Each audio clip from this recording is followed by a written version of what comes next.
TV. Revolutionary salute. Revolutionary salute. Like, share, subscribe. Welcome to the House of Revolution. You know I'm your humble host, the Yamin of Revolution. U.S. soldiers, y'all, they are missing in Africa. What happened? We got a World War III alert. But before we get into that, let's be sure to wipe your feet. That means hit the like button. You in the House of Revolution. Like, share, subscribe, support the platform, y'all. Well, U.S. troops is missing. What was they doing in Africa? That's what y'all should be asking. But let's see what they're saying they was doing in Africa. Breaking news out of Morocco, where 2 U.S. Army soldiers went missing during a hike and are believed to have fallen from a cliff into the ocean. The search and rescue operation happening right now in Tantan. Now they telling us that these guys were on a hike. Do y'all believe that? What are they doing? What are they doing hiking at? Why are they hiking in Africa? But they say they was on a training mission to train the Moroccan forces in Africa. Huh? Training them to fight who? Who is Morocco fighting in Africa? Oh, they're going to be fighting the terrorists. Huh? No, what really happened is they were training and fighting with the terrorists. So you had the terrorists try to overthrow Mali. Don't forget that. The terrorists tried to overthrow Mali and they have been getting defeated. They have been getting their butts kicked. The next day, after the terrorists tried to overthrow Mali and Russia helped the Mali government defeat them and they capturing them and killing them all over the place. The next day, the U.S. said this. Now, I didn't give it a couple of days just to see what they was going to repeat, but the lies keep coming.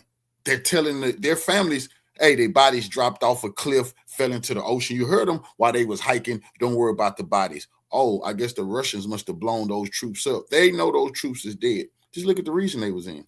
From Morocco to Algeria, they go straight down in Western Sahara. They take the trails, they take the paths, the smuggling path, these slave catchers right into Mali. These people, these troops was killed training terrorists, bro. Which is the southwestern region. The service members were taking part in annual multinational military exercises called African Lion. That's according to the United States Africa Command. Let's bring in ABC's Lama Hassan tracking the latest. Lama, a U.S. official is saying there's no indication of foul play. What are we learning about the search and rescue right now? Yeah, hey, Ike, that's absolutely right. A U.S. official telling ABC News that there is no indication of foul play. The U.S. Africa Commando, AFRICOM, saying that the incident remains under investigation and that the search is also ongoing. Also adding that their focus is on the service members involved as well as their families. Now, we know at this hour those 2 U.S. service members, they are still missing in southwestern Morocco. An extensive search and rescue operation by the U.S. and Morocco is now underway by ground, air and sea. We understand that U.S. and Moroccan helicopters are being used. They've also deployed drones and naval vessels, Moroccan mountaineers as well as divers. They're helping out in the search and rescue mission, Ike. Lama, and what more do we know about the military exercises these soldiers were a part of? Yeah, so these 2 service members, they were with the army and they're taking part in an annual multinational military exercise that's called the African Lion exercises. They started on April 27th. They are due to continue through May 8th. And just to give you some background, Ike, these exercises were taking place in Morocco. They usually involve roughly around 5,000 troops and personnel from some 40 countries, including the U.S. and NATO allies. The exercises are hosted across not only Morocco, but Ghana, Senegal, as well as Tunisia. Yeah. All of these people were training terrorists. It's probably about 100 NATO troops got killed, and they're going to say they died in training exercises and all kind of the bullshit throughout NATO. But the very next day after the terrorists were defeated, trying to overthrow the Mali government, these people come out with this bullshit. U.S. troops fell off a cliff near Mali. They wasn't in Mali. They was near Mali, but they fell off a cliff hiking while they was training the Moroccan forces not to help Al-Qaeda, but to defeat Al-Qaeda. They think we stupid. You know? They think shame on those U.S. soldiers over there training Al-Qaeda and ISIS and thought they was going to do Mali like they did Libya. Are missing in Morocco. 2 U.S. soldiers are missing in Morocco. The missing happened on 2nd May 2026. This thing is a bit complicated. If you know you thief U.S. soldier, please go put them back. Anybody know the whereabouts of these 2 soldiers? Go and put it back. Put them wherever you find them. Report. We are looking for the missing soldiers. If you know anything about it, let us know in the comment section. We want to help them get back their missing soldier. God have mercy. The thing happened on 2nd, and people are asking questions. So I'm going to give you the breakdown. What were they doing? Were they on duty? Where were they? And how they got missing? What was the agenda in the terrain where they are? Everything concerning their missing, I'm going to tell you. Now, the people are asking questions. The operation is being conducted by T Group, led by foreigners, 25th of April, against Mali. And this operation, somehow anyhow, was thwarted. On 1st May, in the morning, the Malian army reported that they thwarted a 2nd wave of this group on a particular border, moving into Mali. And they met them there together with everybody that come with them. And then it was a whole banter. Some people were captured and all that. And then that happened on 1st May. 2nd May, 2 U.S. soldiers are missing. What is happening, on our continent? On the first, the terrorists tried to invade and overthrow Mali in a terrorist decapitation strike. With the help of the Russians and the brave Malian troops, they were able to thwart they still wiping them up right now, mopping them up, but they were able to thwart it. They were able to stop it. The very next day, the U.S. announced they have some soldiers missing, but they wasn't helping the terrorists. No, they just fell off a cliff and fell into the ocean, letting their families know we're not going to be able to find their bodies. Those troops died with the terrorists trying to overthrow the Malian government. And not only do I know it, the Africans know it, but I knew as soon as they said it. I knew as soon as they said it in my gut what really was going on. So people are connecting things, but let's put it aside. All right, let's put Mali aside. Let's come to the conversation. 2 U.S. Army soldiers were reported missing on 2nd May 2026. That is the big news we are going to deal with right now. If you are here, hit the like button for me and subscribe to be part of this awesome family. Don't forget to put us on notification, right? Now, the incident, according to report on my screen, I will be focusing a bit on my screen. The incident, according to what I have on my screen here, happened in Kabdra training area near Tantan, southwestern Morocco. That is it right there on your map. According to report, that this area is where the Sahara Desert meets the Atlantic Ocean. So there are steep coastal cliffs and rugged terrain. That is how the place is. What were they doing there? That's a big question right there. What were they doing and they go missing? The soldiers were part of major multinational military exercise, and this exercise is called African Lion in 2026. Now imagine this. Now while this exercise is going on with the U.S., NATO, and then these Arab slave traders, all of a sudden the terrorists strike Mali with one of the most barbaric advances in African history. If it wasn't for the Russians and some advanced weapons in Mali, Al-Qaeda would run Mali right now. A bunch of slave trading beyond, a bunch of black people back into slavery. Like and nobody would, just like what happened in Libya, they wouldn't have gave a damn. So they want us to believe it's a coincidence. And that the U.S. saying, no, we wasn't training ISIS and Al-Qaeda.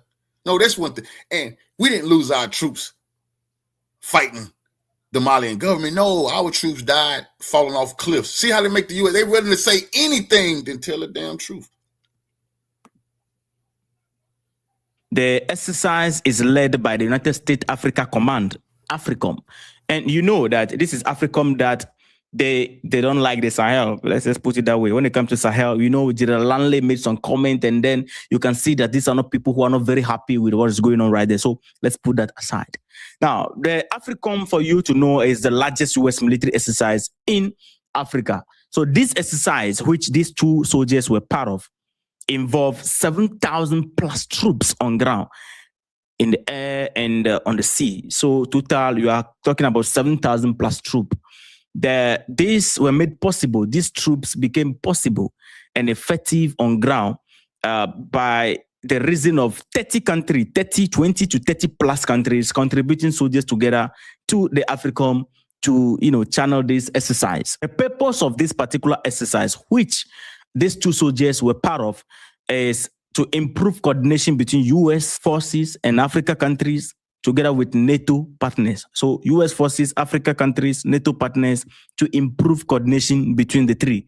They are trained for crisis response, joint operation together. That is what they were doing. And how did the soldiers go missing? There are not so much available out there, but this is the most important clarification we have right here. The incident was not during a combat or any attack. According to report, nobody came and attacked African soldiers on the ground. There was combat going on, active combat, and then the people go missing. What we know so far is that the soldiers were off. Would you be happy if you stayed where you are in life and job forever?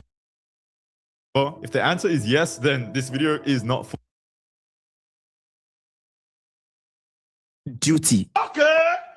The soldiers, the two soldiers who are missing right now, they were off duty. They were not actively training at the very moment they went missing or they go missing. Whichever the English put it, please handle it. It doesn't concern me. The two soldiers were not part of the team that were conducting exercise at that very day.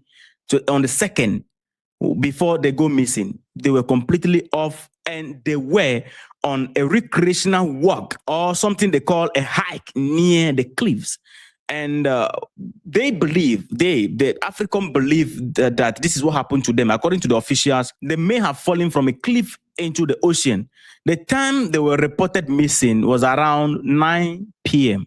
local time. Yeah, right. So the authorities have clearly stated that no identification of external attack or hostile involvement.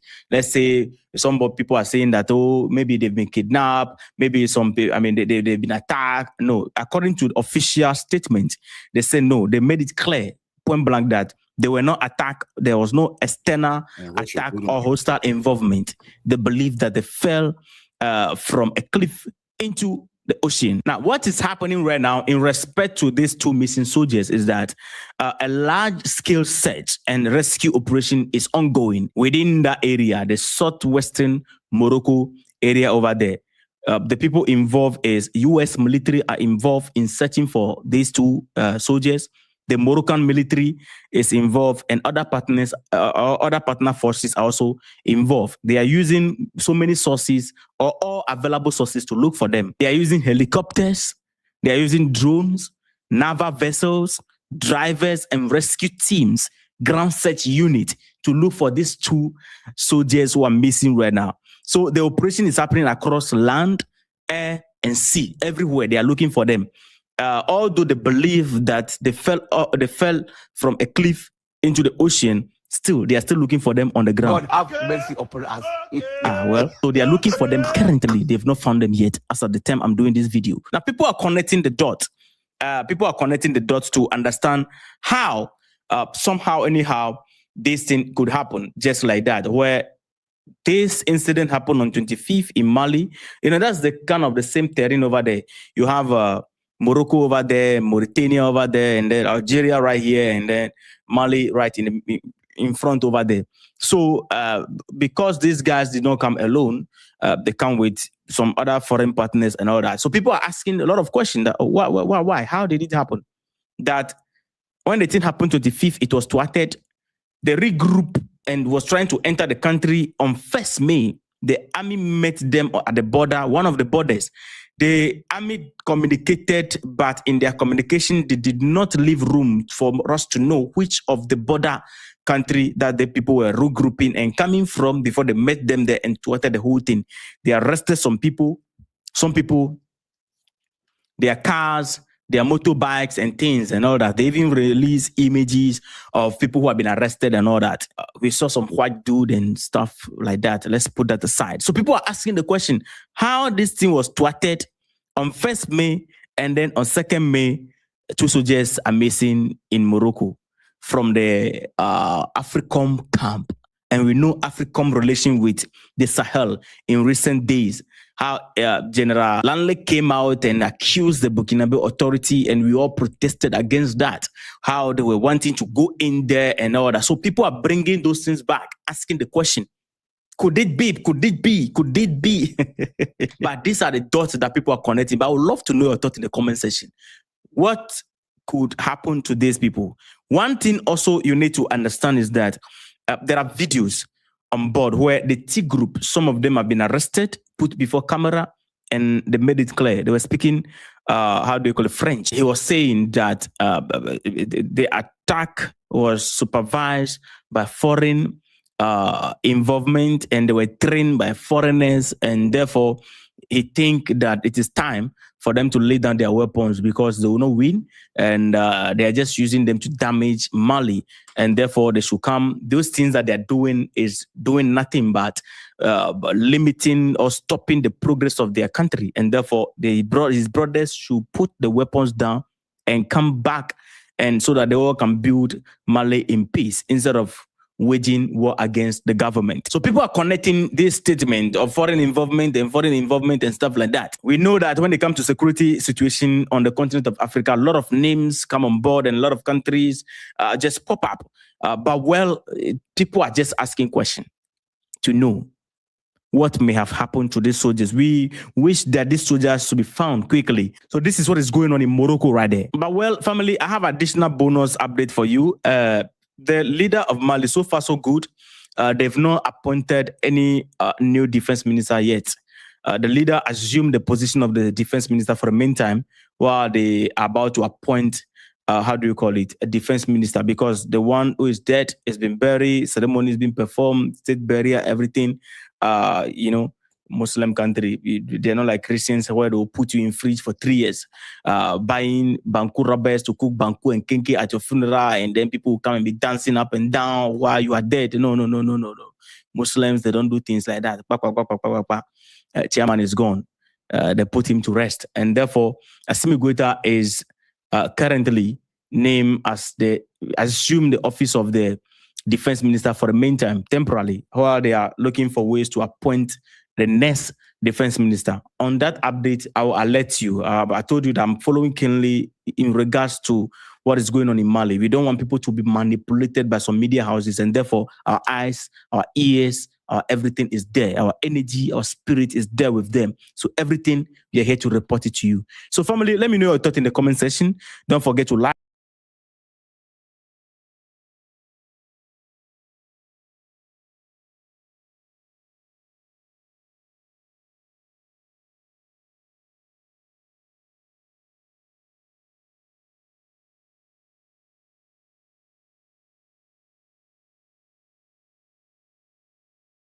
The biggest winner of the Iran war is actually Iran. Now, I know that sounds crazy, and you're probably thinking, how on earth could Iran be a winner?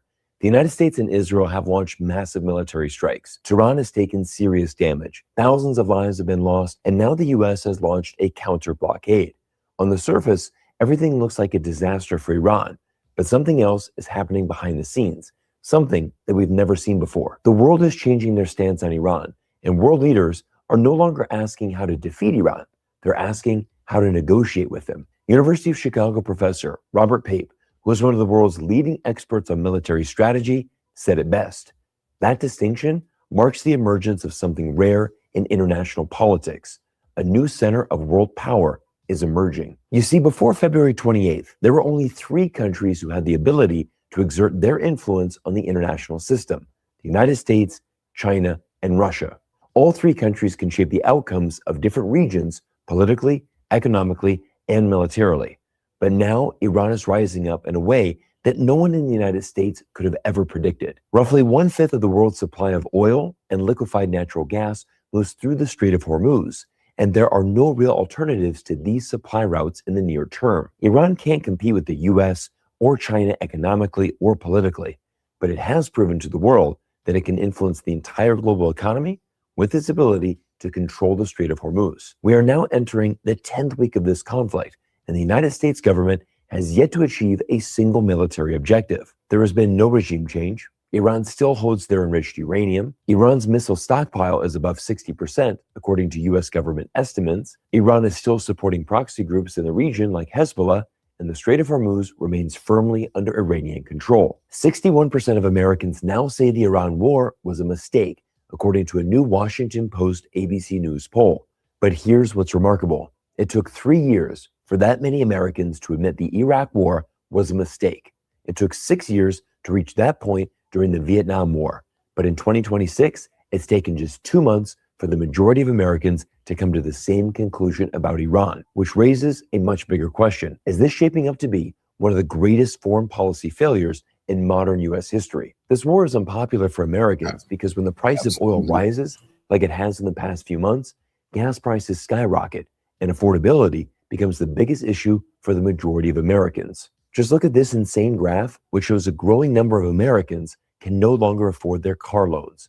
A record 42.6% of underwater car buyers turned to an 84-month loan just to keep monthly payments manageable in the first quarter of 2026. Look at this poll from Gallup, which reveals over 55% of Americans now feel their financial situation is getting worse. This is the highest mark in the past 25 years, and even worse than the 2008 financial crisis. US GDP grew just 2% in Q1 2026, well below the 5% estimate from US Secretary of Commerce Howard Lutnick, and prices are up 3.5% from a year ago, the highest in nearly 3 years.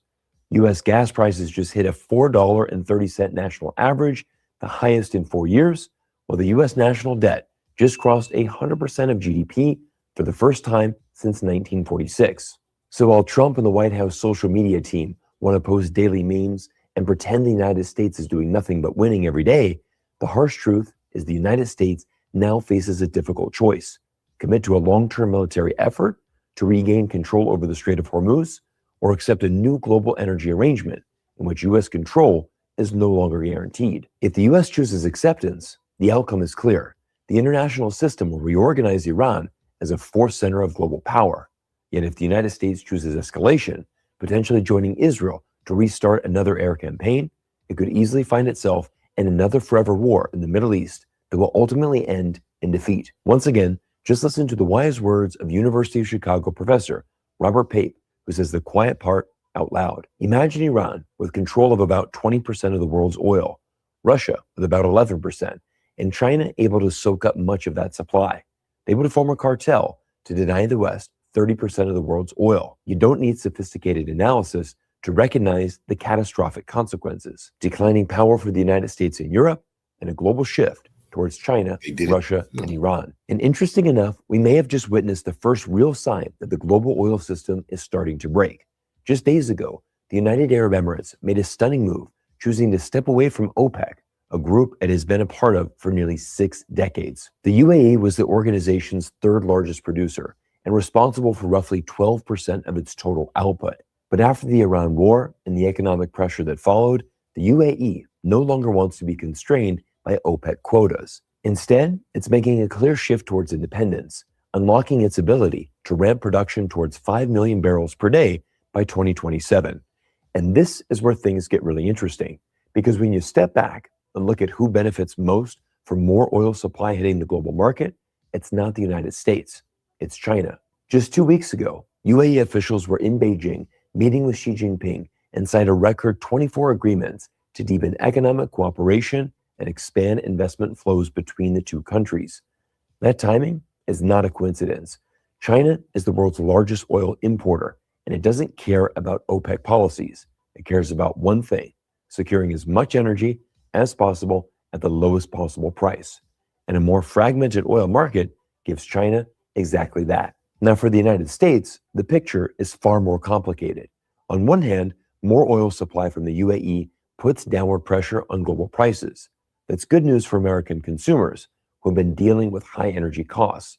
But at the same time, it creates a major problem for U.S. oil producers. The Financial Times broke this story that America's top 2 oil producers, ExxonMobil and Chevron, will not increase production, despite political pressure from Donald Trump to do so. Their business model depends on higher oil prices. Flooding the market with more supply cuts directly into their margins. But this move to independence also allows the UAE to sell oil in different currencies. And once again, China is the major beneficiary here. Last week, I did a full deep dive video on the birth of the petro-yuan and why Iran immediately chose China's currency to replace the US dollar for Strait of Hormuz payments. I'll link that video for you to watch at the end of today's presentation. But the Chinese government is making huge moves to boost the Chinese yuan in global trade. Bloomberg broke this story last week that China's government will now allow global funds to trade Chinese government bonds. Global investors now feel protected investing their money into Chinese debt markets. And when that happens,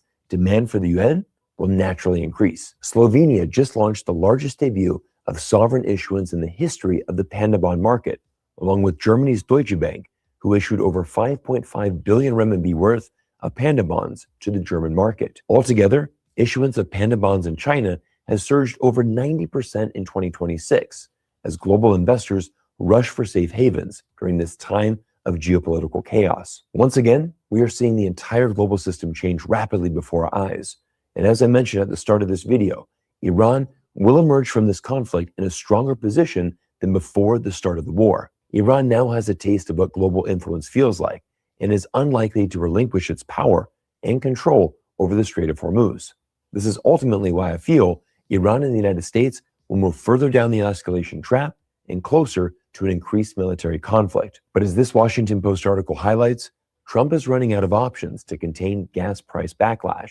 And the longer this war drags on, the worse it becomes for the global economy. I just wish Trump would listen to the man who ran for president in 2024. My plan will cut energy prices in half or more than that within 12 months of taking office. It will be an economic revival of our country like no one has ever seen before. Energy was what caused our problem initially.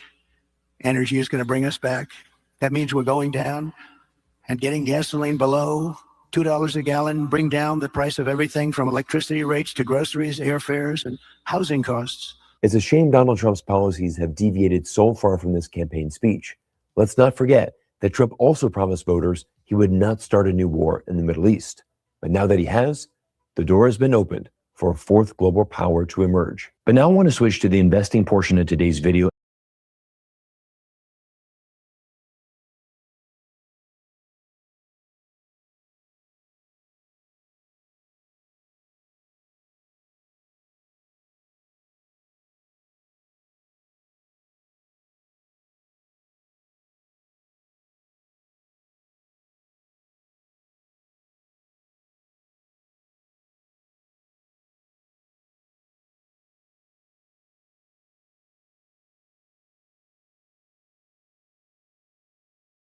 Journalist Scott, good to be back with you. Thanks for having me. Yes, everyone hit the like button as you come on. That helps boost the show. And we're just going to get started.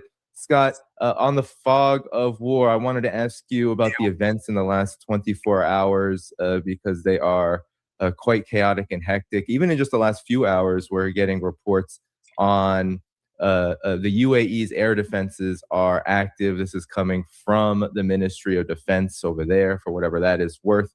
They are saying they are dealing with a new round of missile and drone attacks from Iran. And this comes, Scott, in the last 24 hours. We heard about the Fujairah port being hit. Iran is saying they didn't hit it, that the U.S. military actually hit it in what was a chaotic scene that led to what Iran is also claiming is the death of a handful of civilians from a boat that was struck that the U.S. CENTCOM claims were small, fast attack boats.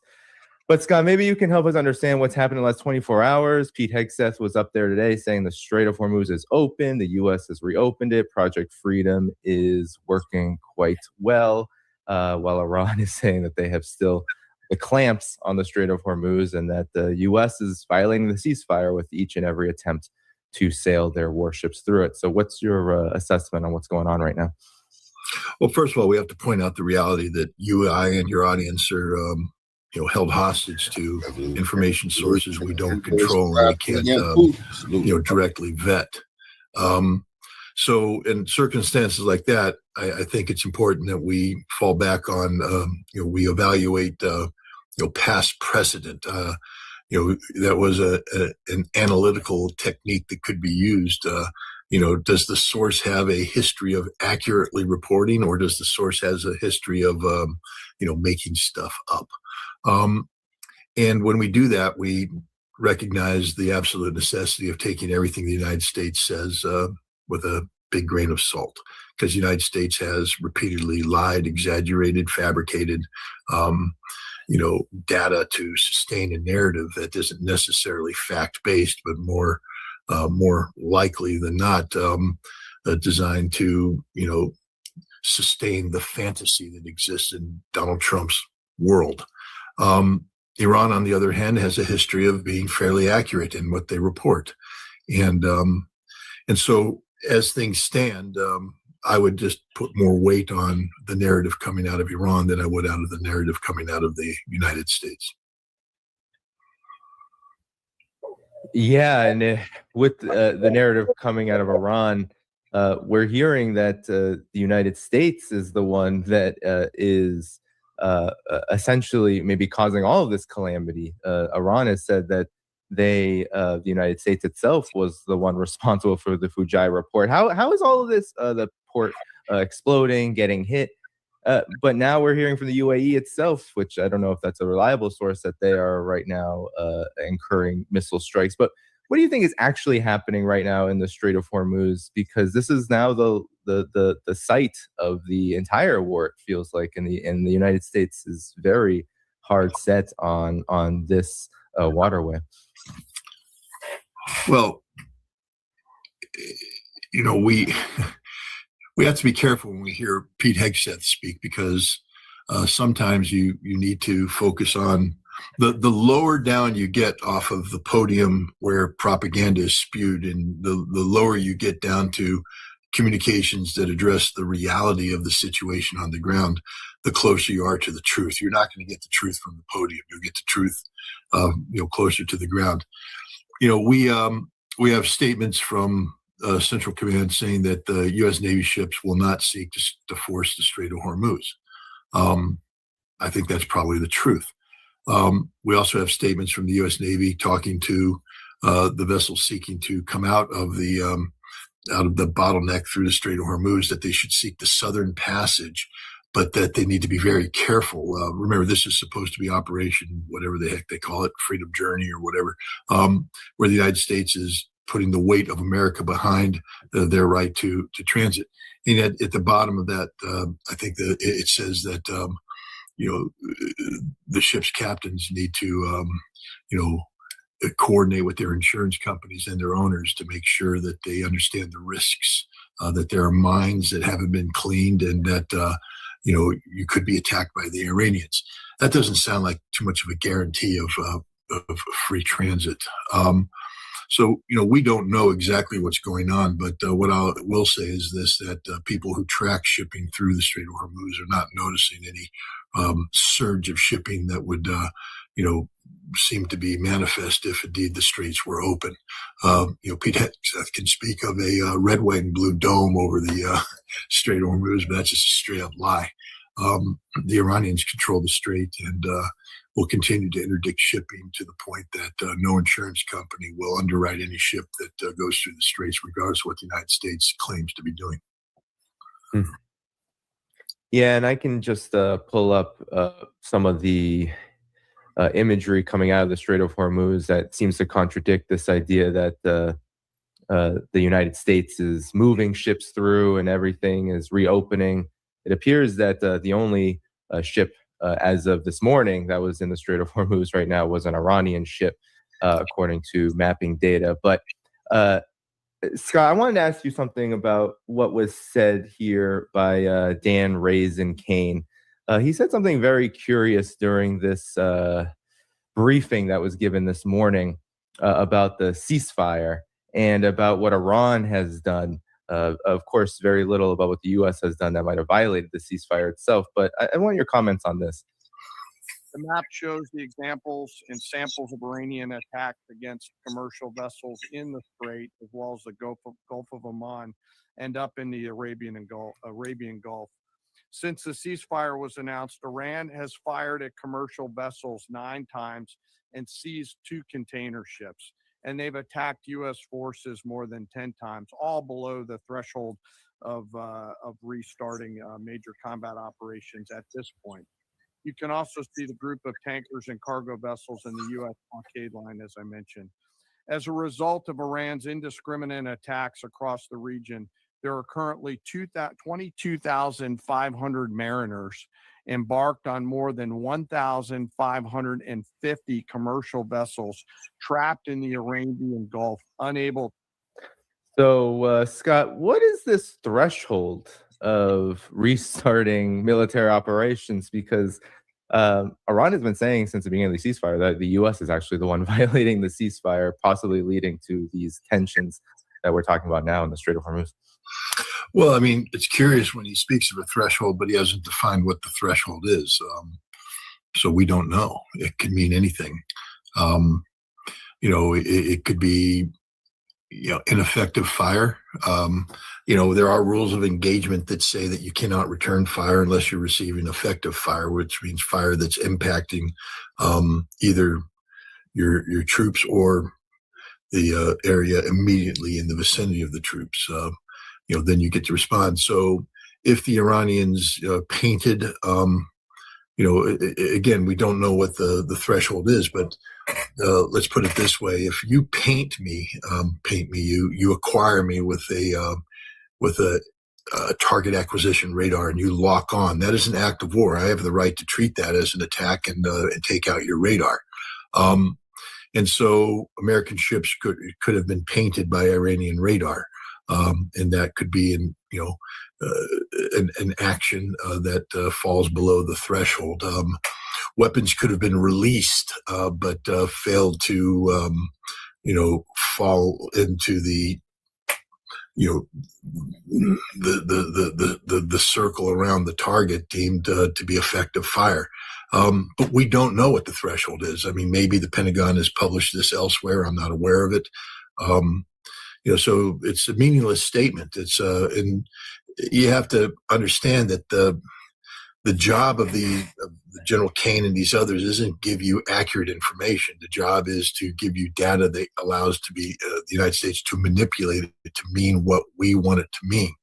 And so I think they deliberately withheld what constitutes the threshold in order to create a more threatening environment than actually existed. What the Iranians are portraying is far from a situation where they're attacking.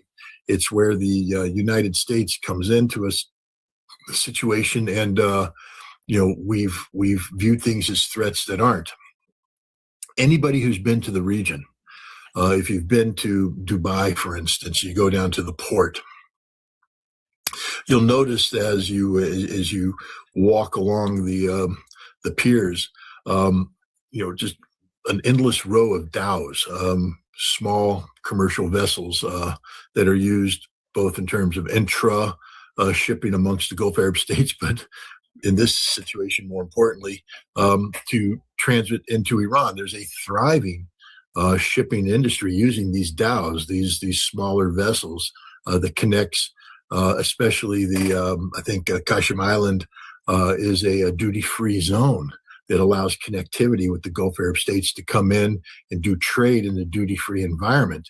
And so you have these vessels making this transit back and forth. And what it appears to happen is that the United States, when they were making whatever maneuver they were making, misconstrued some of these ships as hostile Iranian ships and began firing on these ships using a variety of methods of engagement. And it may have been one of these weapon systems that was released that found its way to the UAE oil facility, striking and causing a fire, because the Iranians are adamant that they weren't responsible for this. They didn't do this. And, in this day and age of radar tracking, understand this: if the Iranians had launched this attack, there would be radar evidence. And the fact the United States isn't putting out the radar evidence to back this up only underscores that something's going on. We haven't, in fact, put out any data. When in the Caribbean, when we sink these so-called narcotic ships, we publish those videos instantaneously. Here we've published nothing because I think they recognize that when subjected to scrutiny, it will show something other than the narrative that has been published by the United States. This is almost like a Gulf of Tonkin type situation. Yeah. Maybe elaborate on that, especially in the context of the UAE here, because the UAE seems to be thick in the middle of what the U.S. narrative is around what's been going on in the Strait of Hormuz in the Persian Gulf, or the Arabian Gulf, as they call it. And I'm curious on what your thoughts are about the UAE's position here. I mean, they're the ones who did get hit, and they're the ones saying that their air defenses are activated. They just left OPEC. It seems like they're playing a very special role in this latest escalation. Well, the UAE is a very aggressive member of the implementation group seeking to make the Abrams Accord a reality. The Abrams Accord, of course, is the policy put together by Donald Trump and his administration in his first term that's designed to promote peace between the Gulf Arab states and Israel, to create at least a greater Israel from an economic standpoint, to create the economic foundation upon which a greater Israel would be based. So it's very much part of the Zionist enterprise. And the UAE is an extension of that. We speak of the United States and Israel carrying out the surprise attack on February 28th, but the silent partner was the United Arab Emirates. They were heavily involved in facilitating this from an intelligence collection standpoint to operational sustainment standpoint, political sustainment standpoint. So they are a party to the conflict. They try to paint themselves as the victim, but they're not the victim. They are the aggressor. And they are promoting, again, this concept of a greater Israel. And so Iran has rightfully viewed them as the enemy and has struck them accordingly.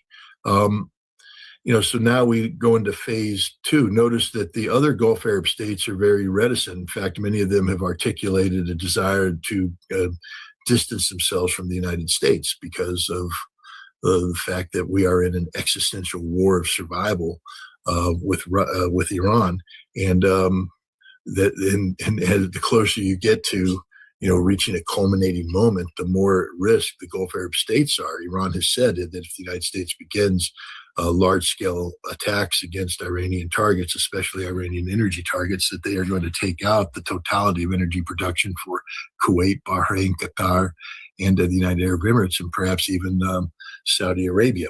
Iran has demonstrated the capacity to do this. So, it's a very dangerous situation. One that the United Arab Emirates has decided that they're going to. They don't want to be part of the team that says it's time for America to leave. In fact, they're doubling down on keeping America in the game. A piece of information that came out late last week that wasn't known previously is that Israel had dispatched its Iron Dome system to the United Arab Emirates, complete with troops. So it's not just the systems, but Israeli troops were on the ground defending the United Arab Emirates against Iranian attack. They did this with no other Gulf Arab nation, only the United Arab Emirates, which again solidifies the notion that the United Arab Emirates is part of this greater Israeli enterprise. And the other thing is that they have made the strategic decision to decouple from OPEC Plus. That means they are no longer part of a cartel that collaborates on controlling energy supplies in a way to maintain market stability over the long term, but they want to go their own way. And you have to ask yourself why. One, of course, is the linkage between the United Arab Emirates and this greater Israeli project. And they realize they have to de-link from the rest of the Gulf Arab states politically in order to be able to stay on board. But this also means it becomes more difficult for the United Arab Emirates to, participate in a collaboration designed to, influence global energy markets to a way that may not be in favor of the United States or Israel now that they're on Team Zion. So they did that. And the other thing is, I think that the United Arab Emirates is in extraordinarily difficult straits right now. They haven't been able to export energy to the degree they want. They've been struck by the Iranians who are hitting them at will. and have shown the ability to hit them at will.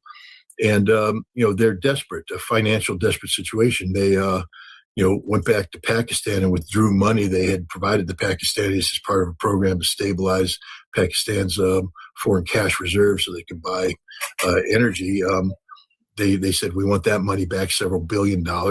And they followed up by, evicting 15,000 Pakistani civilians who were working in UAE and seizing their bank accounts. So all the money that they had earned, the UAE seized. Why?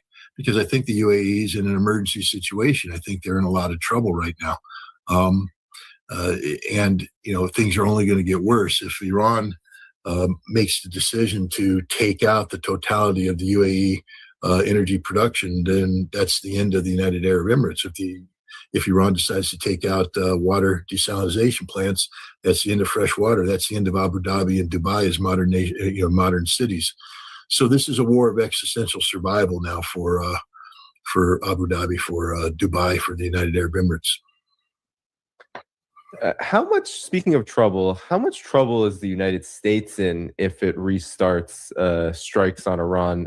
There's been multiple reports. I mean, several days we've heard next 24 hours, or CNN is reporting again that Israel and the United States are coordinating another round of strikes to occur sometime imminently.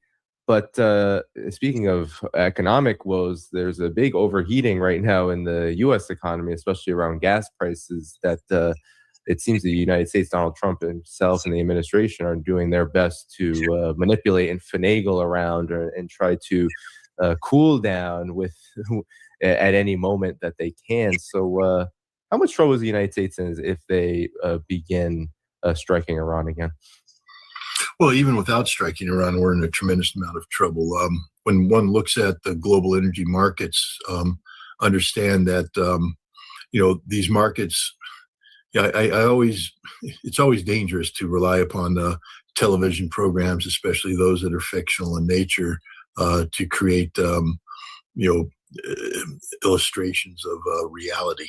But a good program that's out there for this purpose is Landman. I think Billy Bob Thornton plays a role in this show. But early on in season 1, he's explaining, the reality of the oil business to a lawyer, and he's talking about the price of oil. And he said, look, we're in the oil business and we like to make money, but you got to understand that if the price of oil goes up too much, you get a pinch at the pump, and it creates a political problem for the consumer.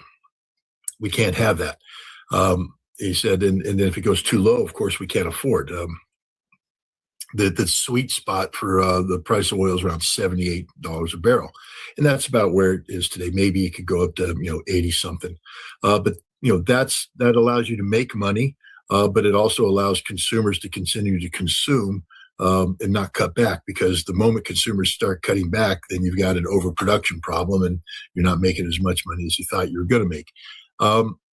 And so the reason why I brought this up is that the world doesn't exist with massive supplies of oil that can just flood the market.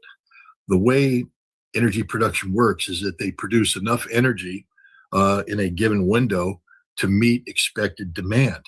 They have a little bit of buffer built in, but you can't have too much buffer because there's a finite amount of storage out there, and you don't want to keep money floating like that. You want to keep it going. And so energy is flowing out of the Middle East. 22% of the world's energy, supplies come from the Middle East. Not just that, but I think there's a more significant number of fertilizer that comes out. We are in planting season, and the world doesn't have enough fertilizer.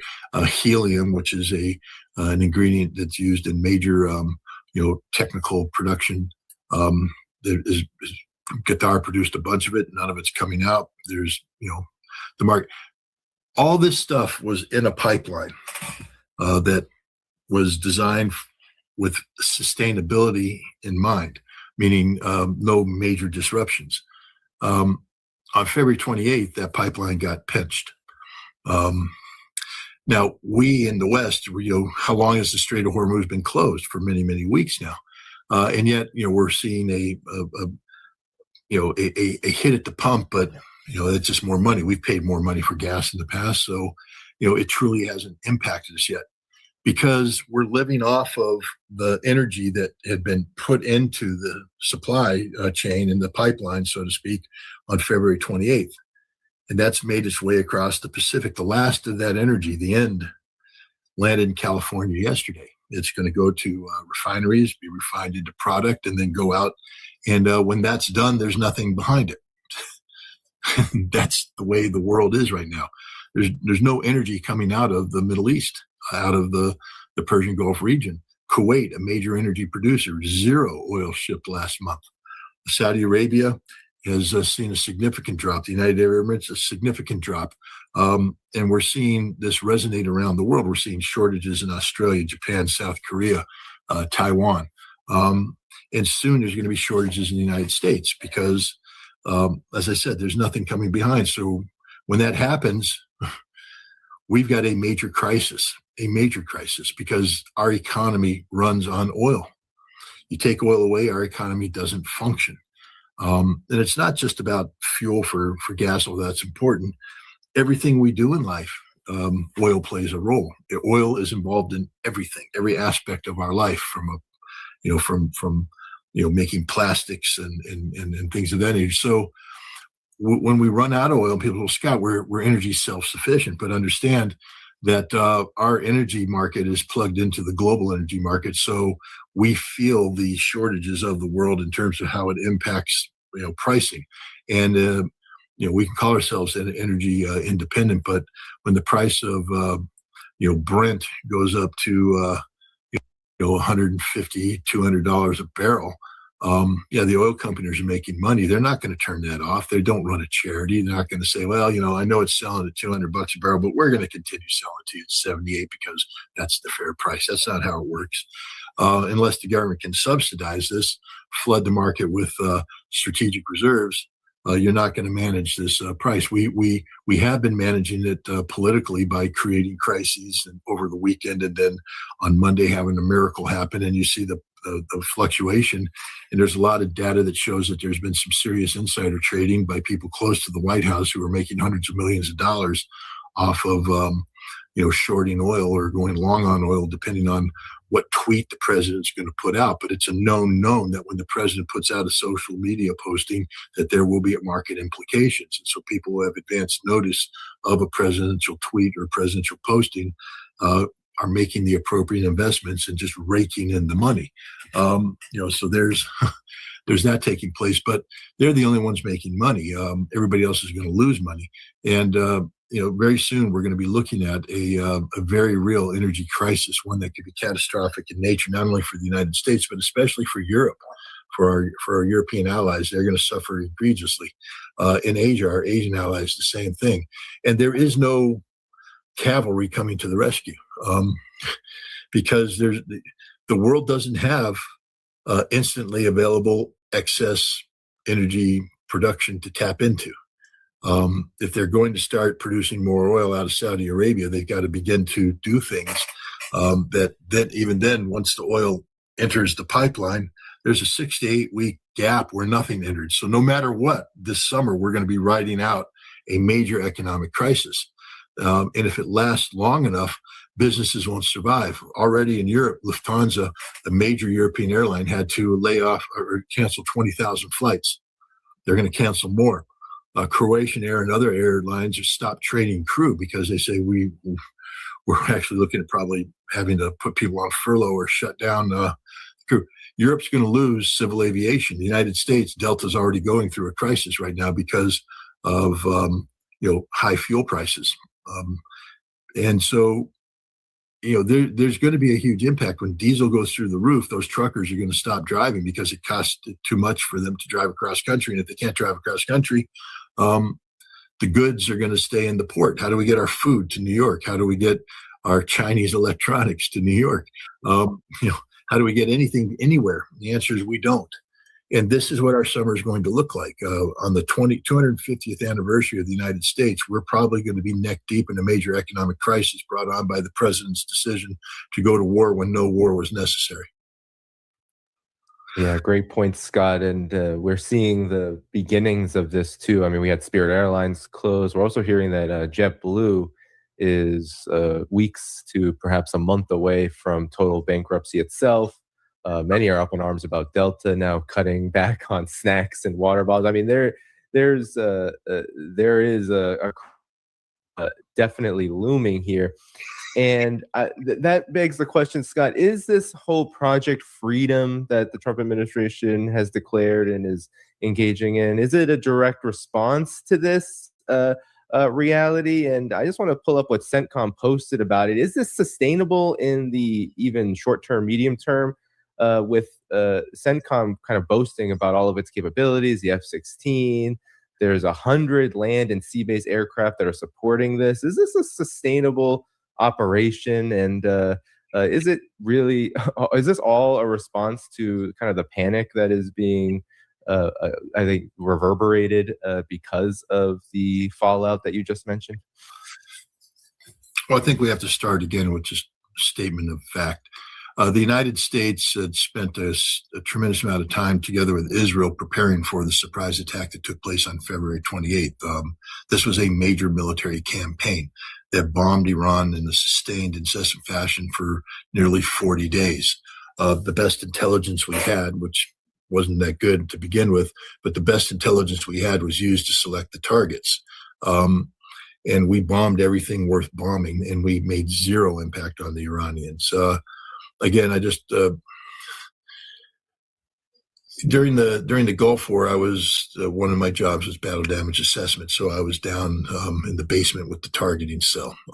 So I was familiar with the targets. I was familiar with the totality of the strategic air campaign, and I had specific areas that I was responsible for monitoring, like Scud missile production and other weapons of mass destruction production, chemical industries, etc. And so I know when we bombed them, why we bombed them, and what we bombed them with. And I tracked it. I tracked the destruction and wrote reports reflective of what the assessment was. And we gave ourselves very high grades in the strategic air campaign. The one area where we failed egregiously was, of course, mobile missile launchers. But everything else, we blew up the factories, or so we thought. When the war ended, I got brought into the United Nations Special Commission responsible for overseeing the disarmament of Iraq, and was able to go to Iraq within months of the war ending, seeing the very locations that we had bombed, locations that I had deemed to have been destroyed. And that translates into diminished industrial capacity. What we found out, though, is that we blew up a bunch of empty buildings, that the production equipment that we were hoping to destroy that was inside these buildings had been evacuated. In 1996, General Al-Abidi,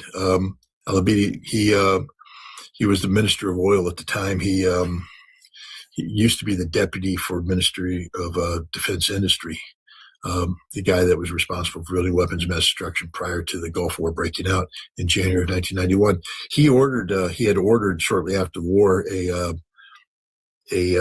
top to bottom review of battle damage, meaning they go to every place, find out every bomb the United States dropped, every missile the United States dropped, and what was done. And in 1996, he had the report. And while he didn't give me a copy of it, he did allow me to his desk and go through it, just to make the point that we didn't accomplish anything in Desert Storm. The only people that did accomplish anything were the inspectors. We're the ones that went in and found the material that had been hidden by the Iraqis that were supposed to be in the buildings that we had blown up. The reason why I bring this up is that today we have everybody patting themselves on the back, Pete Hegseth, the president, about what a great job we did. I'm here to tell you right now that it is more likely than not that we didn't destroy anything of value in the nearly 40 days of bombing, that we bombed empty buildings, or we bombed buildings that had been misidentified, but the sensitive production equipment that it was inside there no longer is there. And we now know in ballistic missile, for instance, production, that a lot of the production facilities that were at Parchin, a major missile production facility, have been moved underground to include the ability to produce solid rocket motors. It's all underground. We didn't destroy it. We blew up empty buildings. That's it. And so now we're the ones who begged for a ceasefire. I need to remind people of that. It wasn't the Iranians that said we want a ceasefire. The Iranians said the exact opposite. It took Pakistan and China to come in and tell the Iranians, you are going to go along with this because China needed the Strait of Hormuz opened up so they could get their oil. But it was the United States that begged for the ceasefire. And there's a reason, because we hadn't accomplished what we wanted to accomplish, and we're about to feel tremendous economic pain. Nothing has changed that's going to change that outcome. If we decide to resume so-called kinetic actions against the Iranians, ask yourself right off the bat, what's the target? If we started this war with the best targets plugged in and we bombed all these targets, what's the target deck? Now, I know we're collecting intelligence, so what? We've found hide sites. We've found sites where the Iranians move things to.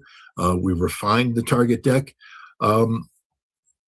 If that's the case, again, the Iranians have been watching us fight for over 2 decades now in Afghanistan and Iraq. They know everything about how we operate. And so if you think for a second, the Iranians have just gone static. There's a ceasefire, cease moving, everybody dig in, calm down, stay in one place so the Americans can photograph you and target you. No, the Iranians are moving nonstop because they know how we work. They understand the reality of intelligence collection, that once a piece of information is collected, that takes time for that data to go back, be assessed, looked at, a target folder put up, transmitted into targetable coordinates that are plugged into the system, and the missile is launched. This doesn't happen instantaneously. And so the Iranians understand that cycle. And so as we collect and we're processing, the Iranians are reshuffling the deck. So by the time we have data in a weapon system able to strike a target, the target's no longer there. This is the reality. And so I don't know what we think we're going to accomplish by going back to war. Einstein has been attributed with the statement, the definition of insanity is doing the same thing over and over again, expecting a different outcome. It will be insane for us to resume bombing, thinking that somehow this time we're going to win. We're not. It's just going to continue the failures of the past. The Iranians, on the other hand, have not only shown an ability to survive the best we could bring to bear, but thrive. Today, they're producing more ballistic missiles underground than they produced above ground before the war. I'll say that one more time, just so the audience understands. Today, the Iranians are producing more ballistic missiles below ground than they produced above ground. There's a historical precedent. We during World War II, we targeted German fighter production. We wanted to bomb their fighter production so they couldn't build fighters to challenge us in the air. And as the war progressed, the most German fighters were built, I think, in the second half of 1944. After we've been bombing the hell out of them because they went underground. That's what's happened here. So our bombing campaign has accomplished absolutely nothing. We have not achieved any of our objectives. Yeah, and just to get a bit of perspective on this too, in light of the next question I wanted to ask you, Iran has not been, not only have they not been sitting on their hands militarily, but they've also been rebuilding quite rapidly, almost taking a note from the Chinese and how fast things are going up. But according to Iran's housing foundation, Al Jazeera reported that about 37,000 houses and commercial buildings that were damaged in the war have been rebuilt and repaired. So that's a massive thing. And I've even seen things that, can't verify the veracity of things on social media necessarily, but I've seen Iranians post that. They're all over X and they're posting about how, their society is very, very hunkered down for war and actually doing everything they can to provide what people need in times of war, which only makes it more difficult for war to break the backs of people. But now I wanted to ask you, though, Scott, about the diplomatic kind of flurry we've seen in the alternative mode of development in the world, the multipolar world. We saw Arachi and Putin meet recently, and then Putin talked to Donald Trump. Now we have Abbas Arachi going to Beijing, where he's going to meet with his counterpart Wang Yi. And then we're going to have perhaps, supposedly, in the next week or so, about 9 days, Trump meet with Xi Jinping. This, at least, is reportedly the case as of right now. So what do you make of these developments? So Iran has been definitely making a lot of diplomatic activity of late, especially when it comes to Russia and now China and Pakistan, and regionally, it's been quite a flurry. What is there anything significant about this? Well, let's start again. We always have to start at some place, and let's start with the following factual statement: the United States is agreement incapable, which is important to understand when we speak of Irakchi going to Russia and Irakchi going to China. Why? Some people say it's to create the conditions for a successful negotiation with the United States. Wrong. The United States is incapable of making an agreement. We can't be trusted. This speaks volumes about how this war is going to end, because people who think this is going to end with some sort of concession-based agreement between Iran and the United States, where Iran gives away on certain points, and the United States now has an agreement. The United States cannot make an agreement with Iran. We're incapable of it. We can't sustain it. We're liars. We're cheaters. We're thieves. We're scoundrels. We were negotiating with the Iranians back in June when the Israelis attacked with our permission, our support, and on February 28th when we surprise attacked them together with Israel. The Iranians have now understood that there is no deal to be had, and no agreement to be had in the United States, because the United States can't be trusted at all. Zero trust. And so what they're doing is they're going to other parties to see what kind of framework can be built in this non-negotiation environment. How do you deal with the United States when there can be no agreement, because the United States will never adhere to an agreement where we can't be trusted?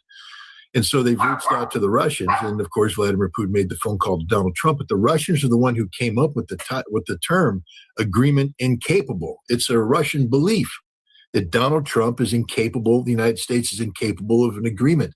And for the Russians, this redefines their entire diplomatic approach to the United States. If you go back to December of 2021, when they submitted draft treaties to both the United States and NATO, both of those treaties said right up front that the way this crisis ends in Ukraine is with treaties in writing, ratified, that have consequences for failure to comply. This is the Russian approach. This is what an agreement-capable nation does. But Russia now has come to the reality that the United States is agreement incapable. There will never be a successful negotiation with the United States so long as Donald Trump is in power. So how do you live with an America like this? And that's the issue that Iran and Russia are struggling with. Iran and China are struggling with. The Chinese, too, are coming to the understanding that you simply can't negotiate with the United States because the United States is incapable of negotiating in good faith. If you take a look at some major things that have happened with China and the United States recently, you have, the United States put pressure on Panama to close down, a Chinese-operated port in the Canal Zone. The Chinese responded by basically saying any company that does business in this port facility will never be allowed access to China. So nobody's doing business because everybody wants and needs access to China, and that's their retaliation. And now the United States, of course, has sought to put sanctions on Chinese oil refineries that buy Iranian oil, and the Chinese government has come in and said, no. If anybody puts secondary sanctions on Chinese companies for doing their business, then China will retaliate. China's not putting up with this anymore. So I don't know what the president thinks he's going to accomplish by going to meet with the Chinese at this juncture, but the Chinese are not in the business of trying to facilitate a negotiated settlement to a conflict, knowing that the United States is agreement incapable. And so we're looking at the rest of the world seeking to build a framework that allows for the sustainment of economic discourse between these parties, and keep the United States out of it. Block the United States from being able to interfere, and it also means that the way this is resolved isn't through a compromise, but through the absolute defeat of the United States. That it's not about giving Donald Trump the opportunity to walk away. that would be an agreement which the United States, which Iran knows the United States will violate. But to crawl away, that is, look, the ball's in there, and the Iranians are driving this thing. There was a cute little meme where Donald Trump said, "I have all the cards," and he's holding cards in his hands. But if you look, it's an Uno deck, and you know how you lose Uno. You lose Uno by having all the cards. And then you show the Iranians and they got fewer cards and they're the right cards that they can throw away. And so Iran's winning. Iran's going, that's right, you've got all the cards. This is where we're at right now. The United States is probably not going to be given a face-saving mechanism out. The Russians are working on that. But again, the United States is agreement incapable. We're not capable of having a momentary moment of integrity where we can sit down and negotiate in good faith. It's got to be a very frustrating experience for the Russians and for the Chinese, both of whom believe in international law, contract law, treaty law, and both of whom are continuously frustrated by America's inability to stick to a deal. Yeah, and we've seen China make a pretty big step in publicly authorizing through the central government that companies essentially ignore all U.S. sanctions, particularly on Iran, which they've done anyway, but to make this a matter of policy is really definitely a step up in it. And I mean, some have surmised that this meeting won't happen at all, but even if it does, Scott, maybe you can help us understand. We have the two major wars in the world right now, of course, the U.S. war in Iran and the proxy war on Russia by U.S. NATO. Both these conflicts seem to be heading in a similar direction where the United States is showing no interest in negotiating what are actually fair terms based on the realities on the ground. So are they both headed toward essentially the only solution being the United States losing and having to pull back and pull out? And how that seems like a very long venture indeed, with a lot of pain and consequences for the world, if that's the case. Well, let me again just make the following, because you just asked a very pertinent question. And if you have other analysts on here, geopolitical analysts, military analysts, they'll go through a similar thought process that I would go through to treat that question with the the accuracy that it deserves. But see, we'd be doing standard geopolitical analysis. We'd be doing standard military analysis, standard political analysis. That's not how this works anymore. The United States no longer functions as the nation state that it used to be. A state, a constitutional republic where the presidency is, the powers of the presidency are held in check by, the notion of checks and balances, separate but equal branches of government, a judiciary that was independent, and a legislative branch that, controlled the power of the purse and could say no to a sitting executive. We have forgotten the warnings issued by James Madison when he wrote the Federalist 10 and Federalist 51, the warnings of factionalism, to avoid it at all costs, and just in case factionalism does take hold and seek to empower an executive with near tyrannical powers, that we have checks and balances, and that we have to maintain these checks and balances to preserve the constitutional republic. Well, that's been all thrown away. We don't function as a constitutional republic today. We function as a cult of personality, where Donald Trump has transformed himself from, the chief executive of a constitutional republic to a dictator, a self-anointed dictator. He called himself a dictator at the World Economic Forum, where he also acknowledged that he doesn't believe in the Constitution. He believes only in his personal sense of moral, what's right and wrong. No, I'm sorry, you're the American president. The Constitution defines what you don't believe in, but he doesn't believe in the Constitution. And if you take a look at his pattern of behavior, I mean, his social media postings alone, the other day where he posted 11 within a very short period of time, often which were violent, contradictory, and always promoting himself. we can clearly say that Donald Trump suffers from narcissistic personality disorder of the most malignant kind. This means that, he is antisocial, and he is psychotic in his antisocial behavior. Now, in the state of New York, that diagnosis can get you involuntarily committed, meaning that the state has a right to come in and put you into an insane asylum until they can get treatment that makes you compatible with society. We have a president who's literally insane. Literally insane. Now, I know the MAGA mouth breathers out there won't like when I say that, but I don't care because it's an accurate reflection to prove me wrong. If anybody's going to try and say what this president does is normal, then you're not normal. This president behaves in a manner which is totally incompatible with how government's supposed to be functioned. And so that's my way of saying, Danny, that if you're trying to look at this from a standard geopolitical standpoint, you're not solving the problem. The problem isn't a geopolitical problem. The problem is a domestic political problem linked to the fact that we have a cult of personality that has hijacked the American presidency, and that we have a Congress that has subordinated itself to this cult of personality, and we have a Supreme Court, a judiciary that either is working in open alliance with this president, or is just being ignored. The Supreme Court being ignored. Its warnings ignored. So, this is where we're at. You can't solve a problem unless you accurately define the problem to begin with. And if you're defining this problem as a geopolitical problem, there will be no solution, because the solution doesn't lie on the reality on the ground. The solution relies on the fantasy in the mind of Donald Trump, what he deems to be relevant.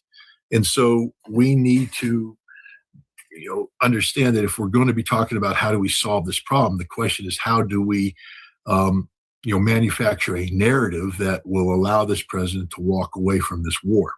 The narrative doesn't have to be fact-based. We know it won't be fact-based, but it has to be a narrative that the president feels comfortable enough, committing to, so that he is politically viable. This is about Donald Trump's political legacy. This is about the world that exists between Donald Trump's left earlobe and right earlobe. And that's the only thing that we should be talking about if we're looking for a solution to this problem. And that's why I think Iran has gone to Russia and China, because we know now that Russia understands that this U.S. government is agreement incapable, which, it's interesting. I don't know. Do you talk to Gilbert Doctorow? I do not. I never have. But okay. Well, I know that, Napolitano does and all that. And I read what he writes just because he puts us down. We're apparently some sort of Putin apologist cabal, the alternative media darlings, he calls us, who are unrealistic in everything we say about Russia. But he was very critical of Vladimir Putin's phone call to Donald Trump, because he said it was demeaning for Vladimir Putin to be talking about Donald Trump surviving another assassination attempt, and demeaning to be talking about, Melania Trump and all this stuff. How dare Vladimir Putin talk that? And what I would say to Gilbert Doctorow is Vladimir Putin is a genius and you're not, because Vladimir Putin understands that the problems that are faced today are not geopolitical in nature, but psychological in nature. And Vladimir Putin is playing the psychological manipulation game, because that's the only game out there when you're dealing with a malignant narcissist who's sitting at the helm of the United States government, a man who's created a cult of personality. And if you're going to make any inroads into influencing the thought process of this psychotic, antisocial narcissist, you have to stroke his ego. And that's what Vladimir Putin did. It wasn't demeaning for him to do that. It was necessary. And I think you're going to see the Chinese working a similar game, although the Chinese aren't as good at it as Russia is. But if there's going to be a meeting, it's going to be a meeting where the Chinese are going to have to manipulate Donald Trump's, psychologically. It's not going to be a meeting that's going to be, focused on reality per se, because we already know that the Chinese have drawn a red line, a line in the sand. So have the Russians. I always love it when Gilbert Doctorow talks about the weakness of Russia. I don't know. Hey, Gil, what do you think of that last post of the Russian Ministry of Defense about Victory Day? If the Iranians or if the Ukrainians do attack Russia on Victory Day, what did they say they were going to do? Oh, yeah. They've ordered all civilians and diplomats to evacuate the center of Kiev. because they are going to rain down fire and hell with ballistic missiles, eradicating the entire center of that city. That's weak, Maybe you don't understand what Russia's been doing over the course of the past several years. They've been doing something that goes far beyond simply trying to win a non-war, because it is a non-war. They've been, dealing with sanctions. They've been dealing with the economic problems that accrue. There's a reason why there's healthy economy, and that's because Russia hasn't gone into full war mode. I'm just bringing this because Gilbert Doctorow and others out there, Seymour Hersh just published another piece in his Substack, which just, again, manifestly underscores the level of ignorance that exists within Seymour Hersh's brain about Russian reality. But it's the thing is, it's thoughts like this that people pick up upon to create a counter narrative that gets fed to the president of the United States. A lot of the thinking right now about Iran is driven by the Foundation for the Defense of Democracy, FDD, which is a Washington, D.C. think tank that is literally an adjunct of the Israeli Foreign Ministry. In fact, when it was first created, they had it was with a Hebrew word, so at least they were honest that they worked for the foreign ministry. Today, they pretend to be this independent, nonpartisan think tank, but it's an Israeli operation. And they're the ones who are making up narratives that are fed to Scott Bessent, fed to Marco Rubio, and then fed to the president, and fed to Pete Hegseth, so they can create this fictional narrative around which the president, creates his fake world that he operates in. There's no reality here. There's no reality about Russia. There's no reality about Iran. There's no reality about anything. And if you've got to understand that when we talk about Washington, D.C. today and problem solving, we have to bring in the human dimension and the fact that we have this narcissistic president who's mentally ill. And how do you have a logic-based conversation with a mentally ill individual? The answer is you don't. Yeah, and I've seen arguments too floating around about Iran, China, Russia, that these countries need to fight the U.S. head on very directly if they're ever going to succeed in moving forward and developing in the way that they want. We've been talking a lot, Scott, over the years, and despite the massive volume of critics, at least in terms of the noise decibel on everything that you just said, we hear, the reality speaks for itself. Iran right now is stronger than it was before February 28th. Russia is stronger than it was prior to February 2022.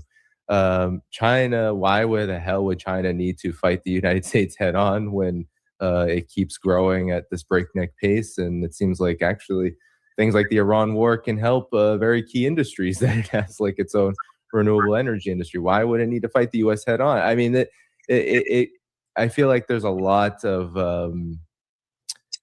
bluster and kind of chest thumping that goes into analyzing the current world situation, when it seems that the world is moving in a different direction from the United States. And this isn't to say that the United States can't cause damage, that it can't certainly make things very difficult, and that it doesn't have any power projection at all. Certainly that is would be a complete a lie. But at the same time, I don't see where a lot of the arguments we've been making over the years have been burst asunder. We have Hezbollah fighting not only for its life, but fighting in a very valiant manner.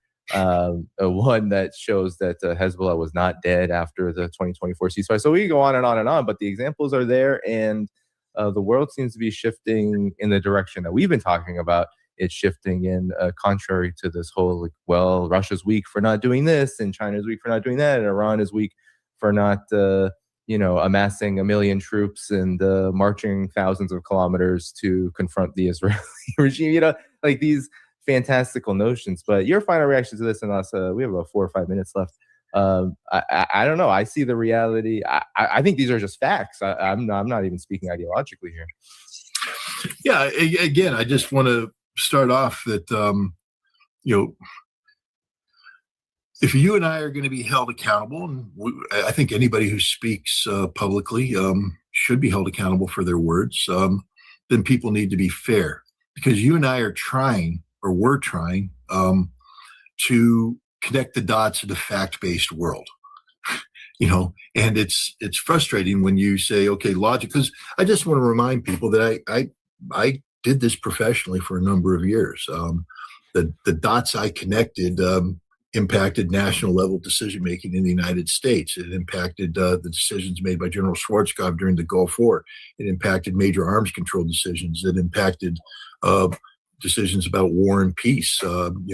My dot connecting advised presidents of the United States and advised secretary generals, advised prime ministers of a number of foreign nations.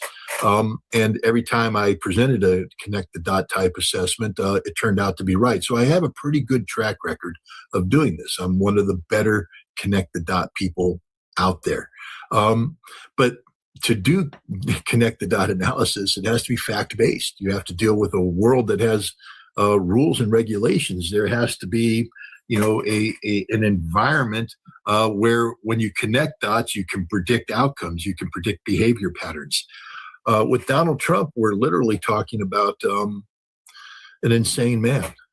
And there are no dots to be connected because they don't exist. He's a man who can change the playing field, literally 1 minute after he defines it with a certain social media post. So it becomes almost impossible to connect the dot analysis because there is no stability. There is no foundation of reality here. We're dealing with a fantasy world in the mind of a sick, demented individual. And he's surrounded by people who are incapable of telling him no. And so, people keep saying, well, what's going to happen in the future? I don't know. Can you predict the future actions of an insane individual? And the answer is no, you can't. What we can predict is economic reality. And we know, for instance, now that the pipeline runs out, has run out. The last energy shipment that left the Middle East on February 28th arrived in California yesterday, and there's nothing in the pipeline following it, which means we are going to have an economic crash. Oil is going to go through the roof, and there's no amount of manipulation that can be done to change that. The president might be able to do things with a tweet here and there in order to manipulate the market so he and his children and the people close to him make millions of dollars through insider trading by hedging or by going long or going short. It's criminal activity, and the fact that nobody's calling it out, or when they called out, nobody's taking action. We literally have a criminal cartel in power today, literally. I mean, the market manipulation that's where you can connect the dots very easily on the posts the president puts out and the bets that are made or the investments that are made and how the posts influence that and how people make a lot of money. But that's a game you can only play for a certain period of time before reality kicks in. The reality is going to kick in soon. There's going to be an absolute collapse of the market and collapse of the American economy. Prices are going to go through the roof. And this is political suicide for this president who has a midterm election coming up. And how does the midterm election then, the fact that there may not be a pathway to victory for this president, that he may have dug himself such a deep hole that conventional political behavior no longer applies, and therefore he'll say that he has no other option but to shoot the moon, go all in, or whatever stupid phrase that Pete Hegseth will come up to justify, continued war crimes. And so it's impossible. It's impossible to come up with sound analysis to say, well, this is what's going to happen tomorrow. Logically speaking, we should have walked away from this war the moment we should never have gotten involved in this war. But we did. And the moment we had the ceasefire, the president should have declared victory and gone home and, found a way. I mean, there's ways to spin it. The Russians say that they're ready to help remove the 60% enriched uranium from Iran, bring it in and dilute it, make it no more. Sounds like a victory to me. Wouldn't you think so? I mean, if we say that that's our biggest worry about nuclear weapons capability, get rid of it. But this president didn't, and now he can't. There are other things that we could have done. We could have negotiated with the Iranians some sort of mechanism that guaranteed shipping out of the Strait of Hormuz. That's a victory. We suddenly emptied all the tankers. We have the global economy. Victory, victory, victory, victory, winning, winning, winning, winning. But that's logical connection of the dots, and we're not allowed to do that because Donald Trump is a psychotic, insane individual, incapable of consistent performance over time.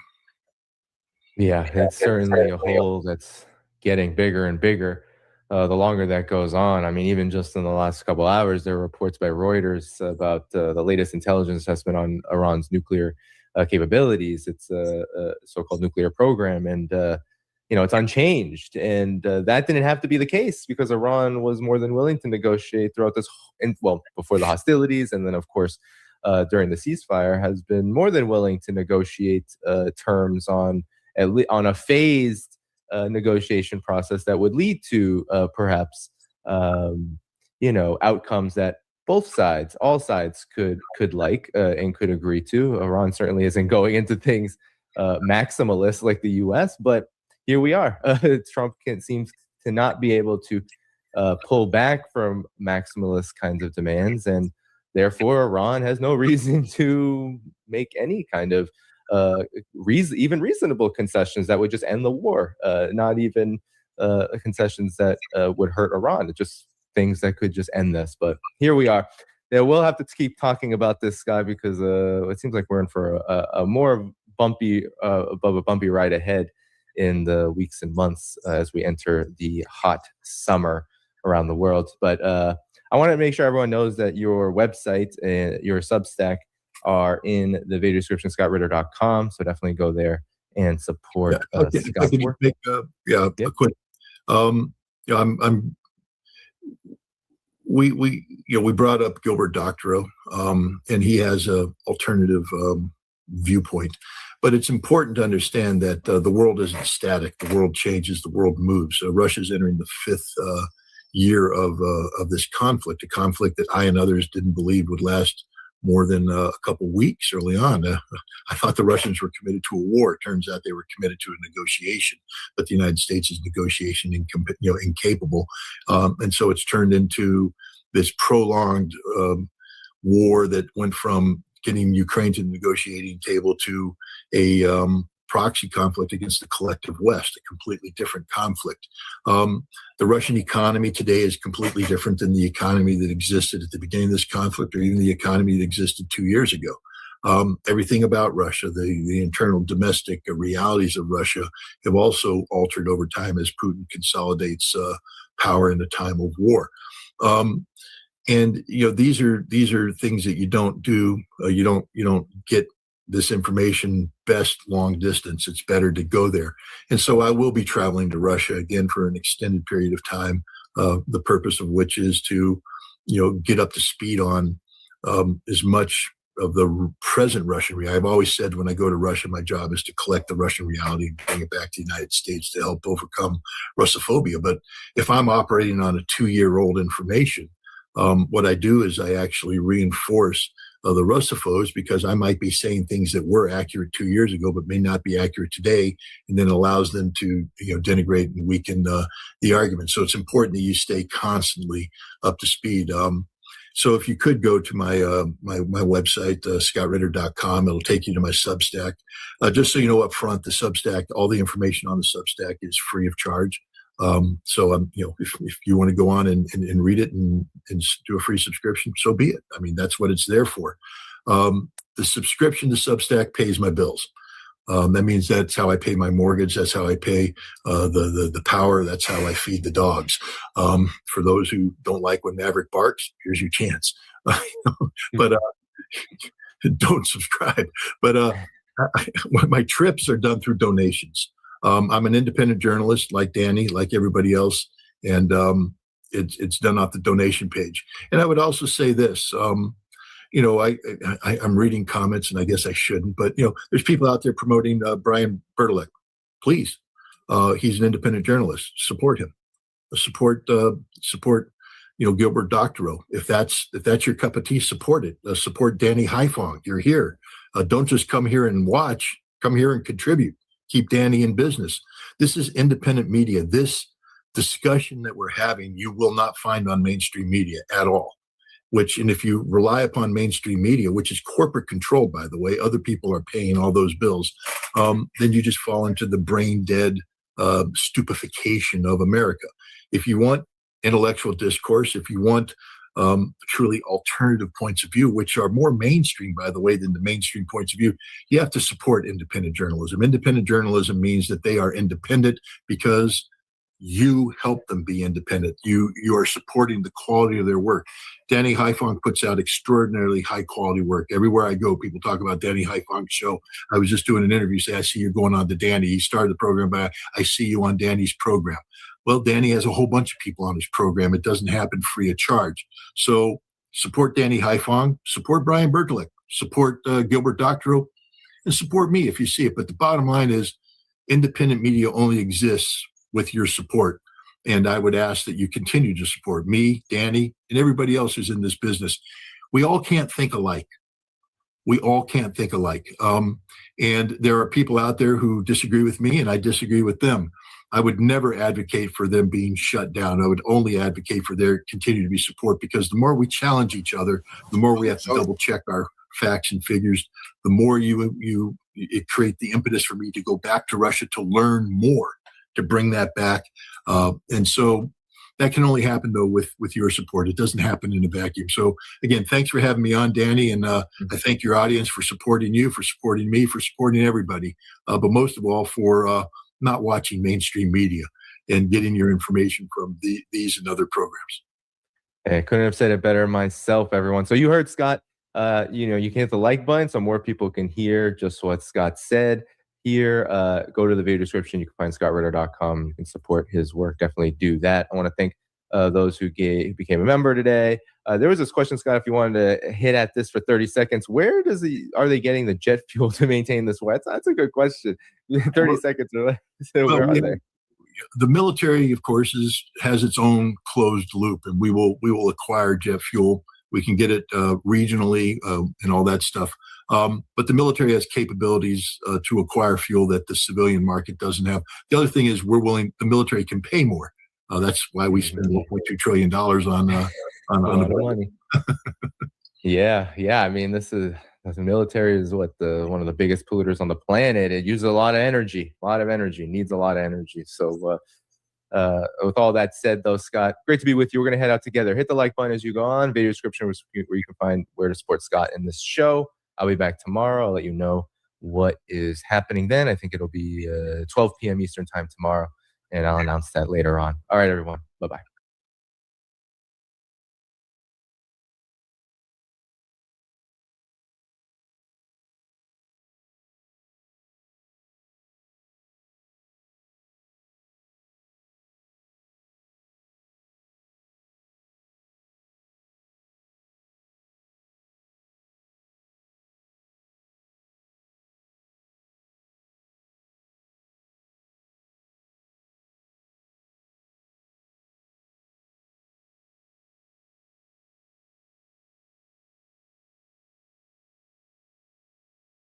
Fifth, 2026, and our dear friend, our brother, Professor Marandi is here with us. Welcome back, Professor Marandi. Thank you very much for having me, Nima. It's always a great pleasure. Yeah, as you see in the picture, I'm going to play a clip of Pete Hegseth, the head of Pentagon, talking about two ships being able to pass through the Strait of Hormuz. Yes, the United States, I think this was more of a test to see if the Americans can intimidate Iran into allowing ships to pass through. And basically what happened was that the Iranians, on the one hand, they were firing warning shots at the U.S. ships. But at the same time, they were preventing ships from leaving the Strait of Hormuz because Iranian ships are blocked and the United States is violating the ceasefire. And both in Lebanon and in the Strait of Hormuz and the Persian Gulf region and in the Gulf of Oman. So the United States want to impose a siege on Iranian ports, but allow the countries that help the United States attack Iran, meaning the Emirates, Kuwait, Saudi Arabia, Qatar, and Bahrain to be able to use their ports. And that is not acceptable for Iran. The Strait of Hormuz is not closed.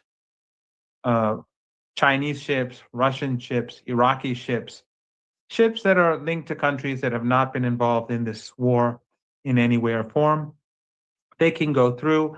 Of course, ships that are taking goods from these 5 regimes, there are complications, they negotiate with the Iranians, but in any case, they're not banned. But so the Americans, what they want to do is to open the Strait of Hormuz for the ships of these regimes that are complicit in crimes against Iran, but keep it closed for the Iranians. That's basically it. And their hope was to come in and to allow two or a number of, not two, but a number of major super tankers and ships, cargo ships, the sort that we see in images, very large ships, to pass through. My understanding is that there are small ships that do pass through the Strait of Hormuz on the Omani side that are very small. So the larger ships, they have to go and they're easily detected, they're monitored. The super tankers, the large tankers, the cargo ships. But then you have a lot of these tiny ships, and they cling, and some of them cling to the shore of Oman and sometimes go by. This is my understanding. And they're not really significant ships. They're like for example, one of the ships that the United States hit last night, they didn't hit any ships that belonged to the guards. None, zero. They hit fishing boats and a small cargo ship. That is a ship and that is one of those ships, a small cargo ship which had takes goods from Oman to Iran and back and forth. They struck that, and they killed civilians. So you have lots of small and tiny ships that are not consequential for global trade. They're not super tankers or they're not huge cargo ships. So my understanding is that the United States was not able to get any super tanker or any major cargo ship through, but maybe one of these small boats that clung or to the shore of Oman, it may have passed through, but that's not abnormal. It happens. Just as I said, for example, one of the boats that the Americans struck yesterday was a very small cargo boat that was moving from Oman, if I'm not mistaken, to Iran, back and forth these two countries. So the Americans had no success in striking Iranian speedboats. They don't have any evidence of that. The footage that they show is of a boat that's taking cargo, a civilian boat, and apparently they've also struck a couple of small fishing boats that were in the sea. That's my understanding. Yeah, it seems 5 civilians were killed in the. That's right. And that's right. Not only that, we've learned yesterday that Iran struck 3 commercial vessels. Where were they? It was in the UAE, close to the ports in the UAE, or somewhere in the middle, in the Persian Gulf. I think one was, I'm not quite sure, but there were 3. I'm not sure if one was near Ras Al Khaimah or whether it was at near Fujairah. I'm not quite sure. I'm sorry. I'm not up to speed on details. But they did strike. 3 ships were struck, and of course bases inside the Emirates were struck. And as we know, Fujairah was struck. The oil installation there was struck. Iran did not accept responsibility from it. The responsibility for the damage. but the Iranian statement is a bit ambiguous. So, but in any case, it blames the United States for what happened. But I'm not quite sure if they mean to say that the Americans did it or it's simply their fault that this all happened. But in any case, significant damage was done to the Emirati oil installations. 3 ships were destroyed, and the Americans won't name the 2 ships that got through because it would only be of significance if they are super tankers or if they are major cargo ships. Otherwise, if it's some small boat which has a small, which has a small amount of goods on it, then that really has no significance because, as I said, boats do cling to the shore of Oman and small boats and pass through the Strait of Hormuz. And the other point is the Iranian attack on an American warship. Well, it was 2 ballistic missiles, from what we've learned from the media. Was that a warning sign, or they tried to strike the warship?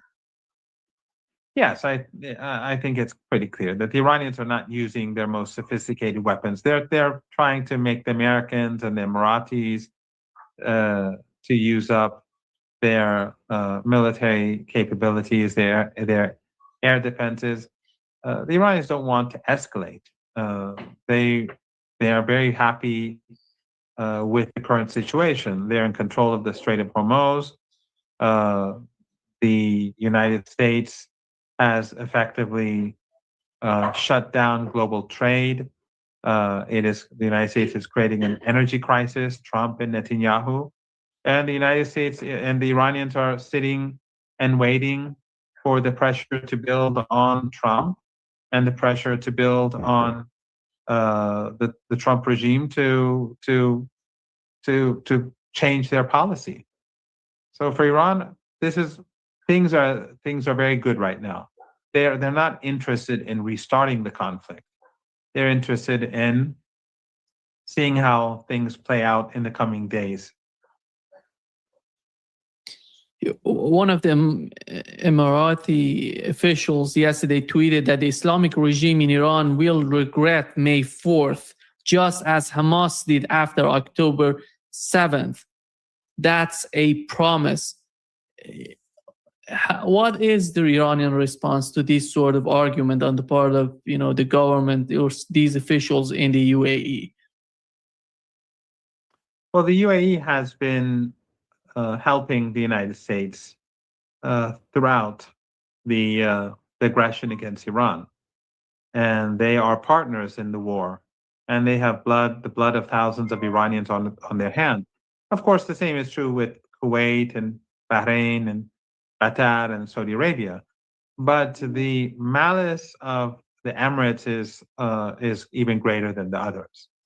And as we speak, they're hosting a large number of U.S. forces that have been brought to the region, ground forces that have been prepared for a potential ground operation. My understanding is that the U.S. the forces that have been brought with a lot of equipment to carry out potential strikes on Iranian or attacks on Iranian islands and the mainland, that they're mostly based in the Emirates, in Kuwait and Bahrain. The air capabilities, and of course, are in Saudi Arabia more than in other countries, and Qatar is also playing its own. The Americans in Qatar are playing a role as well. So there's a large contingency. There's a large U.S. military presence in the Emirates right now, prepared for an attack on Iran. But again, as I said, Iran is not interested in escalation because it believes time is on its side.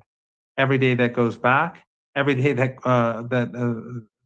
every day that we go forward, there's further setback for the United States because the global economy, the pressure on the global economy increases.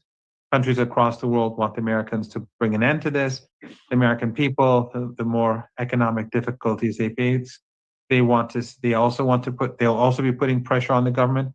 And the calculation is that right now, the high oil and energy prices, these are like a fever, but the real problem is unseen, and the global economic problems, are about to become much more visible in the days ahead. Within 10 days to 30 days, or 25 days from now, 10 days to 30 days from now, we're going to see a rapid deterioration in the global economic situation. Yesterday, we've seen that the Iranian army and IRGC together, they have published the Strait of Hormuz with the two lines, to the eastern and to the western part of the strait. One of the lines, which is to the eastern part of the strait, it goes to these two ports in Fujairah and Horfakan, if I'm not mistaken, the name is that, the two important ports for the UAE to export its oil. And what is the policy of the Iran when it comes to the exports of the oil exports of the UAE? Because we know that UAE has left OPEC and OAPEC, which is a organization of Arabic and together with the GCC countries, and they wanted to sell more oil. And what is that policy? What is the understanding of the Iranian government of that? Well, I think after yesterday, they won't be selling any oil for a while, but that's my understanding at least. But the Iranians, by publishing the areas that will be under control around the Strait of Hormuz, I think that is an intentional message to the Emirates and to countries that are cooperating with Emirates, that these two Emirati ports are under Iranian control, from afar at least.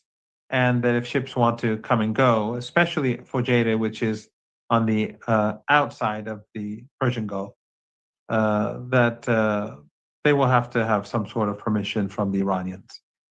So this is to put extra pressure on the Emirates. Remember, the Emirates right now, not only have they been a part of this war, this ongoing war, we are at war with the United States. There was 39 days of fighting.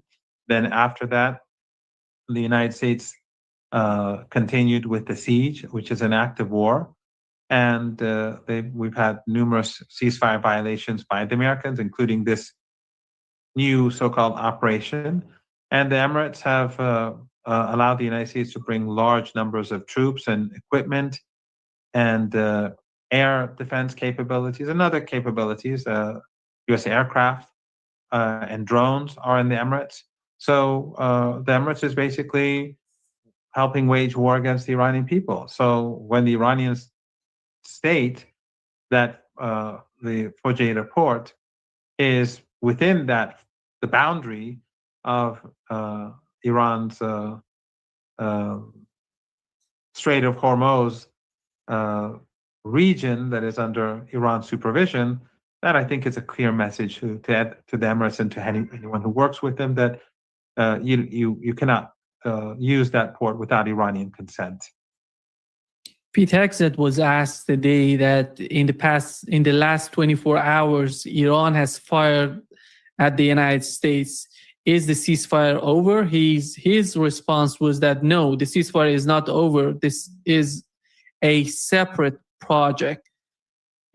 Professor Marandi, how does Iran define this current situation with the United States? Is that a pause when you look at the level of the equipment, how the fighter jets are moving in the region, refueling tankers are moving in the region? What is the understanding of Iran?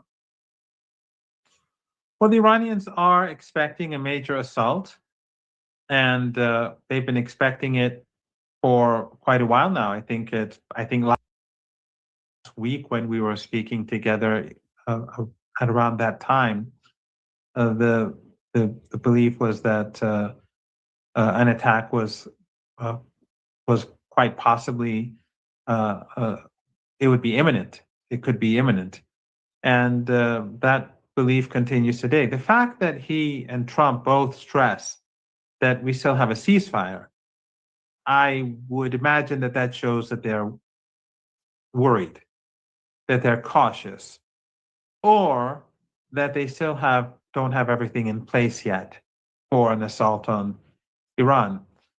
This particular operation was a failure, and all it did was it killed 5 innocent people, and one boat, maybe two, but maybe one boat may have, a small boat, gone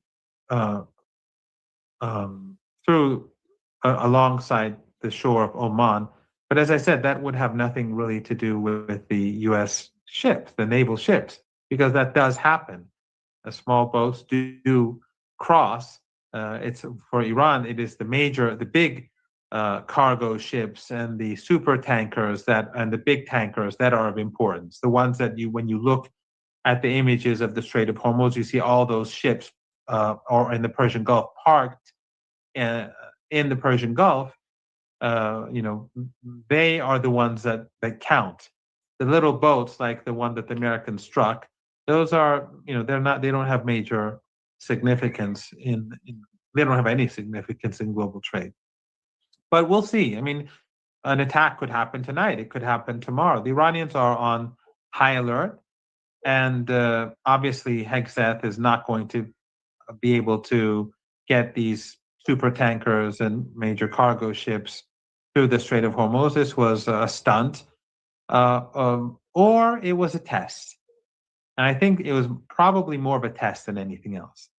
It was probably the United States wanting to see if the Iranians would be intimidated or not, and whether Iran would allow them to do this or not. And the Iranians basically showed very clearly that they won't. They did significant damage to shipping, to the ships. 3 ships were struck, and of course the oil installations in Fujairah were struck, and apparently bases in the Emirates were struck by drones and missiles.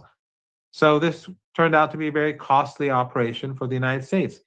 And they've been spending a lot of their anti-missile and anti-drone systems on these cheap Iranian missiles and drones, because the Iranians are not using their advanced technology against them. They're leaving that for if there's another major escalation. Is Iran going to use some sort of preemptive attacks? Because we haven't seen that before. And the attack on the UAE and these ports in the UAE somehow reminds us maybe Iran is changing its strategy, going with some sort of preemptive attacks if it feels that the United States is going to attack Iran. Yes, you could say that. I mean, it wouldn't be preemptive in the strict sense of the term, because the Emirates has waged war against us, and they waged 39 days of war against us, and they've been cooperating and helping the Americans to prepare for a continuation of that war. But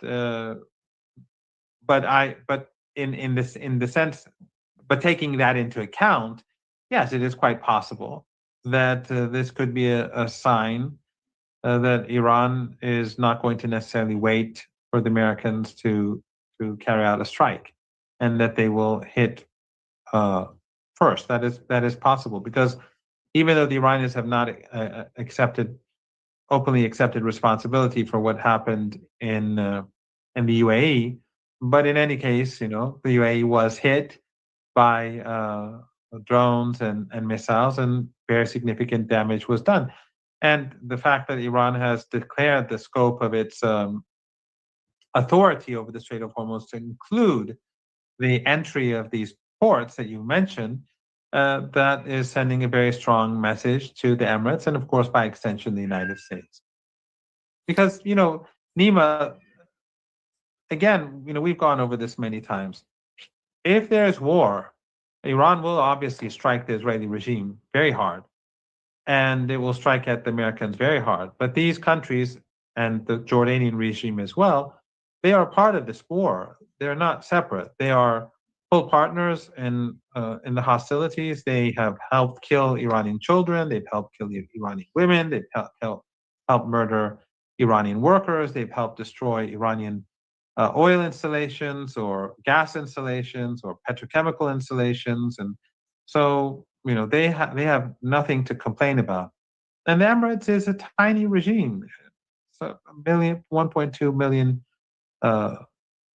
citizens there. They are in no position to make threats against Iran. If they were smart, they and the other 4 countries, they would gather together and declare to the United States that you can no longer use our land, sea, or air to attack Iran. If they did that, there would be no war. Because without them, without these 5 countries, the United States, logistically speaking, and Jordan too, but just these 5 countries, let's say, without these 5 countries, the United States cannot logistically wage war against Iran. It's just not possible. Looking at the region today, what is the assessment on the part of Iranians? Do they believe that the Trump administration is going to attack them, or they're feeling that something else may avoid? With the case of you mentioned, with the case of weather, with the case of desalination plants, with the case of we've learned from the Financial Times yesterday that how the war against Iran has influenced the oil supply in the market. It's not even comparable to whatever has happened in the history. It's unbelievable how is influencing the situation in the Strait of Hormuz, in influencing the oil supply all over the world. And this is the problem right now. That's why Donald Trump is feeling so much pressure from this case, from the case of Iran. And what is the assessment on the part of Iranians? Well, we all know that there is a huge detachment with regards to the oil price that we see on websites and the spot market, which is much higher. And this is all manipulation. And it's not even about oil. It's about natural gas. It's about LNG. It's about fertilizers. It's about all the petrochemical products and many of the refined products that came from the Persian Gulf. And of course, with the strike on the UAE, the market is even going to become more tight because the limited exports that they're able to carry out, that they were able to carry out, have now ended. But then there's helium, and there are all sorts of products that are no longer existent or will no longer be coming from the Persian Gulf region. And it's believed, as I was saying earlier, between 10 and 25 to 30 days, that the real problems, the real crisis will begin to show itself across the world, where supply chains will be disrupted, where factory production in different areas of industry will begin to be disrupted, and where fuel shortages, and not just higher prices, but real shortages will begin to show themselves. And the Iranians are just waiting because the Americans have brought this upon the world, and Netanyahu and the Israeli regime have brought this upon the world, and the Iranians are sitting back. So Hegseth can have these, go in front of an audience and pretend that he's carried out this huge operation, which means nothing, and as that happens, the situation only becomes worse for the United States. The UAE, its oil exports have gone down to zero, from my understanding, and 3 ships have been badly damaged. One, I think, completely destroyed. This is not good for the United States. This is not good for, and of course, Trump is going to China in less than 10 days. And the Iranian foreign minister, as you know, is on his way to Beijing. So I think that in the next few days, it's going to be very problematic for him to carry out an assault on Iran. It won't look very good. And as you alluded to earlier, a couple of moments ago, the weather is going to get much worse. After Trump returns from China in the middle of the month of May, I think he's there on the 14th and the 15th, that's when the weather in the Arabian Peninsula begins to get hot very fast. And I've spoken to a number of senior military officials, not Iranian actually, on these issues, but American, former officials, like our mutual friends who were in the military, and they acknowledge that it is going to be very difficult for ground troops to get involved, and in general for troops to be involved in war during that sort of heat. And we have to remember that both the war to expel Saddam's forces from Kuwait happened earlier on in the year during the spring weather, and also the invasion of Iraq, which came later, but still in spring when the weather was good. The weather now is getting warmer and warmer by the day, and by the time Trump returns from Beijing or from China, it is going to increase very rapidly, both the heat and the humidity. So, it's not going to be a good time for the United States. And every day that goes by, every single day that goes by, the crisis intensifies. The global economic crisis intensifies. So while they're talking about their brilliant siege on Iranian ports, which we can debate and discuss how successful it is, but while they gloat about it, in reality, they're causing more harm to themselves than to Iran. And time is not on their side, and the Iranians are much more resilient, as we saw during the 39-day war. And if they were actually succeeding, if the Americans are succeeding in their siege on Iran, then there would be no need for these sort of fake operations. All Trump has to do is sit back and relax and wait for Iran to collapse, and it would be over. But obviously, these, silly attempts, these silly operations, they are out of desperation. They are out of there because they know that time is not on their side. We were planning our anniversary trip. Someone tried to open a loan in my name in a state I'd never even been to before. Retirement is just around the corner. I don't have time to deal with identity theft. Fortunately for me, LifeLock caught it fast. Yesterday, Donald Trump in an interview said that he wants to arm Iranian people to do the job for the United States, because he believes that he said before that he sent a lot of weapons to Iranians, but he believes right now that those weapons didn't get inside Iran in the hands of the people in Iran. And when you remember when they attacked in the southern part of Isfahan, General Kane said each and everybody in Iran was firing at us. And what is that? What is this that Donald Trump is simply ignoring the facts of what has happened in the southern part of Isfahan? Well, as you rightly point out, he basically was admitting that anyone and everyone who could fire something at the Americans were doing so. And so that's an admission of where the Iranian people stand, that they stand with the Islamic Republic of Iran, and with the Constitution, and with the armed forces, and with the leader. It's clear. That's an open admission. The Western media doesn't like to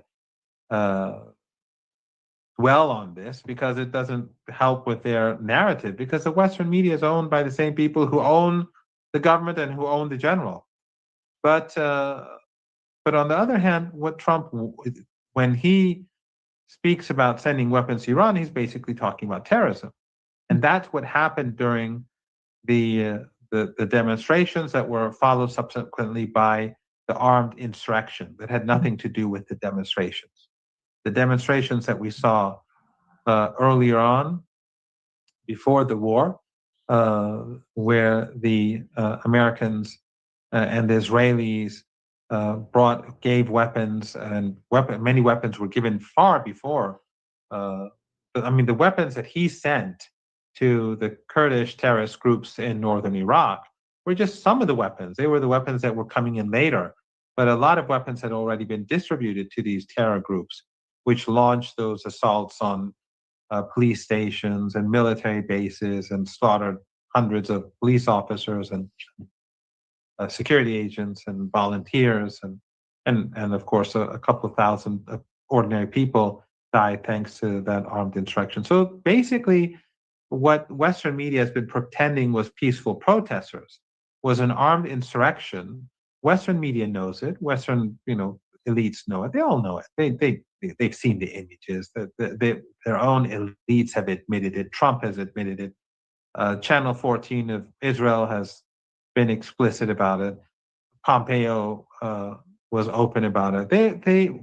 We all know what happened. It was an armed insurrection, and Trump, what he's basically saying now is that we want to continue with terrorist activities in Iran and to have our terrorists kill more Iranians. Why does he want that? Because they failed. They failed on the battlefield. They failed in their war against Iran. They failed in imposing a siege on the Iranian people. It's one failure after another. They failed in the 12-day war.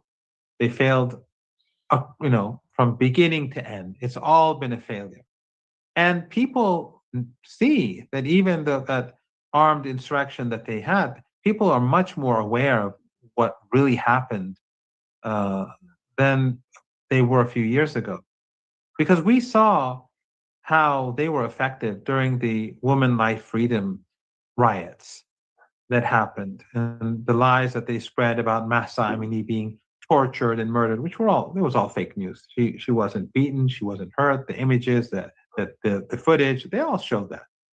She had a condition in childhood. Yes, they held her. That was unnecessary, and that's a different story. But Western Persian language media fabricated a narrative, and Western media, of course, played along with it, and they brought people to the streets. And then their terrorists did the same thing. They came out and started violence, not to the extent that we saw this time around, but still.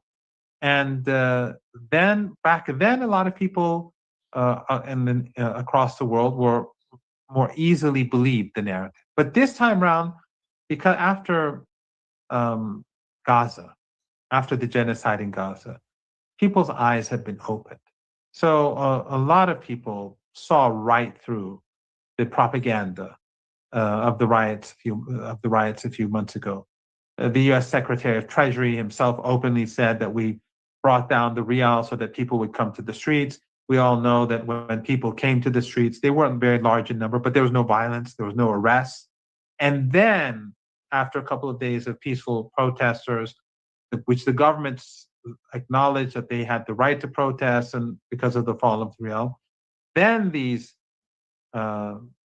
rioters and armed rioters became involved. And then we had 2 days of heavy fighting because of their armed insurrection.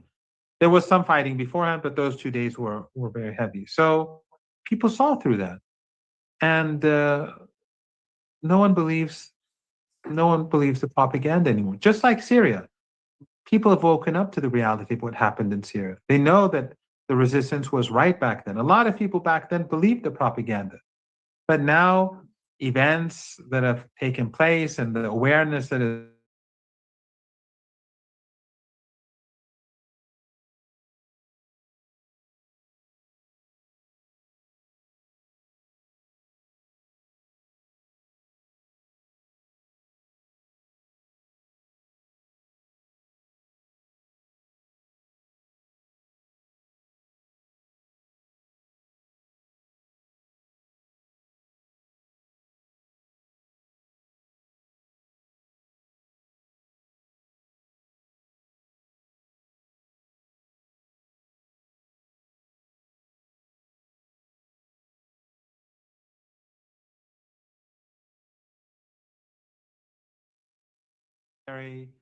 and that's a different story.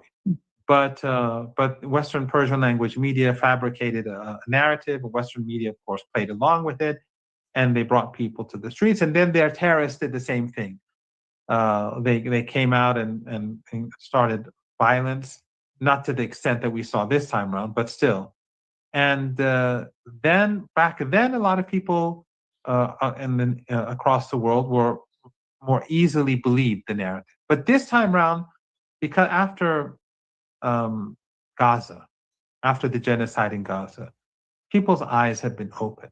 So a lot of people saw right through the propaganda of the riots a few months ago. The U.S. Secretary of Treasury himself openly said that we brought down the rial so that people would come to the streets.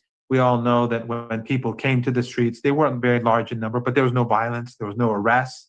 And then, after a couple of days of peaceful protesters, which the government acknowledged that they had the right to protest and because of the fall of the rial, then these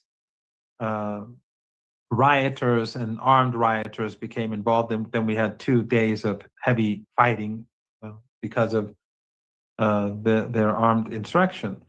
There was some fighting beforehand, but those 2 days were very heavy. So people saw through that, and no one believes the propaganda anymore. Just like Syria, people have woken up to the reality of what happened in Syria. They know that the resistance was right back then. A lot of people back then believed the propaganda. But now events that have taken place and the awareness that has been brought about across the world has caused, except for those who want to, insist on keeping their eyes closed, or these Salafi and Wahhabis, who right now are the only, in the Arab world, when the Iranians strike the Emirates, people on the streets and ordinary Arabs cheer on.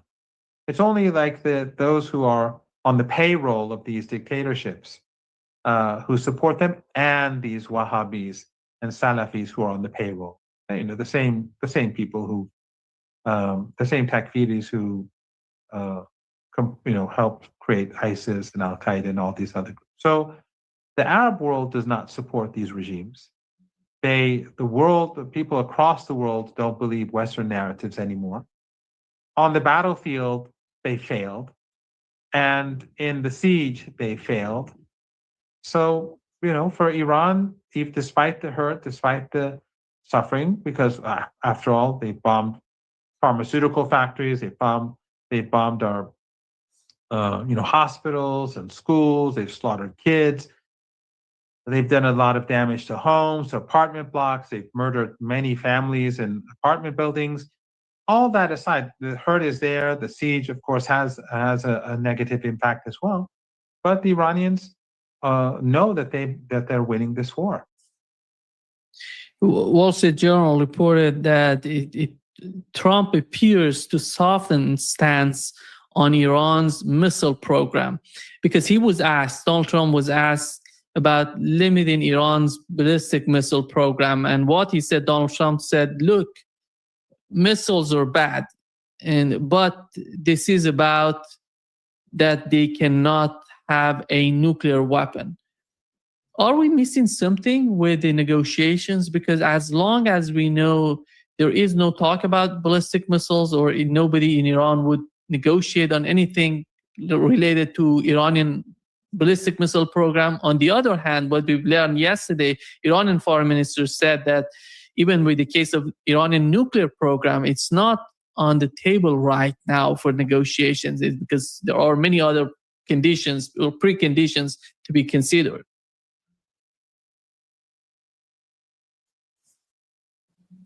You're back, Professor Marandi. Yes, first of all, we're not dealing with sane people. We're not dealing with normal people.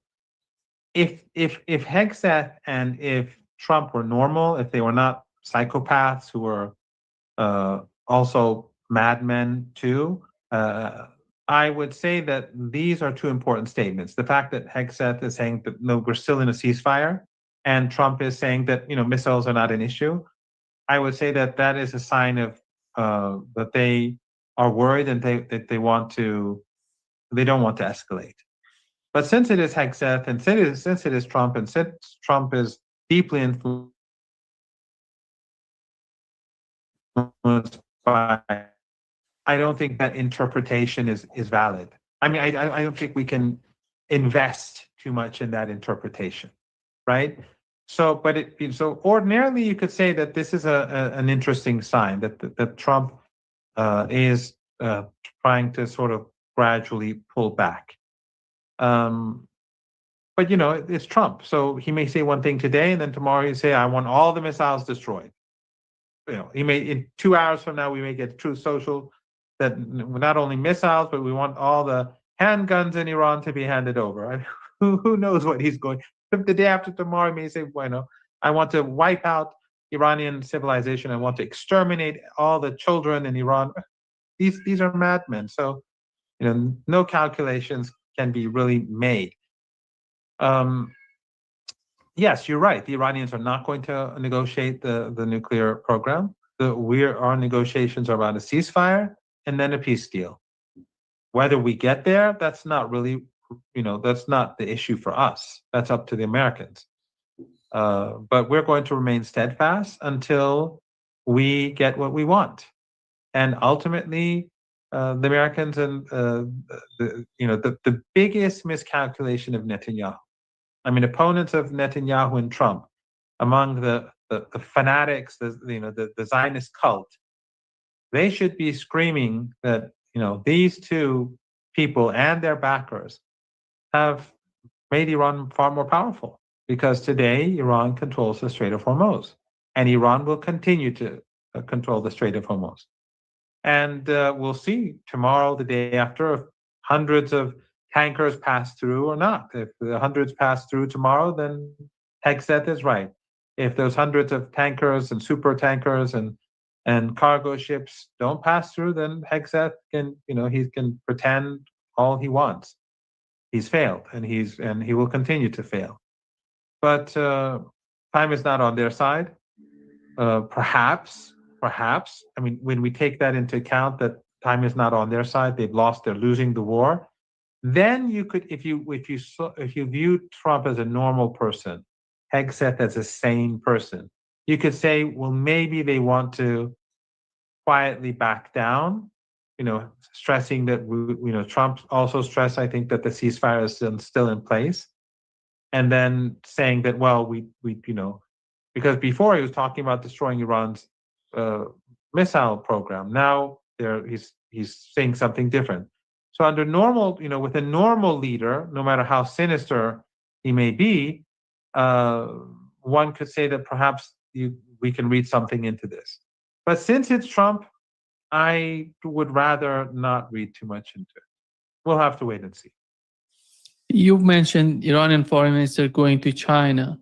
What is the current, sort of communications between Iran and China, and what are the main objectives of this trip and visit on the part of Iranian foreign minister?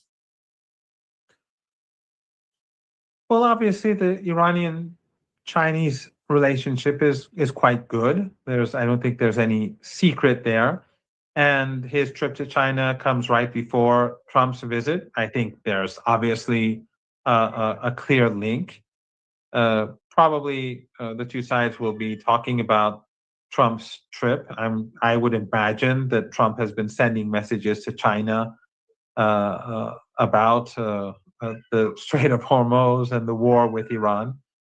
So we'll have to see what happens. But the relationship between the two sides is quite good. The Chinese are obviously very angry with the Americans for a host of the trade war, but also the fact that the United States has overthrown the government in Venezuela and is holding the president hostage, and now they've murdered Iranian leaders and they're waging war against Iran, and the United States has caused this economic crisis that is disrupting global business and trade, and it's going to get much worse very fast. And in fact, again, I'm not an economist, and when I say from 10 days from now to like a month from now, it's going to get a whole lot worse. That's what economists are saying, people who I trust and people who, some people who you also know. That's what they're saying. And that would basically mean that around the time that the Trump's trip comes to an end, about the time when he goes to Beijing, that will be around the time when the deterioration becomes much more visible in the global economy.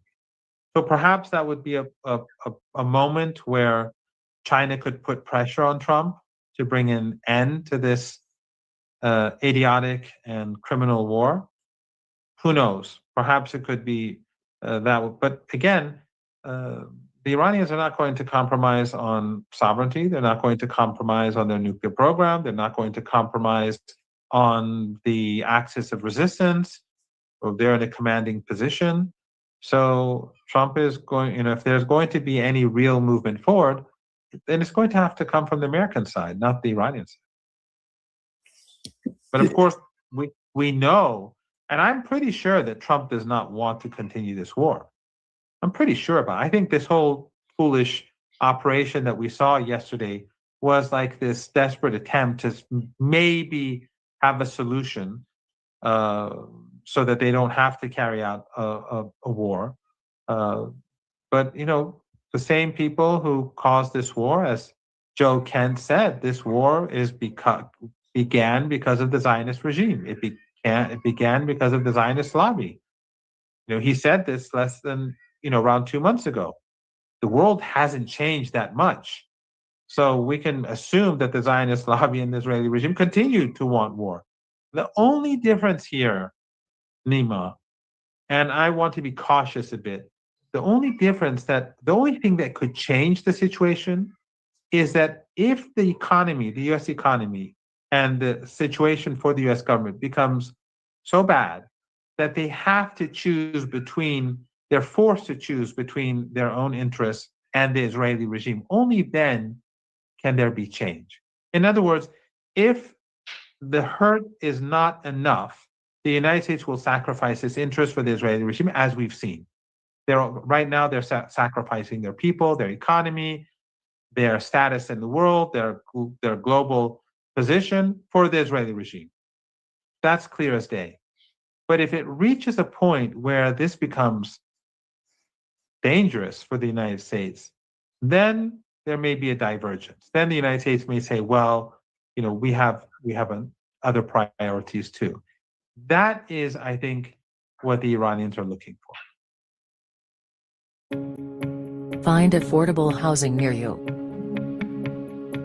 Select your state, then your city, and you can choose the apartment you like.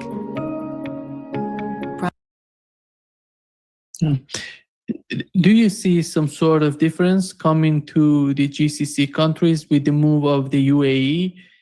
And because when it comes to Europe, you remember with the case of Ukraine, they basically were talking about that the foreign policy is defined by NATO, but that is somehow, you see what's happening right now with the case of the Middle East, and the differences are coming to the surface.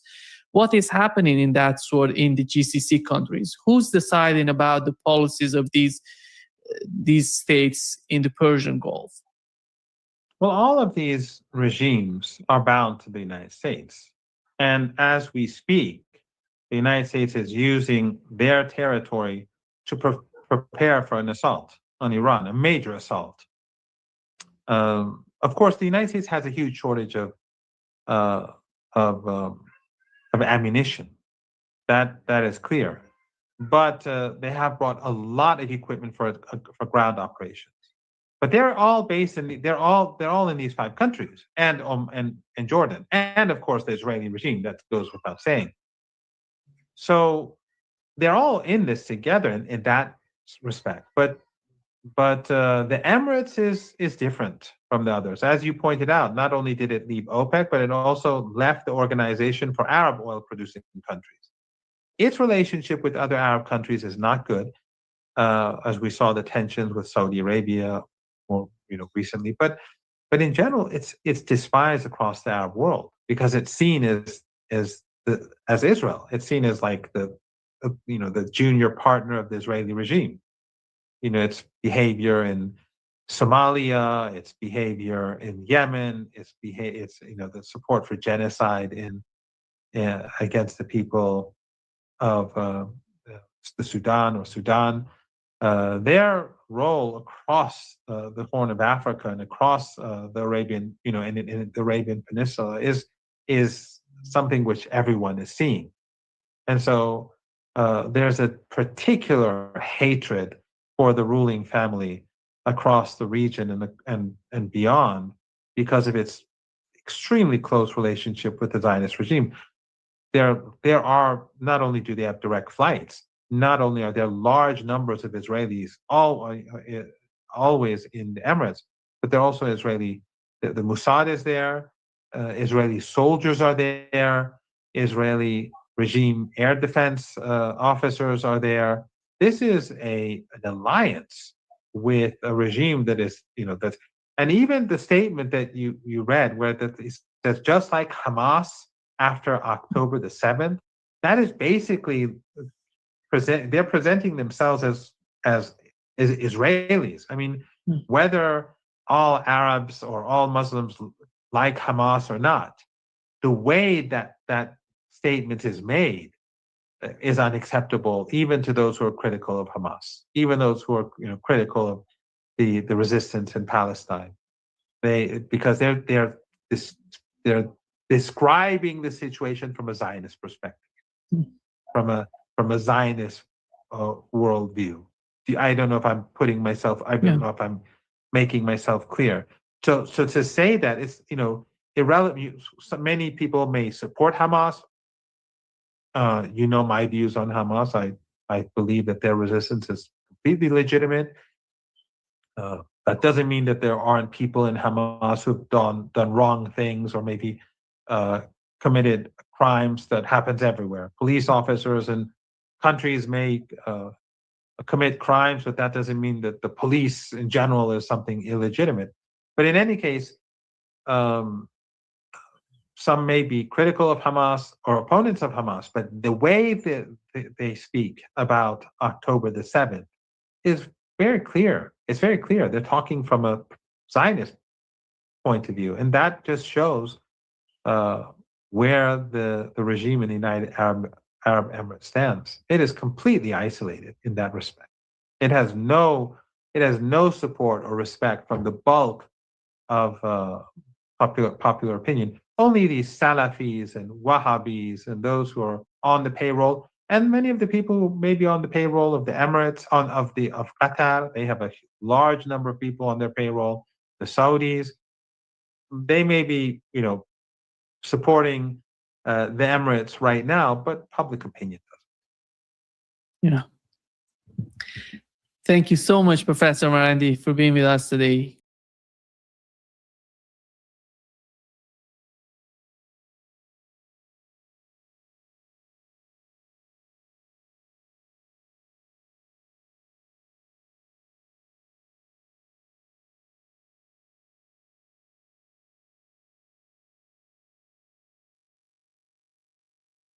A U.S. source familiar with the situation told us that they'd never seen anything like this at American bases, that these were rapid, targeted strikes using its technology.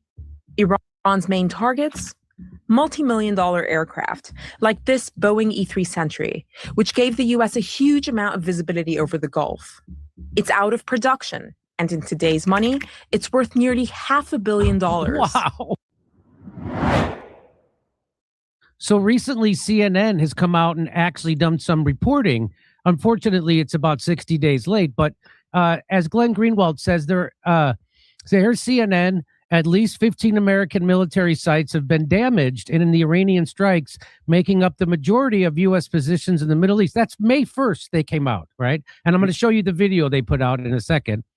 Glenn says there's now good journalism on the major destruction imposed by Iran on most regional U.S. military bases using sophisticated and precise weapons. But again, those whose understanding of the Iran war comes from Fox and the White House and Trump influencers have no idea this is happening. So it took about 60 days for CNN to actually report this. And here's what they reported, and I want to get your reaction to this. Camp Buehring, Kuwait. American soldiers enjoying a karaoke night at one of the biggest U.S. military hubs in the Gulf. That was then. This is now. A once bustling American microcity in the desert, nearly empty and heavily damaged after a weeks-long barrage of Iranian missiles and drones. one of many U.S. military facilities in the oil-rich Arabian Peninsula, targeted by Iran even as the U.S. and Israel pummeled the Islamic Republic's large arsenal. So what impact have Iran's strikes had on America's footprint in the Middle East? A CNN investigation found evidence of unprecedented destruction. We can reveal that strikes damaged at least 16 U.S. installations across 8 countries. According to our analysis and sourcing, that's the majority of American military positions in the region, and some of them are virtually unusable now. A U.S. source familiar with the situation told us that they'd never seen anything like this at American bases, that these were rapid, targeted strikes using advanced technology. Iran's main targets? Multi-million-dollar aircraft, like this Boeing E-3 Sentry, which gave the U.S. a huge amount of visibility over the Gulf. It's out of production, and in today's money, it's worth nearly $500 million. Wow. Critical communications equipment. Look at these giant golf balls. They're known as radomes, and they protect satellite dishes vital for data transmission. In this base alone, Iran destroyed all but one of the radomes less than a month into the war. And crucially, radar systems.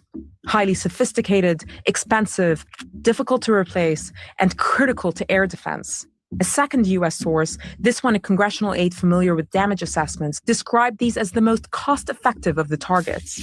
Our radar systems, they said, are our most expensive and our most limited resource in the region. For U.S. allies in the region, there's a dilemma. In some ways, Iran's show of force makes the U.S.'s presence in the region even more necessary to Gulf security.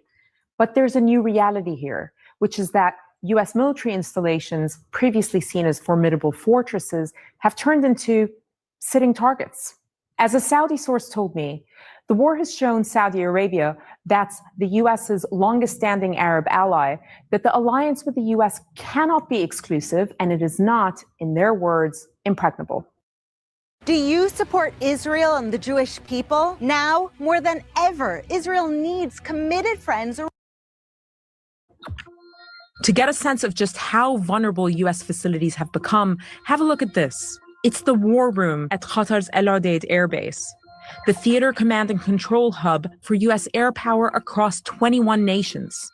Struck not just once, but twice, and according to a U.S. source, causing significant damage. The base had been largely evacuated at this point, and no casualties were reported.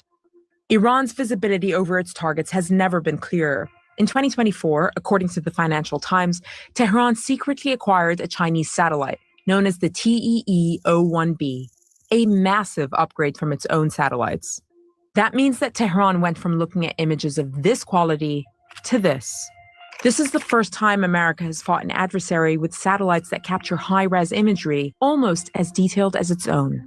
As the scale of the damage comes into focus, many will wonder whether America's presence, once a protective shield in the Middle East, has turned into its Achilles heel. Now, Ray, let me just get your reaction to this. To my reaction is that, of course, the military lied about this, and that this was they tried to cover it up, and it works because the news media in the United States is owned by the military-industrial complex and the banks, which do all the wars. But anyway, so what is your reaction to this report that came out 60 days too late? Well, Jimmy, it's Iran's fault for placing its country right in the middle of all these U.S. military bases. I mean, let's face it, I mean, if the president was not told that the Iranians were going to hit our bases if we attacked, he ought to get a new armed forces advisors. If he was not told that the Iranians would close the Strait of Hormuz, well, he's flying blind. I made a big mistake of applying logic to all this before the war started, and I reasoned that, oh my God, they have to know they close the strait. They have to know that these bases are vulnerable, so they won't attack Iran. How wrong I was! Yeah, how wrong I was, and I could be wrong again. But I think maybe we're okay for the next couple of weeks for two reasons. Putin has weighed in very heavily. An hour and a half with the president just a couple of days ago, in which he warned, look, this would be completely unacceptable if you continue on this road, particularly if you put ground troops in there. completely unacceptable. The Russian words are the strongest you can use in diplomatic discourse. And number two, if Trump wants to go to China, which he does, what's that, 10 days away? He's not going to go to China if he resumes this attack now there are firefights today, but I don't think the ceasefire has completely dissipated or ended. And I think that we may be safe for another 2 weeks, but that applies logic to Trump. And that's a big mistake, as I learned right at the beginning before the attack on February 28th. Let me add one other thing, Jimmy, that most people say, oh my God, there was no plan. There was no real, no strategy. Well, yeah, there was a strategy. Do whatever Bibi Netanyahu tells you to do.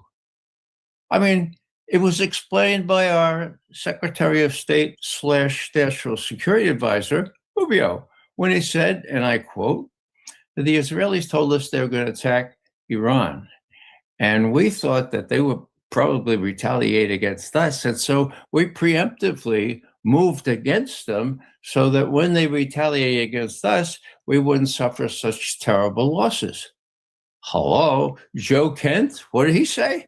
He said there was no imminent threat. It was the Israelis, both in Israel and our Israeli supporters in Washington, that started this war. He's in a position to know these things. I admire his courage. So if Americans are kind of wondering what the strategy and all, there is no strategy because it's a knee-jerk reaction to what Netanyahu sort of started, and I'm sure that it was prearranged, but he forced Trump's hand, and it's going to come to a no good end, as the Chinese would say, unless somebody like maybe the chairman of the Joint Chiefs of Staff would talk some sense into Trump. This is a guy, and this is kind of a hopeful note. Tony Aguilar. I don't know if you've interviewed him. We know, we've had him on our show for sure. Yeah.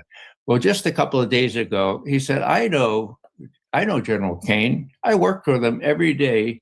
He's the chairman of the Joint Chiefs. Right. Yeah. He says, there was one instance where Trump issued a Truth Social tweet and said, we're pulling out of Syria right now. And then he was going to send the Secretary of Defense into Syria to talk to the rest of us who were there in that one of those bases. And now he couldn't come, so Trump came himself. And there's sort of a council of war around a table, all 2-star, 3-star generals, and then General Kane, 1-star. Now, by prearrangement, Tony Aguilar and General Kane had decided, well, look, we got to make sure the president knows what's going to happen if we just pull out of there. Okay, people get killed, a lot of our troops, and billions of dollars worth of. So they had a little plan, and it was in General Kane's pocket. So after all these guys said, yes, sir, sounds like a great idea, Kane pipes up and says, Mr. President, we know that you want to get out as quickly as possible. There's another way of doing this, which would really lessen these casualties and the loss of material. And actually, I have a little, and the president says, oh, I'd like to hear about that. So he drags out this prearranged little sketch, and he said, this week we could hear that, just give us a couple more weeks and we won't suffer many casualties. The president says, what's your name, Kane? And he says, yeah, what's your first name? Raisin. You mean like raisins that you eat? No, I'm a fighter pilot. Raisin Kane. Oh, man, did that impress Trump? Next thing you know, Kane, out of uniform, to be honest here, at Andrews Air Force Base appears with a MAGA hat on, Talk about sealing your fate. He's promoted from a 1-star, let's point to a 3-star. He's taken out of the National Guard into the regular Air Force, given another star, and all of a sudden, bending the rules, he becomes chairman of the Joint Chiefs of Staff. I always thought that was highly irregular and probably bad. But we have this example where he stood up and said to the president, look, we could do better. We could do a better plan than this. So Tony agrees that this is a ray of hope, that he knows by personal experience, being there for a whole year with General Kane and seeing him face up up with all these 2 stars and 3 stars. Oh, outstanding idea. We're faced up to them. So I'm hopeful that he and the military, the admiral who runs CENTCOM and his subordinate commanders have to know. Before placing a bid, make sure you understand the vehicle's condition and reports, whether it's a clean title or a salvage car. How perilous this would be if they landed troops or even if they continued this damn war. So with the losses that we've already accepted or suffered because of the bases and for everything else, I think Trump will huff and puff, and I'm in a minority here. I think he'll huff and puff, but if he wants to go to China and if he heeds the Russian warning, now the Russian warning was very strong. As a matter of fact, the Russians took the initiative and called him. That's rare. Usually when they talk, Trump initiates the conversation and went for an hour and a half. And the readout was very, very strong, saying, look, we warned the president, that is the Russians warned the president, that this would be a very, very bad idea, very dangerous, not only to Iran, but to its neighbors. Oh, by the way, we're a neighbor. There's a little Caspian Sea between us, but we're a neighbor. We worry about Iran. So that business plus the completely unacceptable phraseology persuades me that that Trump is going to have to take this seriously, just as he did. You may remember this, Jimmy, in October of last year. Remember, Zelensky was coming and Trump was saying, we're going to give him tomahawks. For sure, we're going to give him tomahawks unless Putin ends this damn thing in Ukraine. So what happens? Well, 3 days later, Putin calls Trump. He says, now, this is really not a good idea. Really, really not a good idea, tomahawks. And he hangs up. 2.5 hours that time. Okay. And what happens? Zelensky comes the next day, 17th of October, and Trump says, sorry, but we really need those tomahawks all by ourselves. You know, we're running short, so we're not going to get any tomahawks. Now, that's a precedent for what I hope is going to obtain right now. Putin took the initiative, 1.5 hours this time. Pretty tough readout of what he said. And then there were, sweeteners like, oh, we really admire Melania, your wife, your good wife, who does such good work at putting displaced children and so forth together. And by the way to go dodging that bullet, another bullet. And, so there were nice little things tucked in there. That's called diplomacy. And diplomacy specifically targeted to a guy like, to a narcissist like Trump. They have a pretty decent relationship. Last thing I'll say is that they said, we did agree on Ukraine. We both agreed that the Europeans are the fly in the ointment. And of course, Zelensky is the worst, and they're supporting him. So you have the U.S. and the Russians agreeing that Zelensky is the fly in the ointment, and the Europeans supporting him. So these are realities. We used to read this. At least I used to read this stuff really carefully, and from the Soviet side and from the Russian side, I could discern these differences and make some sense out of them. Trying to analyze or trying to apply rules of logic to Trump is a fool's errand. That's why I thought that there would be this war. So would you agree with this? I saw this on Twitter today. So just going back to CNN's coverage of what Iran did at the start of the war, this is what it looked like. All the United States bases, I don't know, the gall of Iran to put their country right in the middle of all our military bases. But this is what it looked like after they wiped out most of that. That's pretty accurate. Would you agree or no? Well, yeah.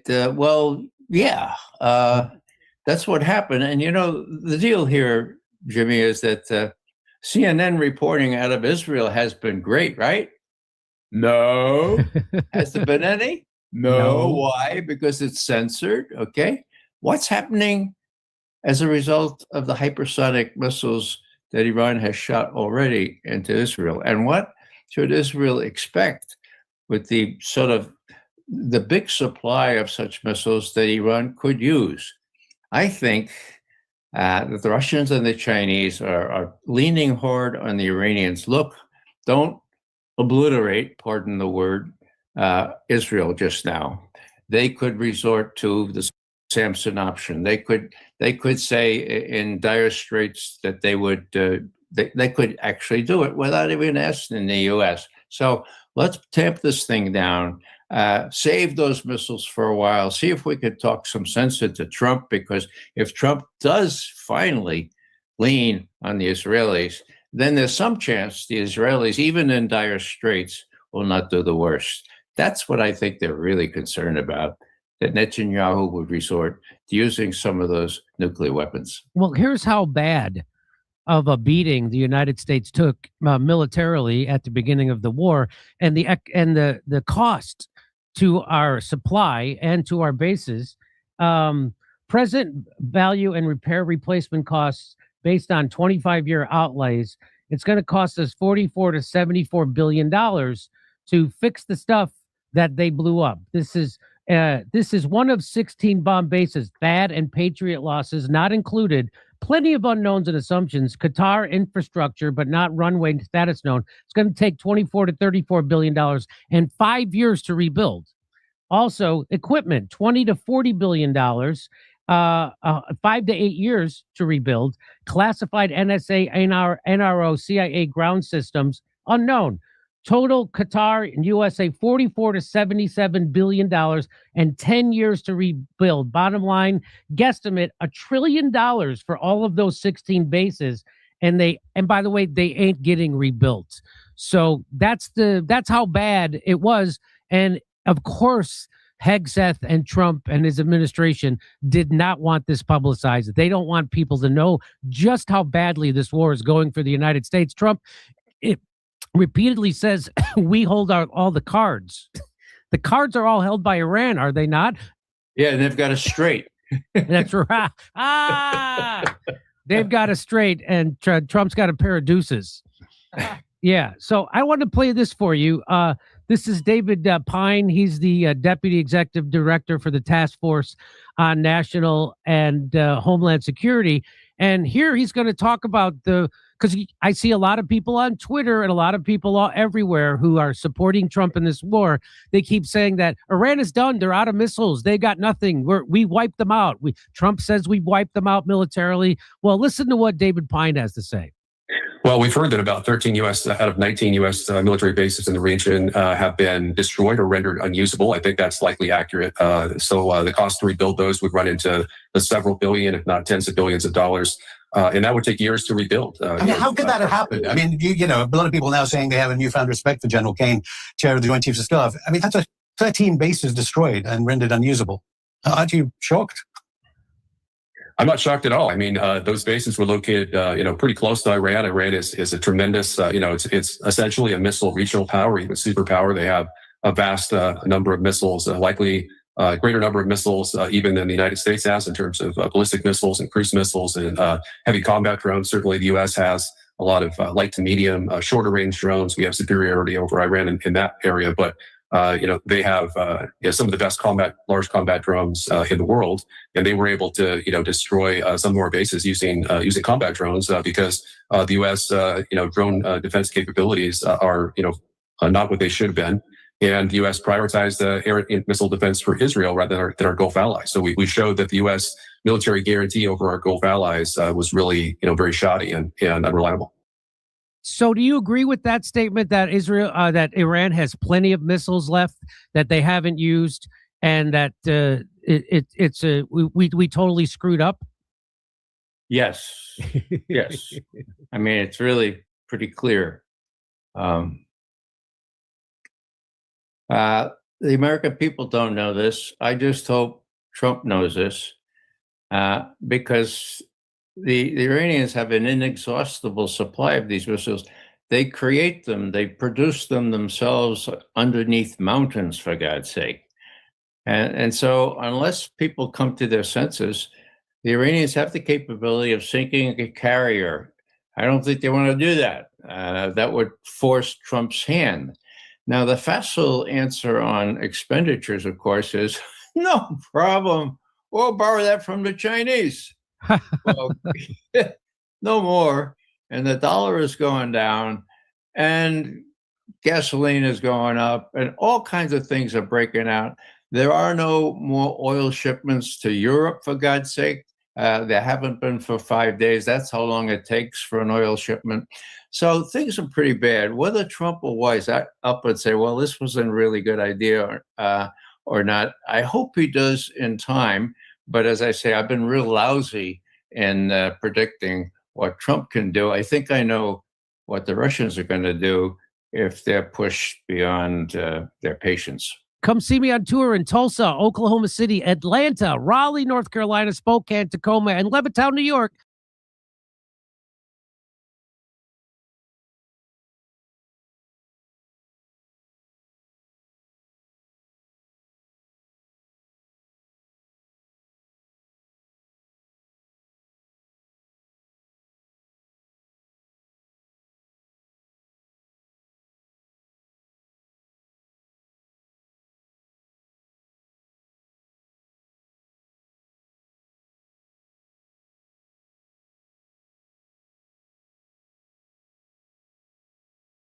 Get your real hair back permanently. Play solo, after work, at your own pace. No stress. World of Warships is naval combat without pressure. So, Russia just banned the dollar from its energy trade with Europe. All future oil and gas deals, Russian rubles or Chinese yuan only. No dollars ever again. So Europe sanctioned Russia to protect the dollar system. Russia just removed the dollar from the European. That is shocking. This is again having major unintended consequences. The international security state and the WEF Davos group thought that they were going to be able to crush Russia and break it up and balkanize it into pieces, and then BlackRock and State Street and Vanguard could buy it up. It didn't happen. In fact, Russia is stronger now than ever before. Putin has got a higher popularity ratings than ever before, 75, 80% popularity ratings, and he's closer together with China, and now they're trading oil and not the dollar, which is the worst outcome for the United States because our whole economy is based on the petrodollar. And when that goes away, our currency devalues, and our ability to print money, if we're no longer the reserve currency of the world, everything's gone. We can't sanction people. We lose all our power, and our economy crashes. So just wherever you'd like to take it, talking about the Ukraine war, the craziness of Europe in general, because they're doubling down. They want more war with Russia. And if you have any ideas on why that is and what's going to happen, go right ahead. Well, just in the last 24 hours, King Charles III, has been speaking in the presence of Donald Trump, and has been making plain his belief, his opinion, that we being Britain and the United States have to stand fast in support of the brave people of Ukraine and the independent status of Ukraine. Now, of course, the citizenry of Ukraine, God help them and God bless them. The ordinary people that have had this descend upon them. But the Zelensky regime, that being what I mean by Ukraine in this context, the fact that the king, whose sworn duty is to look out for his subjects, to protect the people, to be their last line of defense in many respects, and he's basically getting behind the idea of ongoing war with Russia. Now, I just find that once again, he in this context is again playing out of the worn out playbook. He was invoking, in the aftermath of 9/11, how we came together, with unity.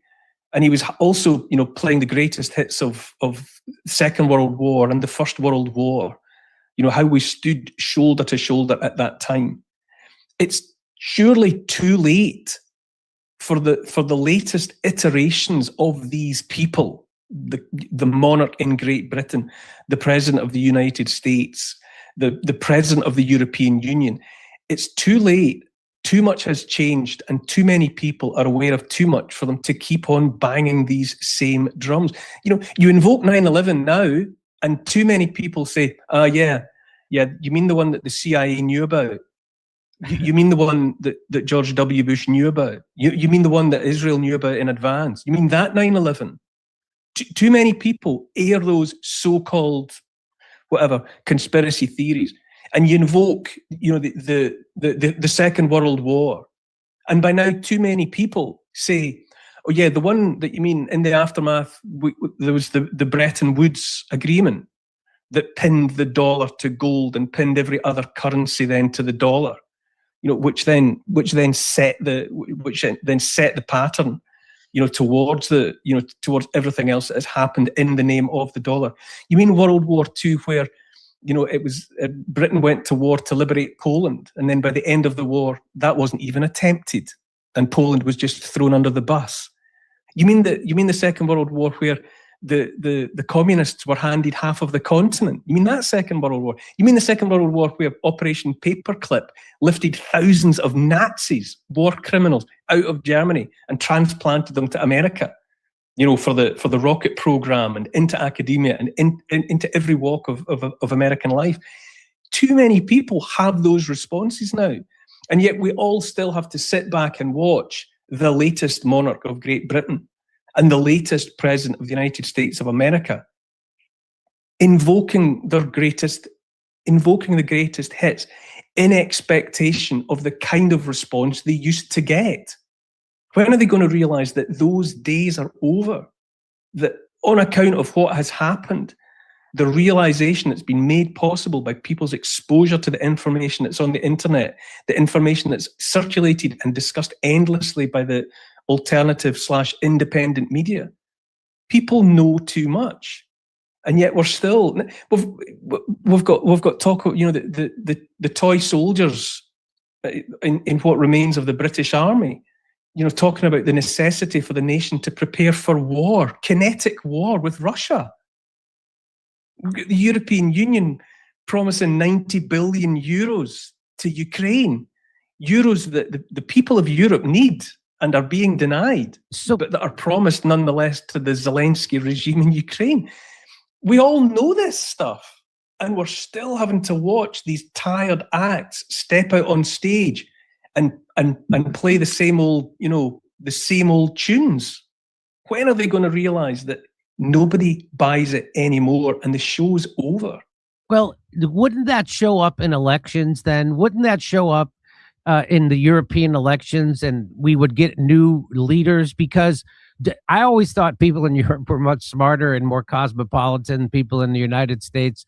Don't they know that when they blew up the Nord Stream pipeline, that it negatively affected their economy? Because unless and until people realize that if you're offered it as something you can vote for, it's another buttock of the same arse.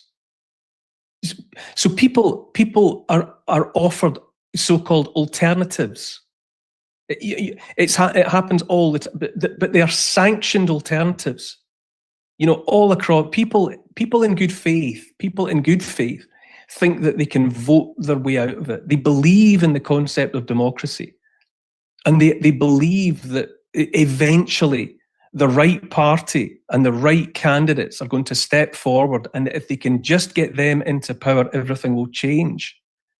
That's the last redoubt. As long as that corrupted, rotten system is perpetuated by well-meaning people who think that, finally, that's the party for me. They'll deliver the goods. They'll come through on their promises.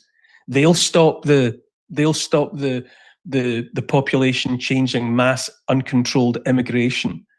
They'll get us out of this, that, and the next thing. They'll stop all the things I'm frightened of, because people aren't realizing that if it's wearing a suit, it's got on a rosette, and it's standing on a soapbox and you're allowed to vote for it, it's part of the problem.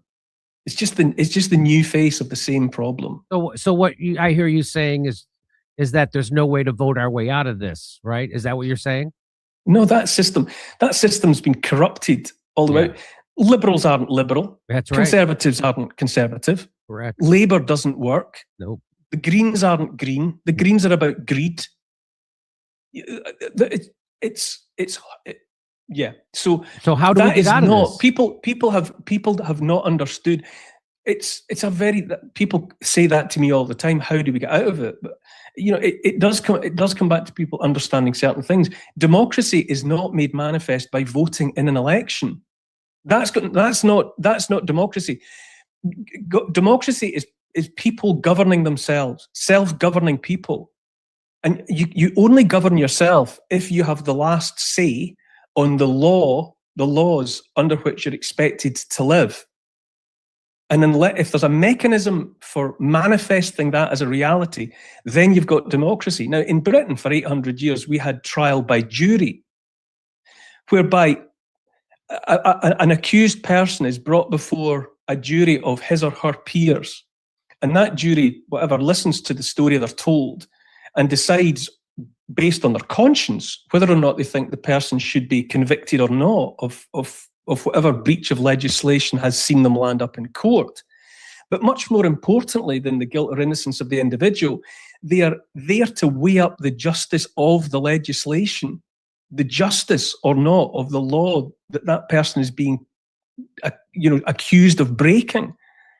And moment by moment, with every case, a jury is empowered to check the justice of the law. That's being taken away in Britain. Trial by jury is all but gone. And if you end up in a situation, as we will in Britain, where an administration can write its laws, get them passed because it has a majority or otherwise controls the parliament, and then decides what the punishments will be for anybody breaking that law, and it employs the judges that will make the decisions about guilt or innocence, that's textbook tyranny. Now, we in Britain have watched that happen. That's the end of democracy. That is the end of democracy. Voting in elections, that should only be about, having a momentary concern about the makeup of the administration that will look after, that will administer the wishes of the people. So with that, because of what's been done to trial by jury in Britain, for example, we don't have democracy. The people cannot govern themselves, because the only mechanism that manifests that as a reality, which is trial by jury, where the jury, sitting as a little parliament, tests the justice or not of the legislation. Once that's gone, it's a dictatorship. Look up anyone you are concerned about. Just enter a name and state to uncover the truth. So in answer to your question, how do we get out of this? You're not going to get out of it by voting, because if you can vote for it, it's one of them. Yeah, that's I had tried to explain that to people, and it's hard to get it over on people. They just can't. In the United States, people just see Trump as the ultimate evil instead of just a continuation of what we all have had. And they somehow turn a blind eye to Joe Biden forcing experimental medical treatments on people. They turn a blind eye to Joe Biden starting a proxy war with the nuclear power. They turn a blind eye to Joe Biden funding a genocide right in front of our faces. They turned a blind eye to him smashing a union strike. They turned a blind eye to the Democratic Party rigging 3 primaries in a row, so we don't even get a choice. 3 primaries in a row, and the last one, they didn't even bother to have a primary. But anyway, go ahead. You wanted to say. We as a species are watching genocide. I know. The 20th century was supposed to teach all of us that if we so much as smelled the smoke of a potential genocide, we were supposed to shout fire. That was supposed to be the lesson of the 20th century. Don't wait until it's happening. If it's happening, stop it. But don't wait until it's happening. But we are watching a genocide unfold. In Lebanon, Christians in Lebanon are being murdered and dispossessed in Lebanon under our gaze. How can so? I mean, you know, before you get to things like what about democracy and you know and union strikes being smashed, we have disregarded lesson number one that, as I understood it, we were supposed to get from the 20th century, which is you don't stand by while someone somewhere mows the grass. You don't do that. Right. That's step number one. If we are going to watch a genocide, we've got a president of the United States of America vowing to bomb into the Stone Age a 4,000-year-old civilization, promising that it will never rise again, that civilization, unless he gets his way. J.D. Vance is still saying, oh, well, if Iran will just, if the people of Iran will just do what we need them to do, if they'll just go where we want, then it'll be an economic success story. How many times are people going to watch that playbook played by America? You know, after the 7 wars in 5 years. Yeah. Libya was promised a bright new future if it wasn't for the Gaddafi regime. Now what happened there? Well, you know, Gaddafi was sodomized to death with a scaffold pole, and now you can buy slaves in Tripoli for $400. How many people are going to look on at the endless repetition of the use of the same playbook? Look at Syria. Syria now, as we predicted, if you get rid of Assad, they're going to install an Al Qaeda is going to take over, and that's exactly what happened. Except he took off his terrorist garb and he put on a Brooks Brothers suit, and he's welcomed at Downing Street. He's welcome at the White House. Everybody loves the former chief head chopper of Al Qaeda in Syria, who's now running that country. But of course, he's working with Israel because that's part of the greater Israel project. And now Israel does control about a third of Syria. So, it's exactly what you're saying. Exactly what you're saying. Look at Libya. Look at Iraq. Look at Sudan. Look at Somalia. Look at Afghanistan. One country after another. Look what's happened. It's the same thing that happens every time. You know, Iraq and Saddam Hussein, that had to be taken on because, you know, he was looking at trading oil and other resources in his own currency or without the petrodollar. You know, can't have so that. He was hanged by the neck until he was dead. Look what happened to Muammar Gaddafi. Same thing. He was contemplating stepping out of line. Yeah. You know, not having a central bank, not playing by the playbook of the Bank for International Settlement, you know, that runs the central banks. He wouldn't do it, so you know he ends up, you know, in a drain pipe with a mob. And yet these are the things that have to be. God, it's a long road, but to me, in my lifetime, that we're watching a genocide and excusing it. We're watching a genocide and saying. And listening to people say, well, someone's got to do it. I know. Neil, I really appreciate you being so generous with your time. It's always great to see you. It's always great to talk to you. I really feel a close connection with you, and I hope we get to see each other. Jimmy.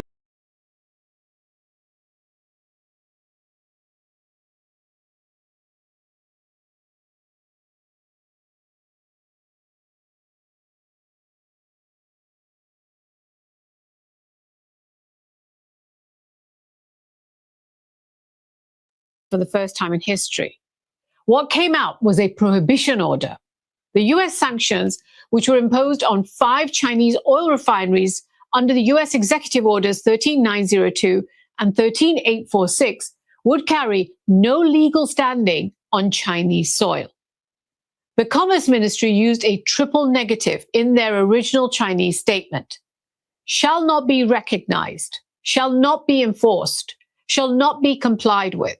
The ministry declared that the Chinese government has consistently opposed unilateral sanctions that lack authorization from the United Nations and a basis in international law. Now, this Chinese blocking law, which is titled Measures to Prevent the Improper Extraterritorial Application of Foreign Laws and Measures, along with some further regulations most recently just issued in April this year under the State Council Decree number 835, creating a malicious entity list for anyone enforcing US sanctions. Now, these regulations combined explicitly place American Sanctions Authority outside the boundaries of Chinese jurisdiction and orders every Chinese firm and individual in the country to treat those sanctions as if they do not exist. So, if you do comply with those US extraterritorial sanctions and you cut off a Chinese company, you will now be violating a Chinese law. And that applies whether you're a Chinese or a foreign company.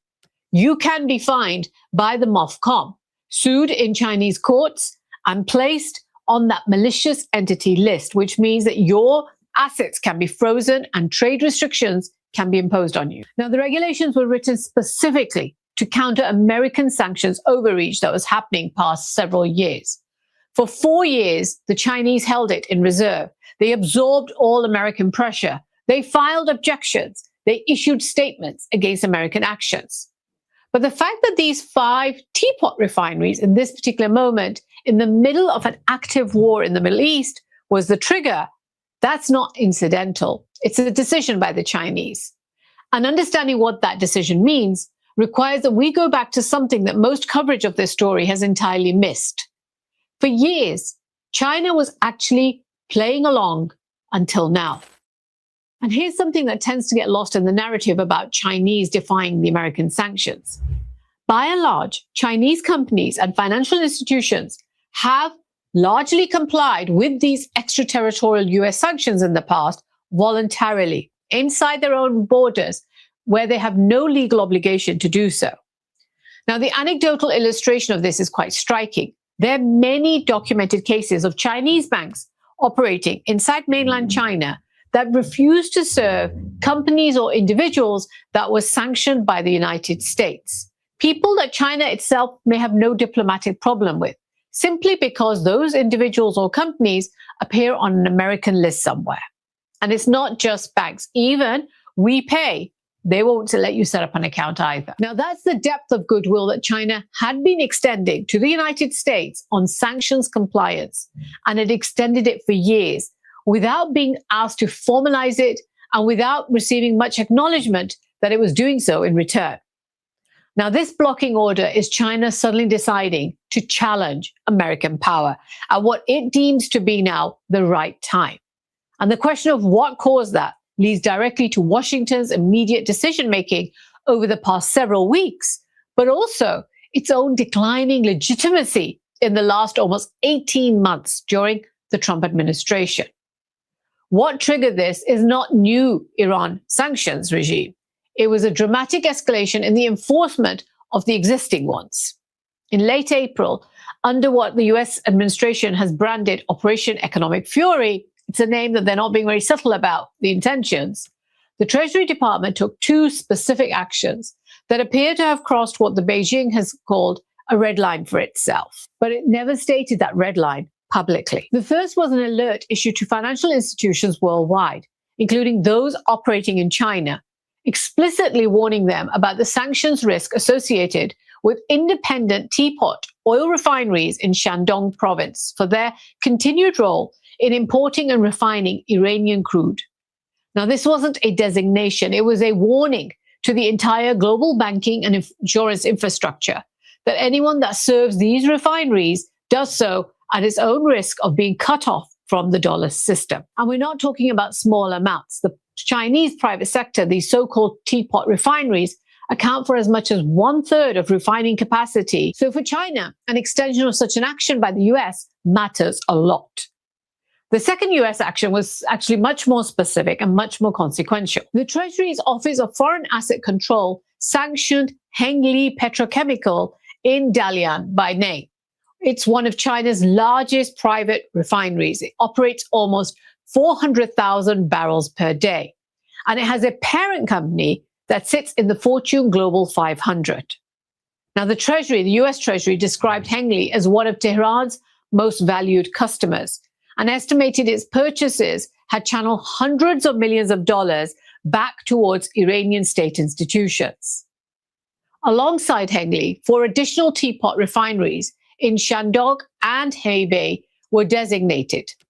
Shandong Zhisheng Petrochemical Group, the Hubei Xinji Chemical Group, the Shouguang Luxing Petrochemical, and Shandong Chongqing Chemical. What these designations mean in practice is total exclusion from the dollar-based financial system, not just for the refineries themselves, but for any bank, insurer, or trading partner anywhere in the world that continues doing business with them. And the intent was to create a ring of financial isolation around these companies that would eventually make their operations unsustainable, regardless of what Beijing wanted. Now, China's calculation evidently was that sanctioning a Fortune 500 linked Chinese company by name through executive orders targeting a third country without UN authorization, while simultaneously pressurizing Chinese financial institutions inside China, was basically the red line here. Not the sanctions in principle, but rather this particular combination of scale, targeting, and extraterritorial reach. The formal name of what China just invoked is the Regulations on Countering Unjustified Extraterritorial Application of Foreign Legislation and Other Measures. That's what the blocking statute's known as, and it was enacted on January the 9th in 2021. And in April 2026, it was extended with an addendum that made its reach explicitly extraterritorial as well. The blocking statute emerged during a period of heightened stress that existed between China and the Western nations. It was Beijing's accumulated response to roughly 3 years before that of escalating American economic warfare.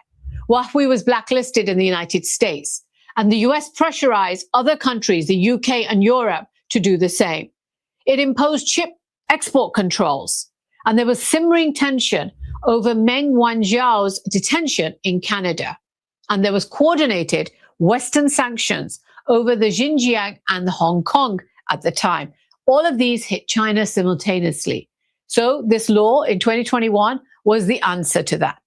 The fact that it sat unused for 4 more years and was finally pulled out specifically for these 5 oil refineries is what makes that current moment so significant. The law itself is written very broad. It's broad enough to apply to any country, but it was designed almost entirely with the United States in mind as a response to those American sanctions and the way they're practiced.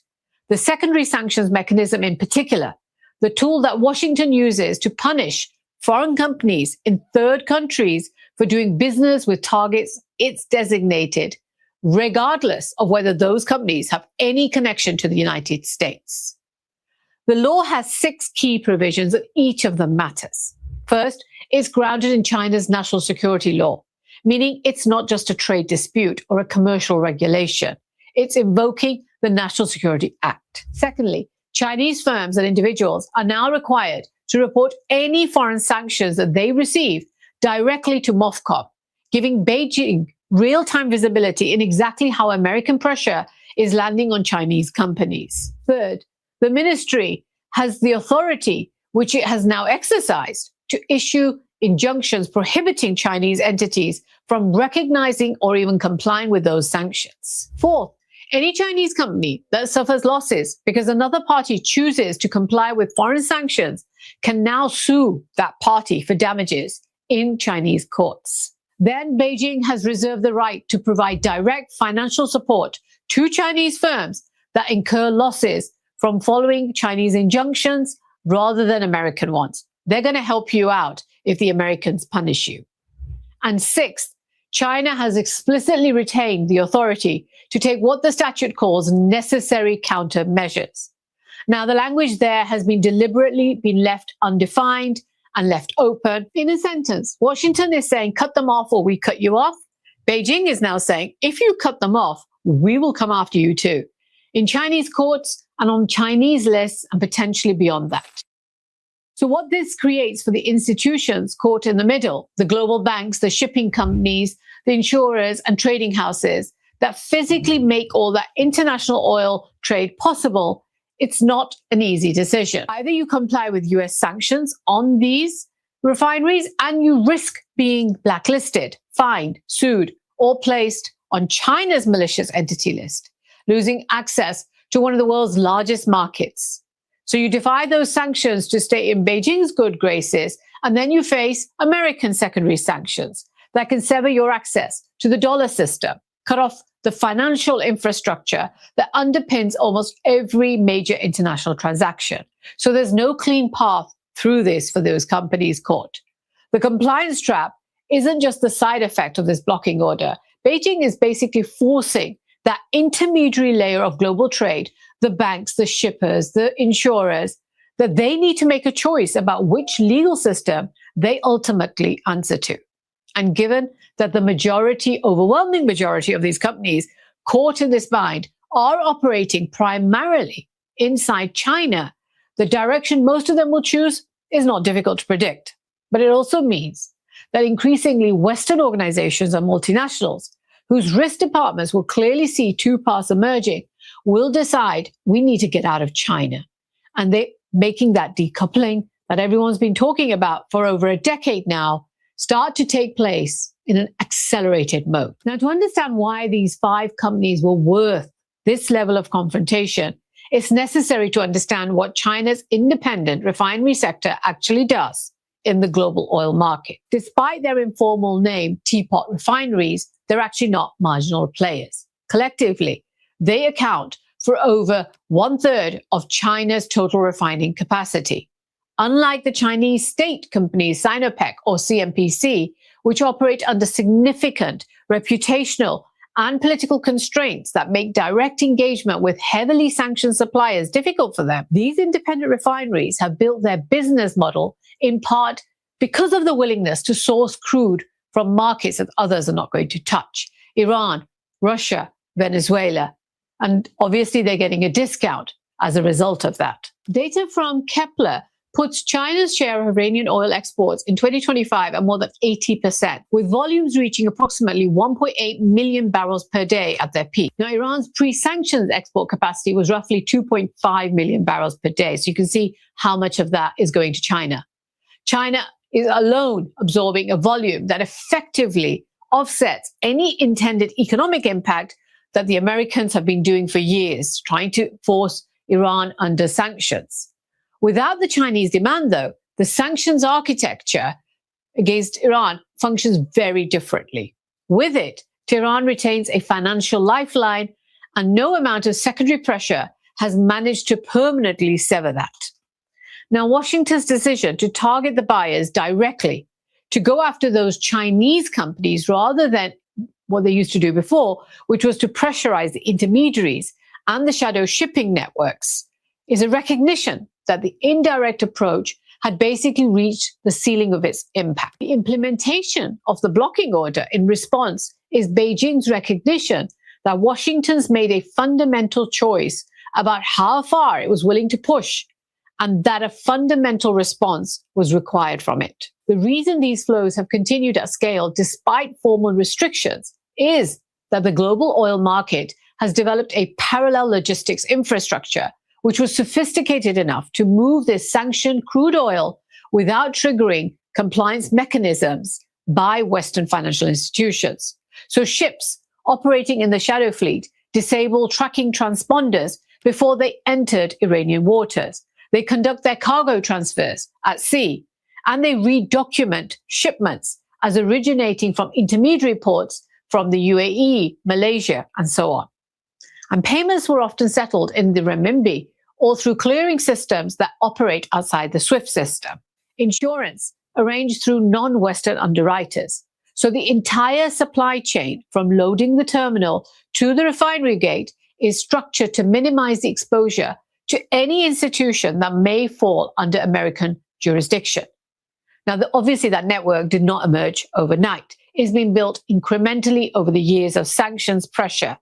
And now it's robust enough that even though individual enforcement actions such as ship seizures, blacklistings, and the secondary designations that the United States might do, it doesn't produce enough pressure. The shadow fleet, as I discussed in an earlier vlog, is not a workaround any longer. It's a parallel system with its own institutional logic. Now, China's blocking order provides that system with its legal foundation. What previously operated as a pragmatic workaround will now start to get an explicit state backing. And that changes that risk calculus for every intermediary, shipper, and financial institution operating within China's sphere of influence. And the escalation dynamic from here is not complicated to describe, but it's genuinely difficult to navigate. If the United States decides to enforce the logic of its sanctions, if it moves to designate Chinese banks who serve those refineries or financial institutions that continue servicing Hengli and the other targeted refineries, it's going to cross into territory that's got nothing to do with Iranian oil anymore. The moment a major Chinese bank is sanctioned for dealing with, for example, Hengli, this stops being a pressure campaign against Iran, and it becomes a direct financial confrontation between the two largest economies on earth, with the consequences for the global financial system, which are difficult to model, impossible to fully contain. Alternatively, if Washington backs off, if it issues those sanctions and then watches China activate the blocking statute and decides not to further escalate, then Beijing will have demonstrated something with significant long-term implications: that American extraterritorial sanctions applied against Chinese entities inside China are largely a bluff, and that sufficient resolve can call them out. Neither outcome is comfortable for Washington. One leads to financial confrontation that it's not going to be ready to manage right now. The other erodes its credibility of the sanctions architecture that has been one of its primary instruments for global leverage now for decades. Whether it was Cuba, whether it was Russia, whether it's Iran, and now on Chinese entities. With the US-China summit coming up in the next week, US backing off is what's expected, given the fact that the US-China summit is coming up in the next week. It's the outcome that Trump is already most known for being taco when it comes to hard decisions. There is a parallel track to this dispute that extends beyond finance and into the physical movement of oil. And it's worth addressing because it connects directly to what's happening across the broader Middle East right now. The United States has already moved to interdict Iranian oil shipments at sea in limited ways. It's done vessel seizures, expanded monitoring, and coordination with other navies in the Gulf waters. Now, the problem with that is that it assumes that enforcement costs stay manageable. If they don't, what happens when the oil that's been stopped isn't Iranian, but it's Chinese? At 1.8 million barrels per day, Iranian crude is a meaningful component of the energy supply for a country that imports roughly 11 million barrels per day to sustain its industrial economy. Any maritime enforcement campaign that threatens that supply for long enough will no longer remain a bilateral Iran dispute for too long. It's something that China has a direct material interest in contesting at some point. Now, Beijing hasn't moved to escort any tankers or challenge American naval operations in the Gulf yet. But the blocking order now suggests that China's decided that the political conditions for using those options are actively worth exploring.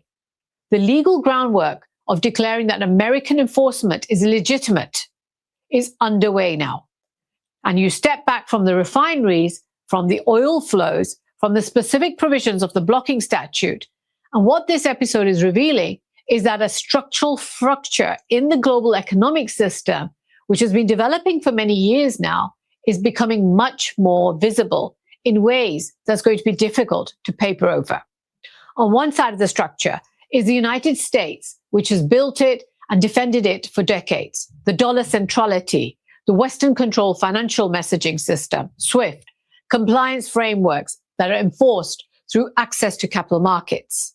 And on the other hand now, increasingly, that network that includes China, Russia, Iran, and a growing number of non-aligned economies which have been assembling renminbi settlement, alternative clearing mechanism, state-backed logistics, and now a formal legal protection for entities operating outside the American or the Western framework.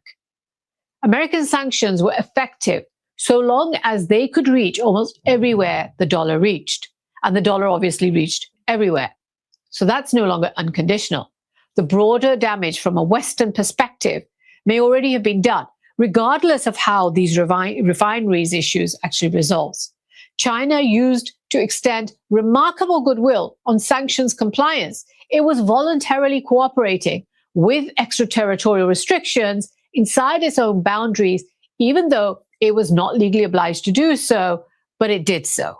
That goodwill has now been formally withdrawn, and a China with less deference towards American financial hegemony is a fundamentally different operating environment for US foreign policy, for US economic policy. And that shift is going to matter much more in the long run, rather than worrying about these 5 teapot refineries in Shandong and whether they continue buying Iranian crude. The immediate question is whether Washington escalates. Is it going to do additional designations? Are Chinese banks going to be added to this list? Are tighter export controls going to hit? And whether each additional round of pressure pushes more of those in the global economy into the alternative system rather than pulling them back into the American one. The more important question is what Beijing does over the next 12 months with this legal and logistical infrastructure it's now formally consolidated. The renminbi payment systems, which are handling Iranian crude today, are the same systems that are being piloted for Gulf state transactions. You may remember the UAE and China are cooperating on mBridge. It's being used for the Russian energy system and for Southeast Asian commodity trade.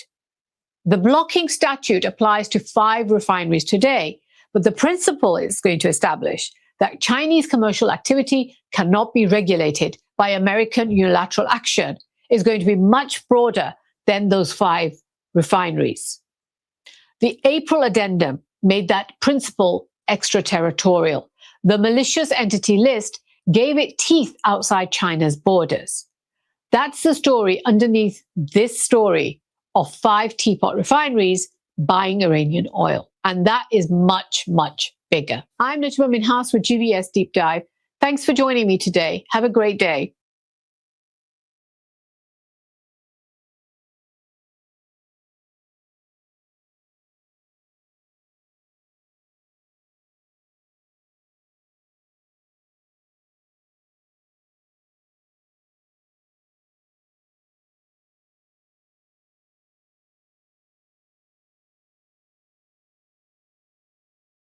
Coming. But first this. Even if things go back to normal, the damage attack will come on 7 May against Iran. So all of what we're witnessing right now, the political theater that's taking place at the White House, the pretense where Marco Rubio's out saying, "Oh, we're all about defense. We're not offense," forgetting the fact that they launched a surprise attack on Iran on the 28th of February. Completely unjustified, completely illegal. But now they're wanting to take the attitude that, oh, it's Iran that's doing the illegal thing. And, here's Marco Rubio, who should know better, but he ignorantly claims that this is an international waterway. It is not.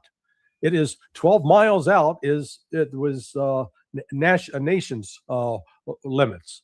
And that 12 miles stretches right into the middle of the Strait of Hormuz. Oman has the other half. So it is not, that area is actually not international waters. It's not covered by international law. Whose side is Oman on in this? Iran. Iran and Oman are working now closely together on this. And so they've been coordinating. Remember, Oman tried to play a mediator. It was Oman who got betrayed by the United States. They had just held what the Oman thought was productive meetings on the 26th. And then they came with Washington for a meeting, and then came out thinking, "Oh boy, we're going to be in business on March 2nd. We're going to be talking peace." And it was the next day that the United States launched the attack on Iran. So the president chose Marco Rubio to make his daily statement from the press room, and he was up there. I just looked at the screens outside my office here. He was up there for about 90 minutes, I'm sure, enjoying all of it. Where's J.D. Vance these days? Is he still arguing against more war? Yeah, I would assume that he is, but he's probably getting the mushroom treatment, keep him in the dark and covered with manure. So it is, it's a, I see why they trotted Rubio out because he's, quote, Secretary of State, although he's not been involved with any of the negotiations to try to bring an end to this. And they're using him for cover. They're going to great lengths to insist that, Operation Epic Fury, yeah, that ended. That ended at the 60-day mark. That is done. No more Epic Fury for us. But now we're talking about Project Freedom. And we're going to go to the United Nations and ask the United Nations to condemn Iran. Now, none of this would have happened if the United States had not, and with Israel, carried out an unjust, illegal surprise attack on Iran that killed its top political leadership and killed 168 young ladies. And the Iranian people are justifiably outraged. They keep pushing this mythology that they're radical clerics. You know what? The version of Islam that is practiced in Iran is far more moderate compared to that which is carried out by our Saudi allies, the Sunnis, with the Islamists that are radical that have carried out 80% of the terrorist attacks over the last 30 years. That's not Iran, that's Saudi Arabia. But yet we overlook Saudi Arabia because they're our ally. Right. This thing is so sick and twisted. What It ought to outrage people. What will happen on May 7th? Will it be all jets and bombs and missiles, or will it be ground troops? It might be ground troops. I wouldn't put it past them to be that foolish.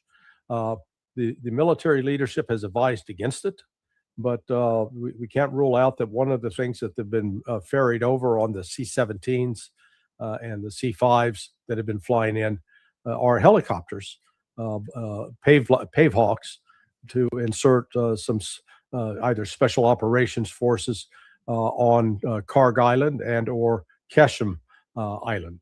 But if they do that, it'll be a suicide mission for those forces. They won't have protection, and the Iranians will bombard them with drones and short-range ballistic missiles, and it'll be an untenable situation. So, but still, the only primary means of attack the United States have is still air power. We can't put our ships in within the 200-mile range, otherwise they're going to get attacked. They'll be sunk. And so is there still no Army or Marine general there with sufficient combat experience to command troops on the ground? I mean, would an admiral be sending in special forces? Yeah. An admiral could. See, this is the command structure right now as it exists. You've got the Joint Forces Commander. That is Admiral Brad Cooper. He is the Central Command commander. But for this particular operation for Epic Fury, and I'm presuming now for a Project Freedom, it will be, you've got him as Joint Forces Commander. Then you have the Combined Forces Aviation Component Commander, which is an Air Force general, and the Combined Forces Maritime Component Commander, another is an admiral. So far, to my knowledge, they have not selected a Combined Forces Ground Component Commander, and they're not going to conduct any kind of major ground operation unless they have selected someone who would be either an Army or Marine general, because Air Force guys, they're great at flying planes. They don't know anything about the land operations, and most admirals don't really know about land operations. The SEAL community, they're good at raids, but in terms of anything larger than that, no. So we don't really have a ground forces option either. It's not to say they're not going to try it. They may try something that crazy. What are they going to target with missiles and bombs? I mean, the last time the president spoke about this was when he made his wild claim about destroying bridges and power plants. Yeah, they'll target nuclear power plants. They'll target other power plants that are producing electricity via coal or well, that'll be a war crime if they target civilian electricity. Not that they care, but they don't care. Killing civilians is their thing. That's why they back the Israelis so ardently. There will be significant civilian infrastructure will be attacked. Iran's going to respond in kind. Iran has already they've got the targets set up and ready to go. They've avoided what they have done in the last now 48 hours. They've launched 2 attacks on targets inside the United Arab Emirates. That was provoked by the United Arab Emirates outwardly coming out in full embrace and endorsement of Israel. They accepted Israeli Iron Dome, one Iron Dome missile defense system. Apparently, it didn't work. It was their one major oil port, which is on the Gulf of Oman, was hit yesterday with an Iranian, I don't know if it was missile or drone, but it sure put up a big explosion, set the place on fire. And if the Iron Dome was used there, it failed. So, but the United Arab Emirates have become very open in their support for Israel and the United States. And it goes to point that MBZ, Mohammed bin Zayed al Nahyan, this guy is in the Epstein files. This guy was having. Wait a minute. Who is this? Mohammed He's the bin president. Salman? The president of the MBZ they call him. He's the president of the UAE. He's in the Epstein files as one of the perpetrators. So that's who we're lining up to side with. A pederast. Did Mrs. Adelson and her colleagues put pressure on President Trump, or was he going to do this all along? Oh, no, I'm sure this is in response to pressure he's been getting. It's been unrelenting from the likes, not only Miriam Adelson, the other, Rupert Murdoch, I'm sure. Then you get the Jack Keens and the Keith Kellogg's and the Lindsey Grahams and the Richard Blumenthal's. There's a whole cast and crew. They can't let Iran off. But you see, Iran withstood the United States and Israel for it's 9 weeks. So yesterday, Steve Witkoff and his group announced the addition of a new negotiator, this guy Nick Stewart, who's an arch Zionist. But there's not going to be any more negotiations. Why would they have gone through this charade? Yeah, Iran's laid out its final plan. It added to its 10-point plan that it had sent. It added 4 additional points. And the key point in there is they're not going to discuss anything else to do with nuclear enrichment or any controls on nuclear enrichment until there is a firm peace agreement in place. And then Iran is going to be treated with the respect it deserves as a signatory to the Non-Proliferation Treaty, as someone who's cooperated with the International Atomic Energy Agency, unlike Israel, who's not a signatory to the NPT, Israel, who doesn't allow any IAEA inspections. And Iran's just going to assert its sovereignty. Now, this is, once the United States, once planes lift off with the intent of attacking Iran's going to retaliate, and will retaliate on a massive scale. From it where has avoided will up to this point. From where will American planes take off, given the destruction Iran has caused on U.S. bases in the Gulf? Well, there are reports, and I can't confirm these independently, that you've got U.S. aircraft at Al Dhafra Air Base in Oman, just south of Abu Dhabi in the United Arab Emirates, that you have aircraft at Al Udeid in Qatar, and that you have aircraft also located at Prince Saud Air Base. I think more of them would most likely be at the Jordanian base, Al Muwafaq Al Salti. But see, to fly from there to like Riyadh, that's 825 miles. The combat radius of an F-35 is 500, 600 miles. So that means that plane, even before it gets to Riyadh, is going to have to be refueled. And then it can continue on. It can launch one of the JASSMs, the Joint Air to Surface missile. It's like a cruise missile, because that can then travel another 500 miles, turn back, get air refueled back to Jordan. So Jordan also, I would expect, will be targeted. Iran's had 4 weeks now to prepare for this. They've tried the negotiation route, but the United States hasn't been interested. How many ground troops, American ground troops, are in the area, Larry? Do we know? Yeah, not enough to make a difference. I mean, there's the report 50,000. There are reports there's been a significant deployment of special operations forces that that would associate with Delta Force, SEAL Team 6. That you've got an element of the eight, like a brigade element of the 82nd Airborne. But these, special operations forces, while they're gifted at doing certain specialized missions, such as a raid, they're not the kind of forces that you'd use to drop in to hold territory, take and seize something. That would be it would be a stretch. Well, you got the 82nd, and also you got the 75th Ranger Battalion. You got a couple of elements of the 75th Rangers.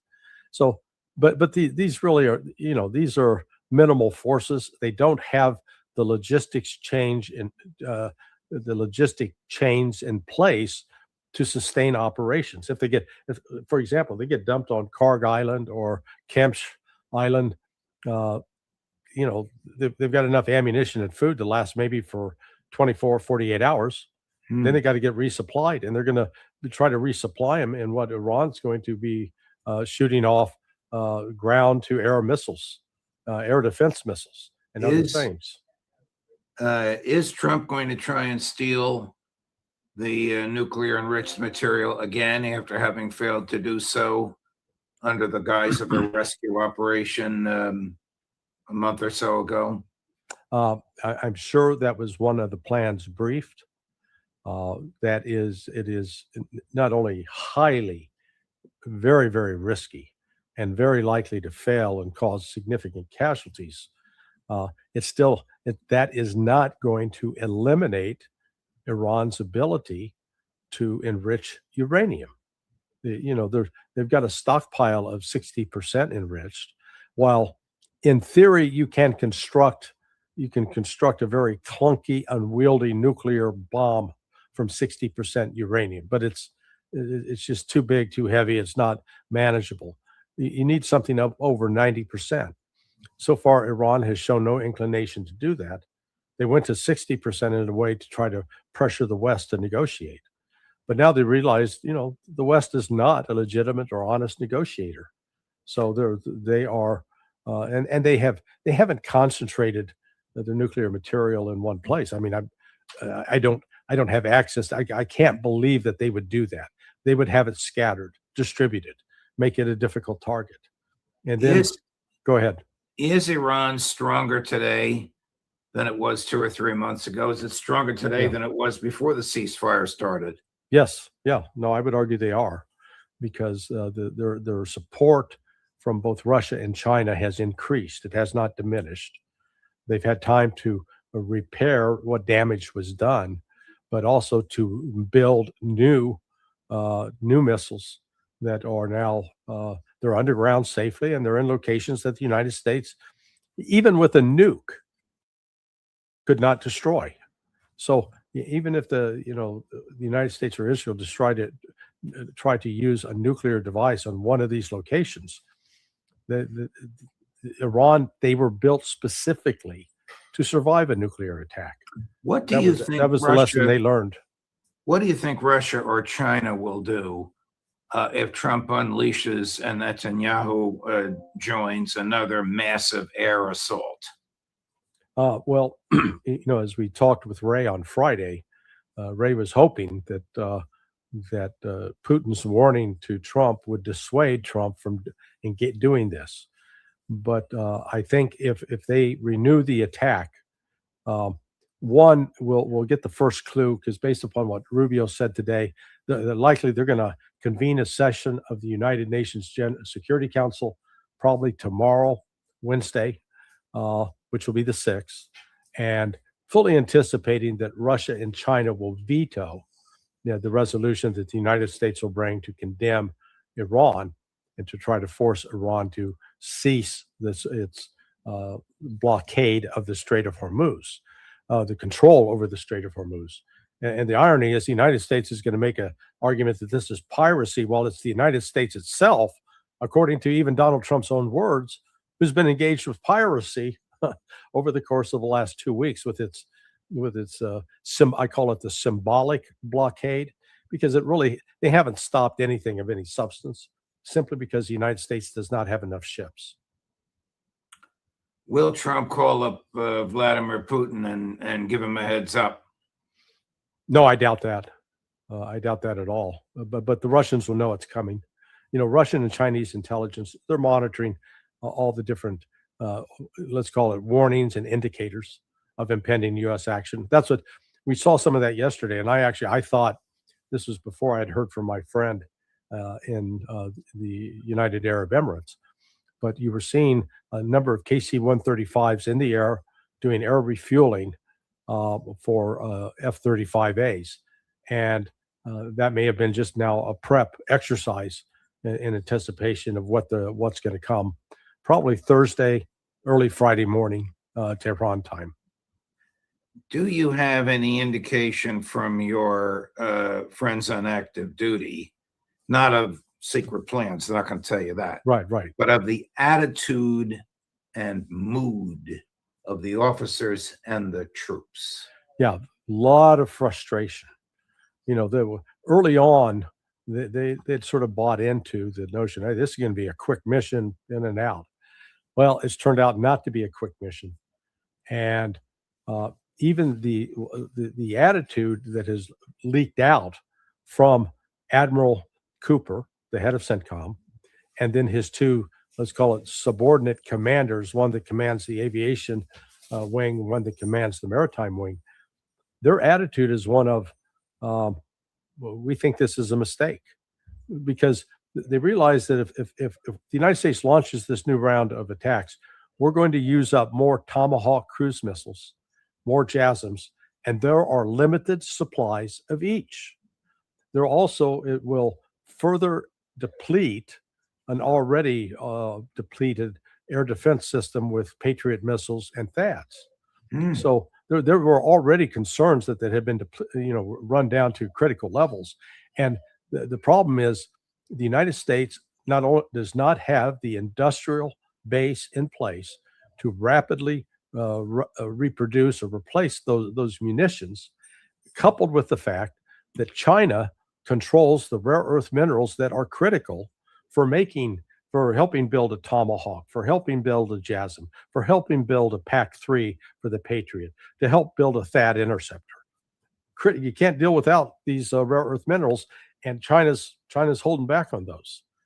Coupled with now, China also is telling the United States, you can take your sanctions and shove it. We're not going to abide by that. And then on top of it, Russia says, you know what, going forward, anybody wants to buy our oil, you're going to pay for it in yuan, not dollars, yuan. So they're doing everything to really shift away from the U.S., the ability of the U.S.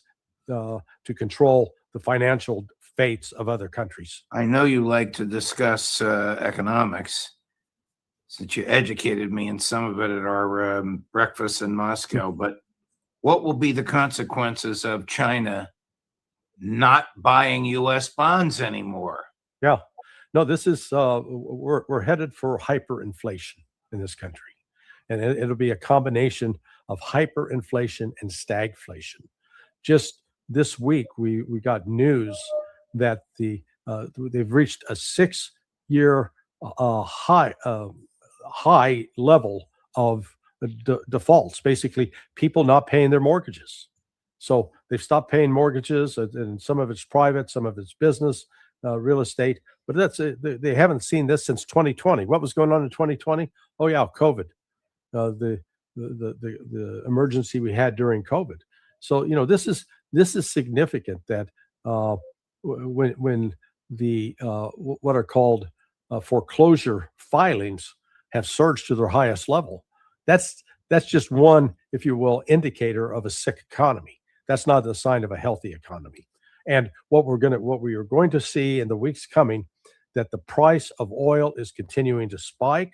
What happened is, after the initial spike in the early weeks of this war, the Trump administration dipped into the strategic reserve, poured out a lot of oil from the strategic reserve. That helped then stabilize the price. But now, over the course of the last week, I know here in Florida, the price of oil has gone up 43 cents. So before we were at like 357, now it's over $4. So it was just hit $4 yesterday. So the United States is it's not just the United States. The world economy is going to be in severe contraction. That process has started, and you're seeing it with aviation. You know, you had the Spirit Airlines went out of business. You're seeing the triple, quadruple the price on airfares from what they used to be. Airlines cutting back on flights. All of this coalesces and comes, and it's going to shrink the economy. So, you know what? The advertisement for food prep you did at the outset, yeah, folks, pay attention to that. You're going to actually probably need that. Well, at the risk of you sounding like Phil Giraldi, does Trump understand any of this? I don't know. Yeah, you would, you know, it's a mixed bag, but he appears not to. You know, and I guess part of the problem is he's clearly been lied to by the intelligence community. It's not Donald Trump that came up with the notion that we can choke off the Iranian economy. That, you know, the storyline that's going out, the narrative that's being put out there is that the soldiers are not getting paid, so they're unhappy and they're going to rise up and overthrow the government. All of that is simply not true. What they're ignoring is that Pakistan, for example, has opened up 6 lanes of overland transport into Iran to supply Iran with the goods it needs. Russia's doing the same through the Caspian Sea. And then you got Turkmenistan, which is also a source of food and support. So Iran's not cut off. You know, Iran is not blocked. And in fact, the blockade itself has been a charade. It's not real, because the United States does not have enough ships to, if you're going to stop an Iranian ship, then a U.S. Navy ship's going to have to accompany that. Well, there have been 150 Iranian ships that have come out since April 15, at least 150. The United States doesn't have 15 ships that could be assigned to a mission to intercept. So just do the math. It is 90%, well over 90% have got through this so-called blockade. And yet the United States the Trump administration persists in lying to the American people about what's being accomplished. The hostilities that you say will begin on May 7. Is this sort of a quick and down and dirty, we're in and out in 90 hours, Donald Trump special? Or is this going to go on for another 2 months like the last one did? I think it'll go on for 2 months. Because no matter what your intention is, remember the initial intention on 28 February was this is going to be a quick hit. We're going to kill these guys. They're going to rise up. Iran's going to fight back. And so when Iran starts inflicting serious damage, not only on Saudi, Qatari, Emirati targets, but on U.S. personnel, U.S. facilities, we have already learned that the damage that was done to U.S. bases, despite initial claims, they barely laid a glove on it, was far more serious than we had been led to believe. So those reports have now come out, and I guarantee you this next round of attacks will be far worse than what the United States and Israel experienced in the first 5 weeks of this war. Larry Johnson, thank you very much. I know you've had a busy day, a busy week, and you have busy days coming up.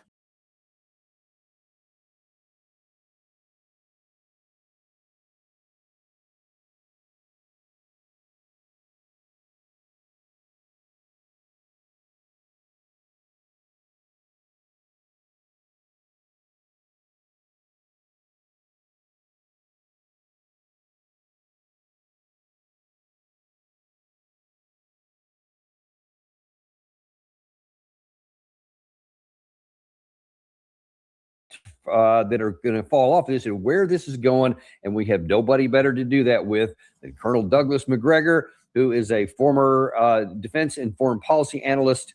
Is a defense and foreign policy analyst, who was a former advisor to the Secretary of Defense, highly decorated combat veteran, and big time friend of the show. Doug, welcome back as always. Yep, happy to be here.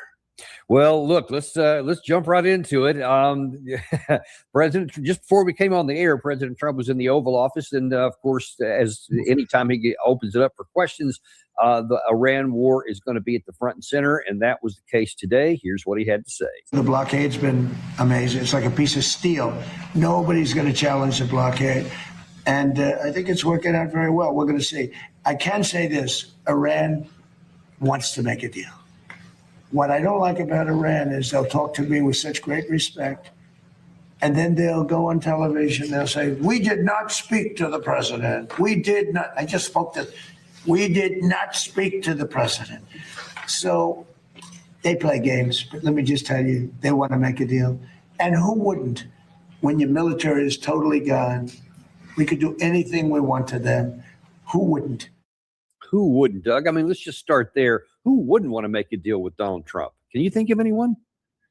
I don't know. You know, Washington and Hollywood tend to run on hot air and empty political slogans, but the rest of the world runs on diesel, gasoline, liquefied natural gas, and so forth. The rest of the world is not doing so hot. And in fact, we're not doing so hot here at home. So I think this sort of rhetoric works for a short period of time. Then people disassemble it, discover what's right, what's true, and what isn't, and then they walk away, disappointed. I think that's going to happen more and more and more. If we can do anything we want, well, why haven't we? And you know what I mean? Let's just take a look at you talk about the words matter. I mean, they work temporarily. Here's how they're working today. You see that the price of gas is a barrel of oil dropped 4% down to 101.3. So everybody's going, oh, well, I guess if it's going that good, I guess we're in good shape. But when you take a look at the other statistic, the one that really does matter, is what's getting through the strait. This is just right before we came on the air here as well. According to the New York Times, nothing has gone through today. The United States and Iran made a compelling claims over which side controlled the Strait of Hormuz, adding pressure to the shaky ceasefire. The U.S. Navy launched an effort to escort vehicles through the vital shipping route, which, by the way, is contended. Did we actually escort vehicles or not? Because there's conflicting information even from the Pentagon. But then the key part, the strait itself remains effectively closed. Only 2 ships were known to have passed through the waterway on Monday, and on Tuesday, traffic appeared at a standstill. So if that's the case, if nothing is changed except for the price of oil, what is that going to tell you about the long-term impacts of this?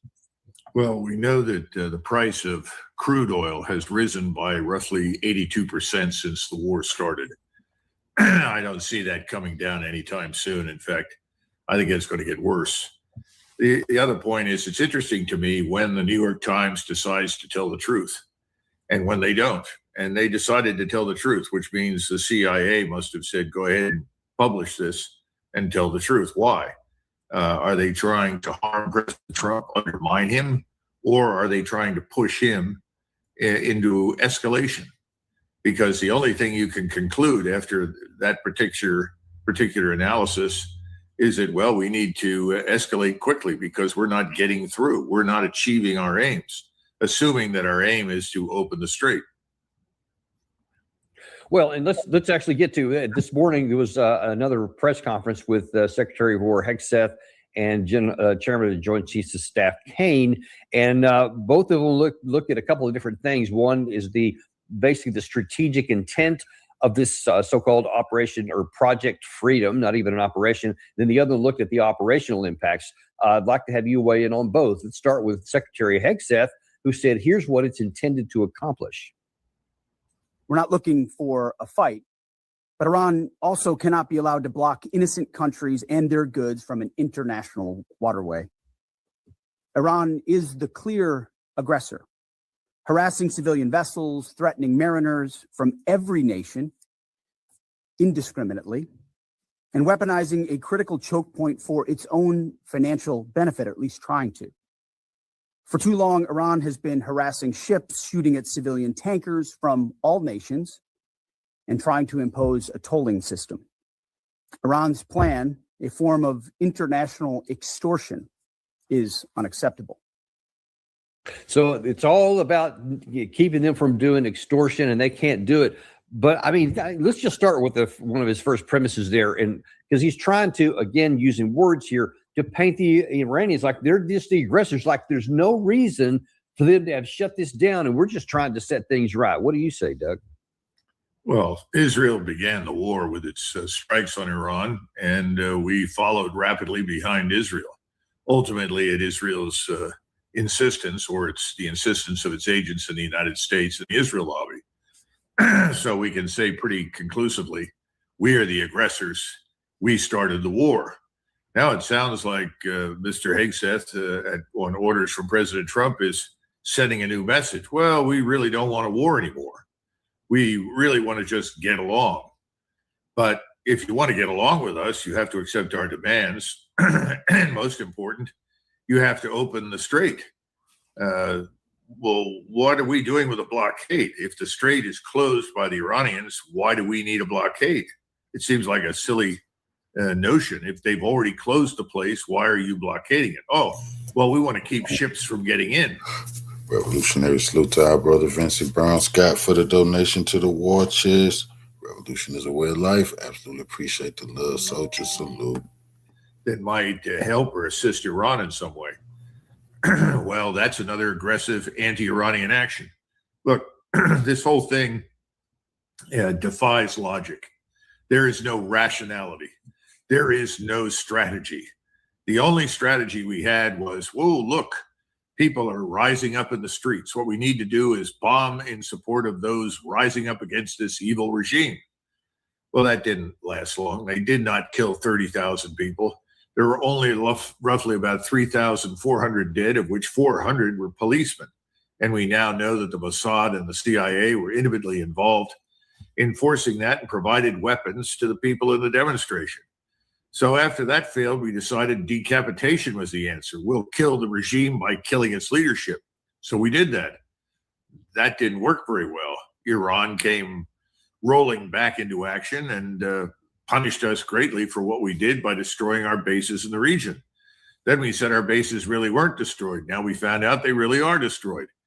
Then we said that nothing had been damaged and we were going to protect our allies in the Gulf, the Persian Gulf, and we can't protect our allies. There's nothing we can do to prevent them from being effectively struck by missiles and unmanned systems. Then suddenly we said, well, what we really want at the end of the day, in addition to no enriched uranium and no more, or at least a fraction of the ballistic missiles that Iran has, and no more cooperation with its friends and allies in the region, we now want the strait open. And that's really important. And we're acting on behalf of the whole world.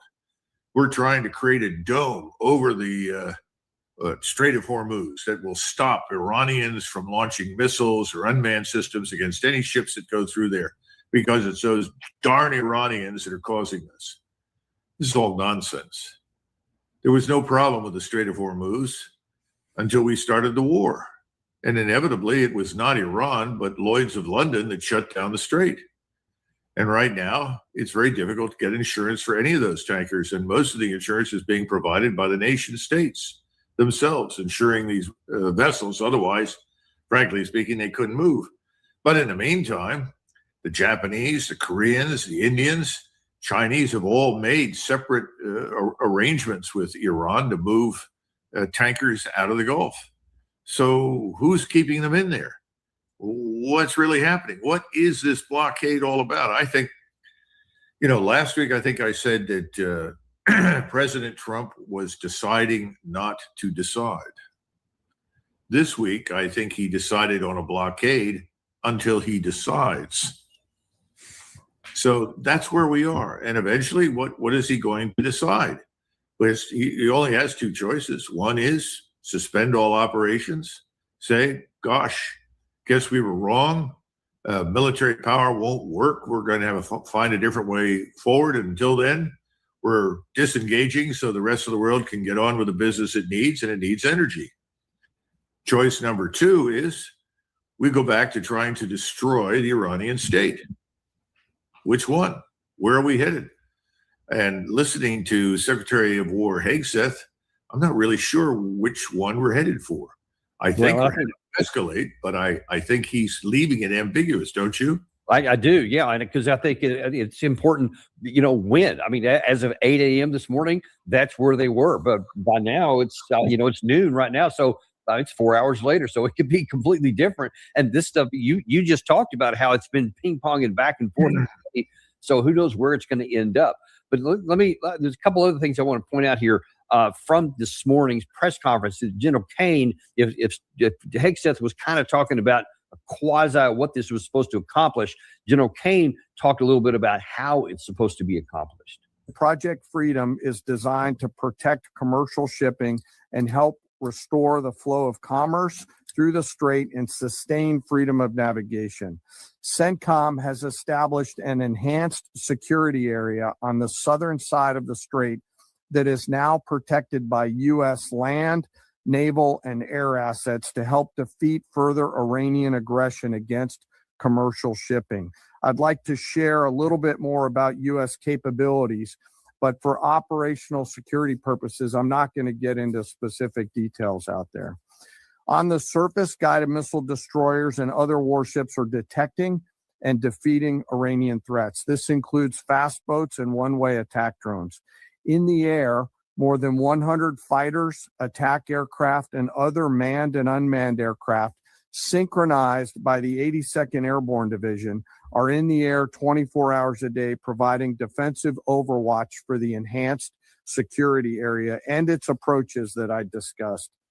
Now, one thing he didn't say there, Doug, is that there's no actual escorting of any ships. He didn't mention anything about that. The only thing that the Navy was supposed to do is identify and then interdict any kind of movement. Of course, that would also be by the aircraft that he mentioned, and as well as the fighter jets over the top there. But how is that supposed to work in terms of, you mentioned a second ago, it's really Lloyd's of London that is keeping this closed. How is that going to encourage these ships to say, sure, let's run this thing and just count on you keeping us safe? Well, I sort of come away from this with three observations, and everybody can come away with whatever they want at this point, because the whole thing seems ambiguous and unclear to me. First of all, I was waiting for him at the end of his statement to say, now look, I didn't write this. This was handed to me and I was told to say it. Don't ask me any questions, because it didn't make any sense. First of all, what is the 82nd Airborne Division headquarters doing? He says they're synchronizing.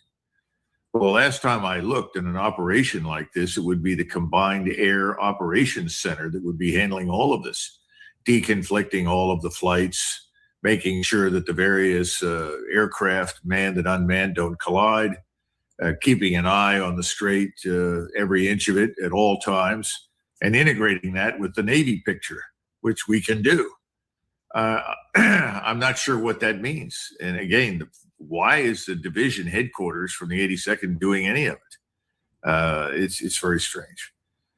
And then lastly, I think we have this illusion now that we're going to have this invisible barrier provided by all the assets that were outlined that are going to prevent the Iranians from interfering with any ships that go through. Well, good luck with that, because I don't think that's going to work unless we've found a way to relate light, gravity, and magnetism and break the laws of physics and put up, what's the right word, laser beams or directed energy walls or something. That's not going to work. You're not going to be able to influence that. The Iranians are not using major combat vehicles. They're using unmanned vessels and some small, fast boats. But most important, they can still strike everything, and we can't stop it. We cannot defend what goes through that strait. So the whole thing strikes me as movie magic or imaginary nonsense. It doesn't sound real in any way, shape, or form. Yeah, it was one thing that I was curious. Unfortunately, because you may remember last year they booted out all the real media from these Pentagon press reviews, and now they only have the hand-selected ones that signed a document to do what they're told, or they can't come in there. So no one asking any of the hard questions, like we had allegedly two American flag tankers that came out yesterday but there were two other tankers, one of which was a South Korean, and I don't remember the nationality of the second one, that were attacked by Iran, which put the brakes on. Nobody else made any attempt in it. And so if there were two ships attacked, then by definition, all of this, what he called, by the way, red, white, and blue shield. They have the Iron Dome, they have the Golden Dome, and now they have the red, white, and blue shield, he says. And yet on day one, hour one, two got through, two didn't. So how effective is that actually going to be? Well, one wonders why those first two were allowed through. I don't know how they got through. Nobody does. I don't think the Iranians have explained it. And I don't know that the U.S. has explained it. Who knows? We now know that nothing else is coming out. I think that's pretty obvious. I don't know how we rectify that. I think we have to ask the question, why are we creating this illusion? Is this to enable the president to say, the strait is now open, we've proven this, there's no longer any requirement for us to be engaged here, and we're leaving? Is this his declare victory and leave moment? I don't know. I don't think anybody's going to be fooled.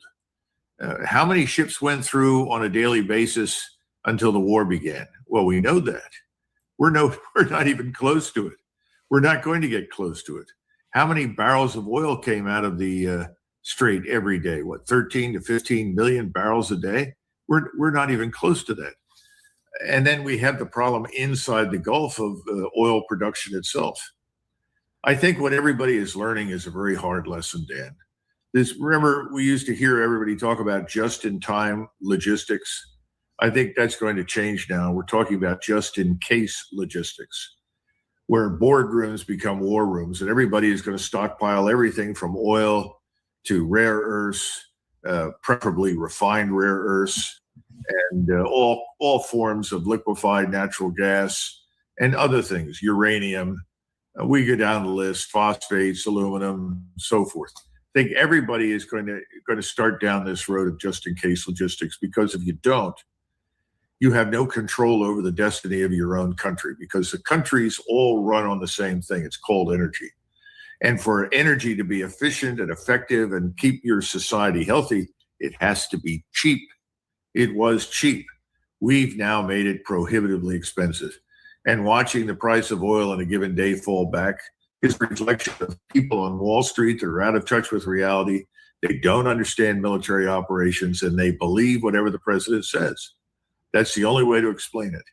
And a lot of people in Wall Street think, well, eventually the Navy, the Marines, they'll just take the strait. They don't even understand it geographically. They don't understand the military challenge that exists. So when these things begin to sink in, you'll also have the pain here in the United States increase, because our stocks are way below what is required to make this country run effectively. Yeah, Gary, if you can pull that graphic up that Doug was referring to there.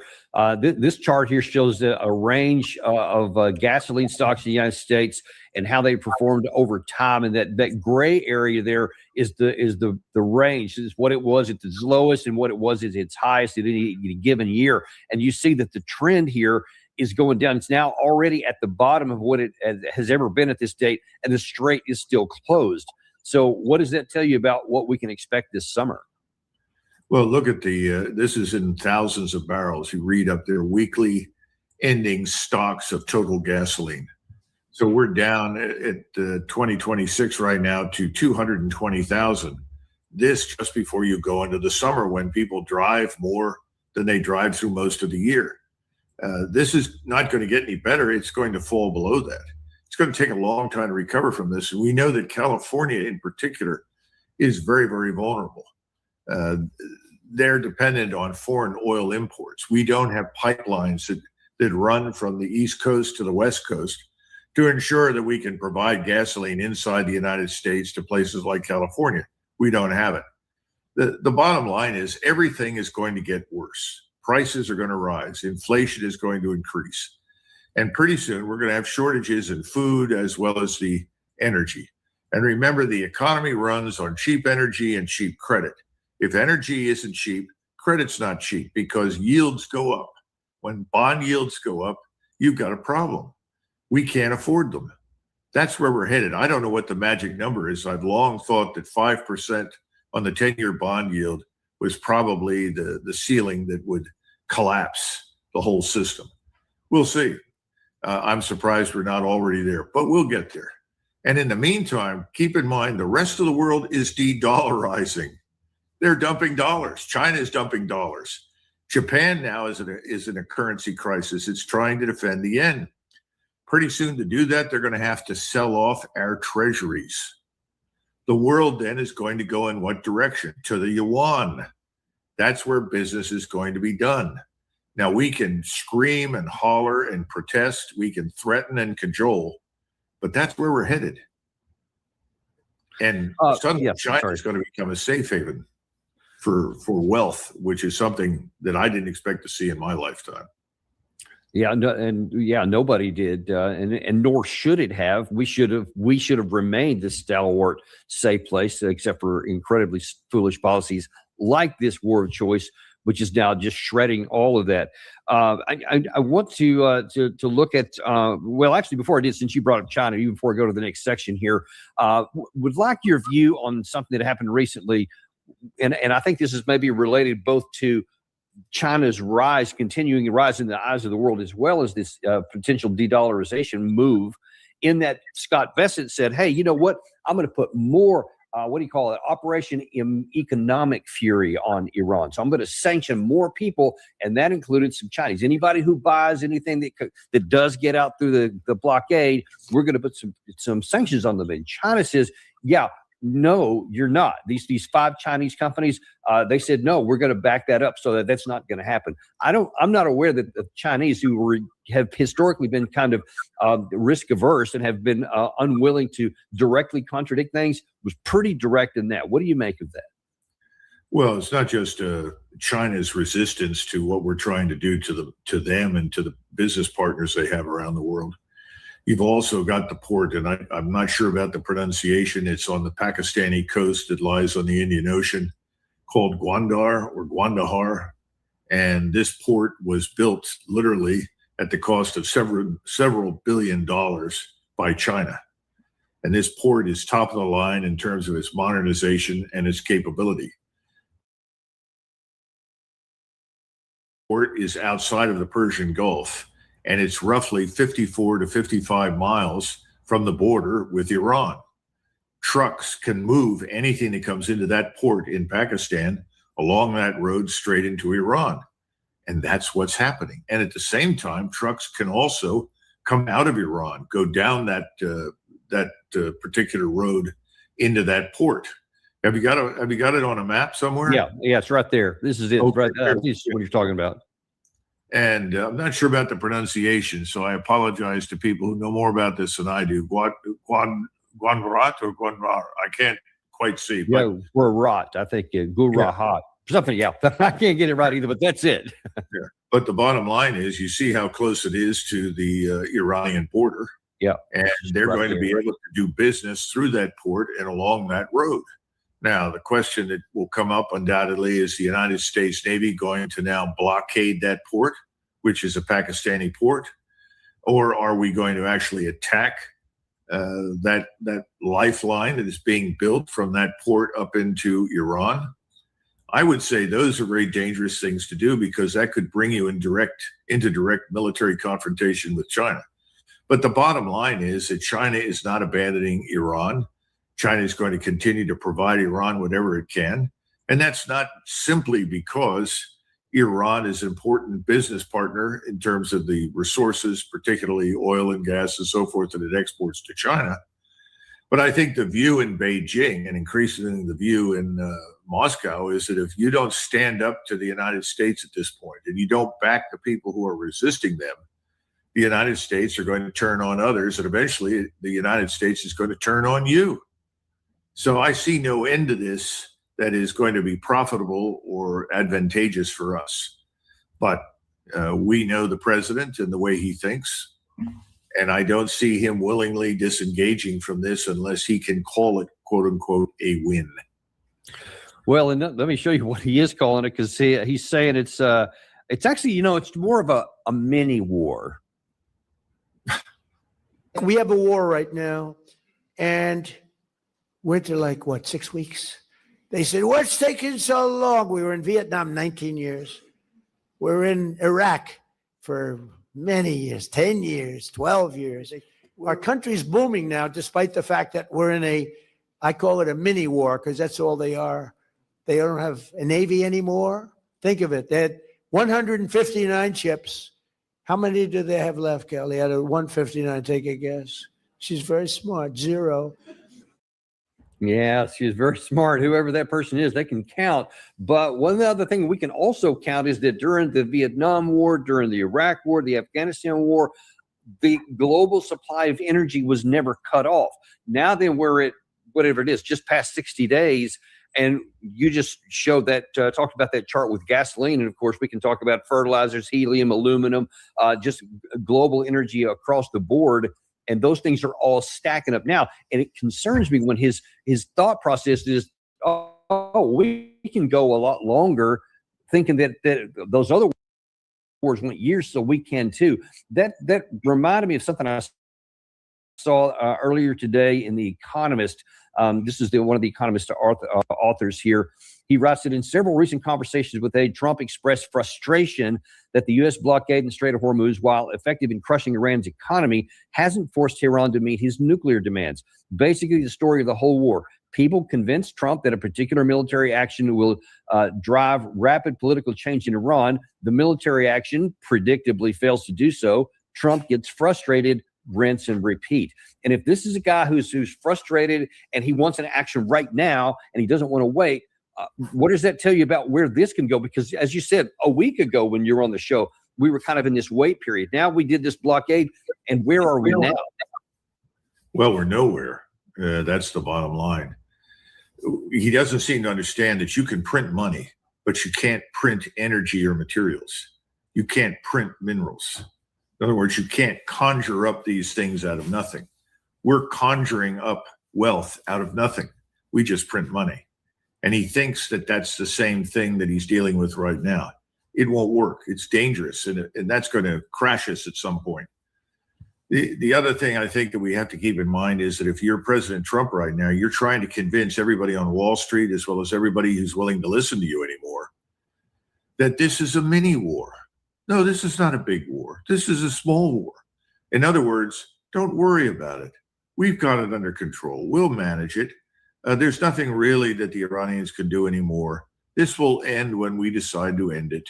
In the meantime, by all means, continue to trade your stocks and bonds. Don't be concerned about this. This is not a major event. Well, Dan, that's nonsense, as you and I both know. What Iran has proven is that they can be very effective, and they don't really need a Navy per se or an Air Force.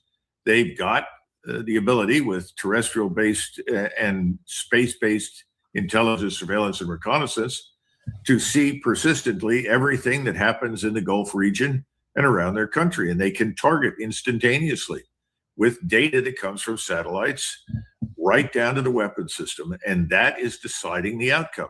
And the place is too big to invade. We don't have 1 million men standing around waiting to be shipped out to go somewhere and do anything. So the whole business is a fraud. And what he's trying to do is convince everybody it's not. None of this is going to work. And again, you can't print the diesel that moves your trucks. You can't print the fertilizer that grows your crops. You can't print the natural gas that powers your factories. So America had better wake up. We better find a way around this or out of it, because our business strategies cannot easily account for physical scarcity of food, feed, fuel, and fertilizer caused by these shipping closures. This is a catastrophe. It's a catastrophe on a global level. It hasn't hit us dramatically yet, but you and I know over the next 60 days, it's going to be hell to pay here inside the United States. And that's shut down the food stamps. See what the hell happens. All hell will break loose in this country. Indeed. In fact, we don't call them food stamps anymore. What do we call them now? We gave them a new name. I don't remember. Yeah, same concept. Yeah, I can't think of it. But that's what we had. Chris Martinson was on our show a couple of days ago from Peak Prosperity, and he was complaining that when Trump does these kinds of things, and when he reassures the markets and causes the price to go down, especially of oil, he considers that a really bad thing because that gives false signals to the American public that everything's going to be fine. Don't cut back anything. Don't conserve anything. Just keep on spending like you have been. Keep on driving like you have been. But then we're chewing down our strategic petroleum reserve. The only way we can keep doing this is by getting rid of our stored up fuel. But then the problem is going to come in, as you just talked about, that once you run out of that excess and the strait is still closed, now then you don't have any more of that. So now then there's a physical shortfall. And then that's when the price, he predicts, is just going to shoot north. Well, Americans aren't aware of it, but 70% of our farmers have already said they can't even afford to buy fertilizer anymore. That's how high the price of fertilizer has risen. Now, the president was warned about this, believe it or not, back in March. And what happened? He ignored it. President Trump has a habit of ignoring things that don't conform to his expectation. And I think that's what he's trying to do right now. He's trying to make everyone feel good. And he's going to continue to do this until he can't. And it's not going to last very long. Now, let's take a look at what the other side of this equation is thinking, because that can give us a clue to where we're heading. And this is from Ghalibaf on his X account. Really important, I think, here. He said the new equation, the Strait of Hormuz, is in the process of being solidified. So they have no intent, and every person that I've either read or talked to on the Iranian side says that it's not even up for negotiation or debate. They will retain control of the strait, which he seems to imply here. The security of shipping and energy transit has been jeopardized by the United States and its allies, so he's certainly blaming us for, of course, we started the war. Through the violation of the ceasefire and the imposition of a blockade. Of course, their evil will diminish. Then he says the important thing here, we know full well that the continuation of the status quo is intolerable for America while we have not yet even begun. And I think what he's saying there, which is something Professor Morandi has said and several others, that the Iranian side can suffer a lot more than we can and a lot longer than we can, because they don't have the issue of fertilizers and all the stuff being shut off like we do. Most of the stuff, he said, they have like 90% domestic food and everything else that they have right there in their country. So they can endure the currency being devalued, the loss of imports. They suffer because of medicines not getting in and other kinds of things. But they think they can suffer longer than we can. Is he right or is he wrong? No, I think he's right, but there's something else that nobody bothers to bring up, Dan. When has President Trump gone to the American people and articulated in detail what's at stake for us in this war? When has he talked to the American people and said, we are going to war on behalf of Israel? We're doing it for the following strategic reasons that are valid, that make a difference to our lives. And we are attacking to destroy Iran because Iran's destruction will strategically benefit the United States in some way. He's never made the case because there is no case to be made for those things. Those things are ridiculous. You know, when FDR did many things, and I didn't agree with it, I wasn't there, but I wouldn't have agreed with much of what he did. But on the other hand, he was very good at going to the American people and making the case.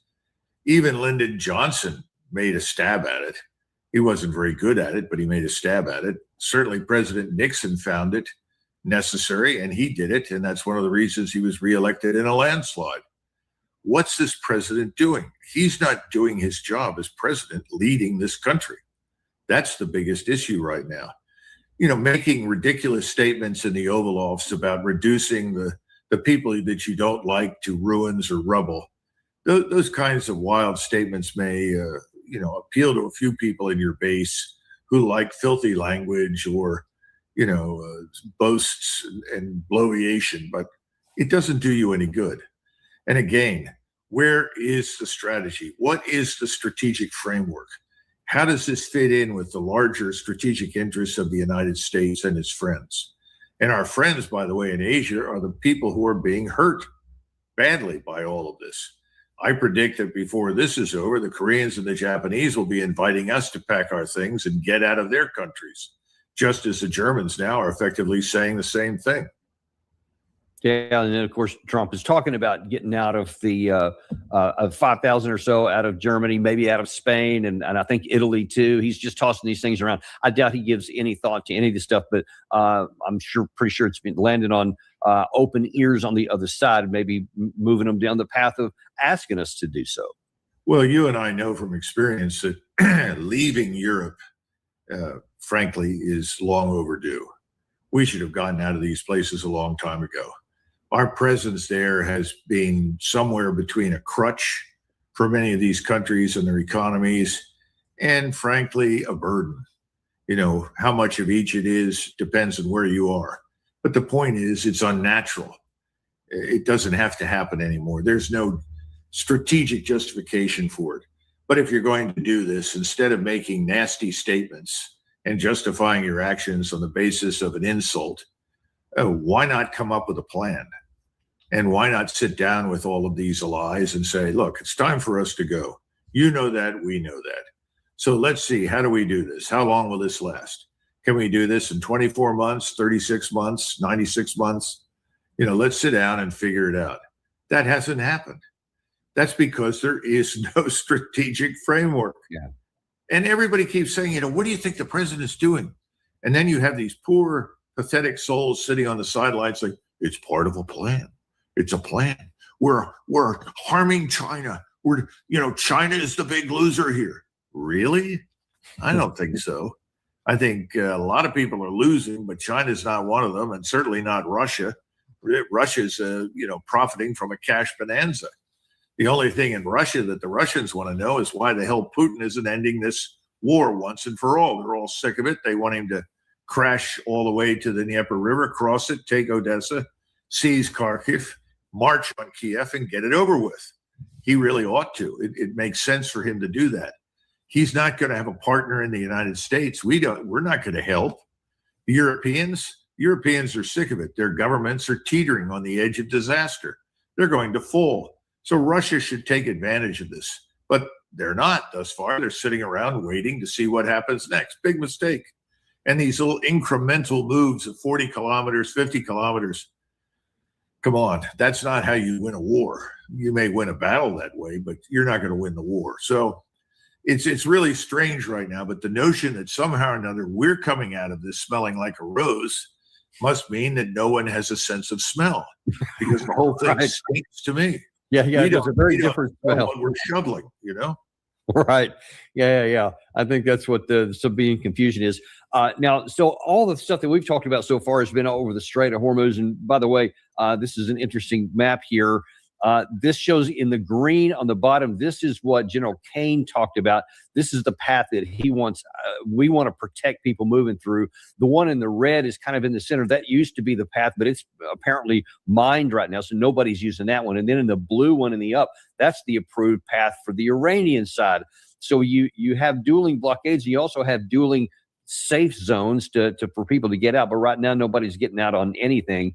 So that just shows you some of the weirdness of it and some of the nonsense. But the last thing I wanted to talk about, though, all this is about the strait and whether we get the blockades unblocked.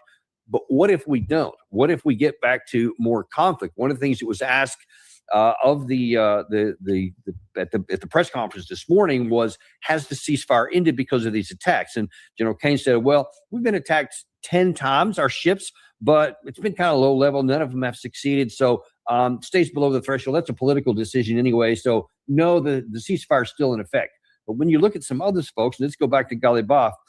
This is from an Iranian account. This is through DropSite, where they have said, hey, this is what Ghalibaf is saying. He says the necessity for keeping the Strait of Hormuz closed and preventing U.S. destroyers from passing through it has made conflict between Iran and the United States inevitable. The main confrontation will be carried out with the Israeli regime. And that's interesting because you've had, let me see, I think I got this one still handy here. You've had General Keith Kellogg, who kind of says the same thing. And he's like, look, we should arm the Iranian people to rise up, but we should take Karg Island. We should just quit dithering around. He's been saying this for a long time now. Do you think that the war is inevitable, or do you think that we're going to end up getting off without having to go back to the war? Well, I mean, that's where we really started the conversation. But I think the speaker in Iran hit on something very, very important that we're not paying enough attention to. What is the rationale for this conflict? It's ultimately Israel. The Israelis want Iran to be destroyed. Again, they view Iran as the last man standing, although they are now increasingly sensitive to the power and the influence of the Turks. And I think their other eye is also in Egypt, because with Turkish support, the Egyptians could pose a real threat. So I think we're losing sight of what this is all about. It all started with Gaza.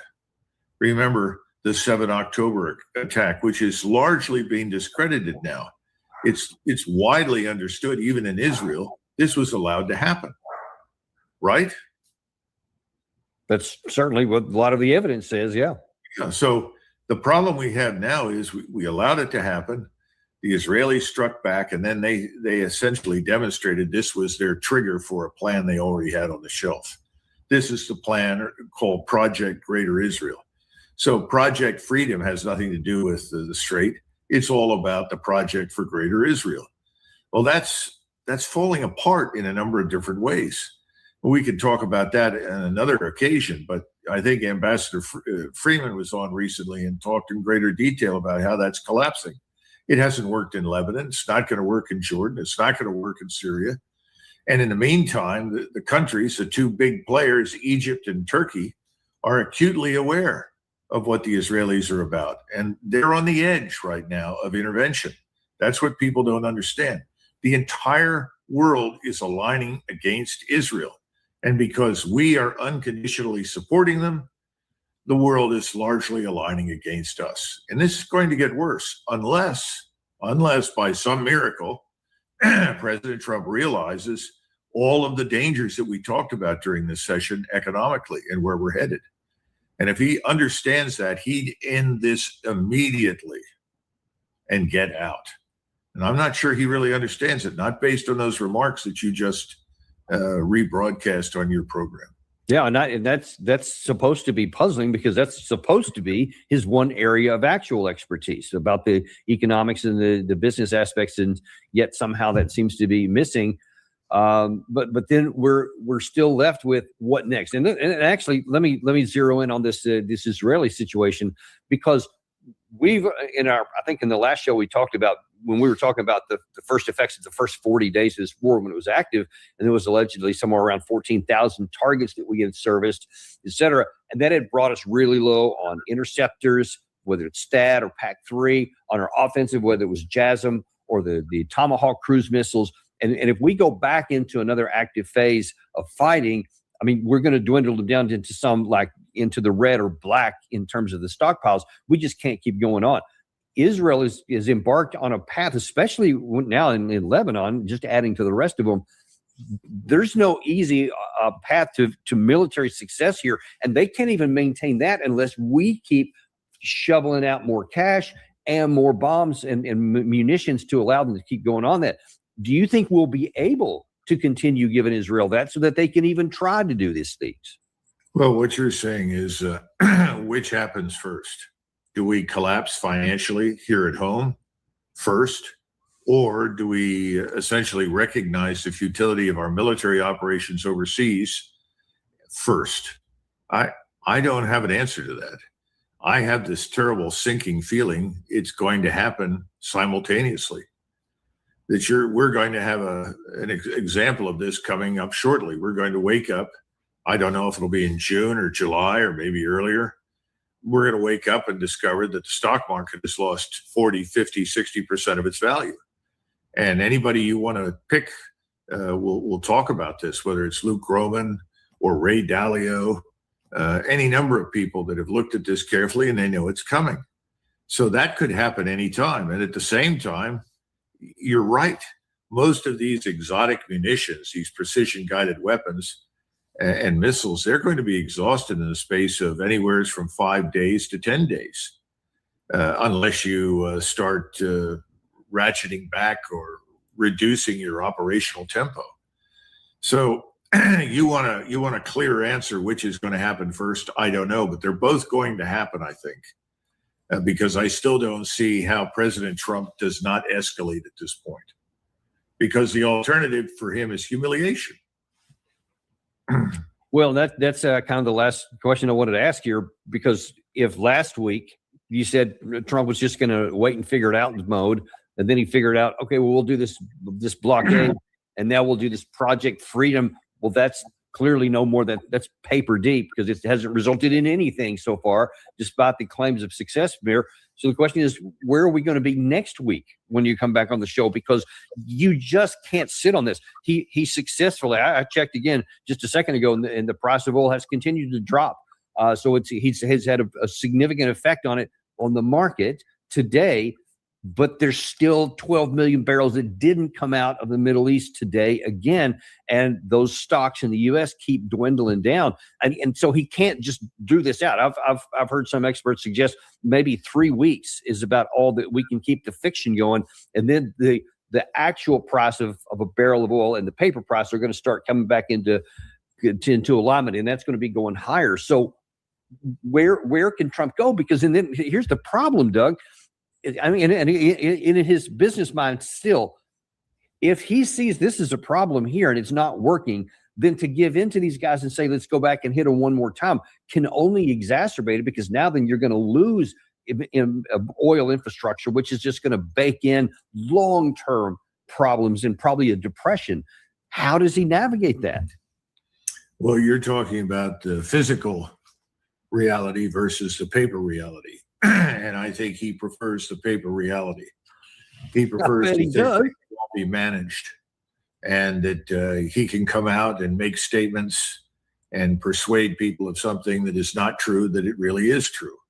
He's done that several times. And the market, as you point out, initially it responds, things get better, but then over time, what occurs? The prices start to inch up again. The sense of crisis becomes real.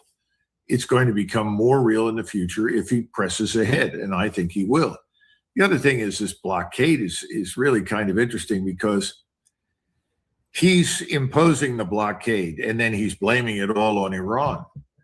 But Iran could always make the argument, if you stop blockading us and allow us to utilize the strait and get back to business, everything will be fine. So if you're sitting in Japan or Vietnam or Thailand or Indonesia or somewhere in Europe, whom do you believe? Do you believe Trump, who's blockading it and essentially constipating an already disrupted system? Or do you believe the Iranians, who say, well, if they'll stop the blockade, we'll let everybody go? I don't know. I rather suspect Iran has the advantage in that discussion. Well, based on performance, I would certainly say so, especially our performance over the last, I don't know, since 2018, especially. Listen, in the last few minutes we have here, Doug, I wonder if you can just kind of give us, what is your best interpretation or explanation, if there is such a thing, on Trump's continued focus on what's next, which is Cuba? He actually said over the past weekend that, that's coming in next, and we're going to move militarily on Cuba. I cannot come up with anything. There's no oil there. There's definitely no security threat. There's no nuclear weapons program or nuclear power program. There's none of those kinds of things. Literally, what in the hell is going on with him in Cuba? I don't know. Perhaps he's nostalgic for the imperial past. After the Spanish-American War, we made two huge mistakes. One mistake was we stayed in the Philippines when there was no real reason for us to do so. The only thing we wanted to do was establish a coaling station in those days, a place where our ships could come in and reprovision. We ended up instead replacing the Spaniards as the imperial power. We ended up fighting a civil war there that lasted for years, killed 250,000 Filipinos pointlessly, at least that many. Yeah. And we annexed Puerto Rico. And Puerto Rico, costs us billions and billions of dollars every year. We don't profit from it. They're not growing anything down there that makes money. They don't have any mineral wealth. And we stayed there presumably because, again, this would be useful to the Navy. And then for a while we had a firing range down there. Puerto Rico should be given its independence. It's not part of our country. We'll let it go. get out of it. This is another legacy of 19th century thinking and imperialism. I still think that the best trade we could possibly have made is to offer Denmark, Puerto Rico in exchange for Greenland. You know, we'll take Greenland. You can have Puerto Rico. I think the Danes would love it. The Danes love that nice weather down there. Next thing you know, it would be the super destination for everybody in Scandinavia and Northern Europe every year. We haven't been able to do that, but they probably could. You know, bottom line is this is all silly nonsense. We shouldn't be meddling in anybody else's country anymore. There's no reason to do it. People have the right to govern themselves however they like, provided they're not trying to kill us. And if they're not trying to kill us, what difference does it make to us how they govern themselves? But indeed, that's very different from, you know, I'm the greatest, we're the best, and everybody has to do what we say, which I guess is Trumpism, right? Yeah, well, that's a dying animal, and I think it's going to take a lot of us down with it. But listen, we really appreciate you coming. Coffee. Follow me.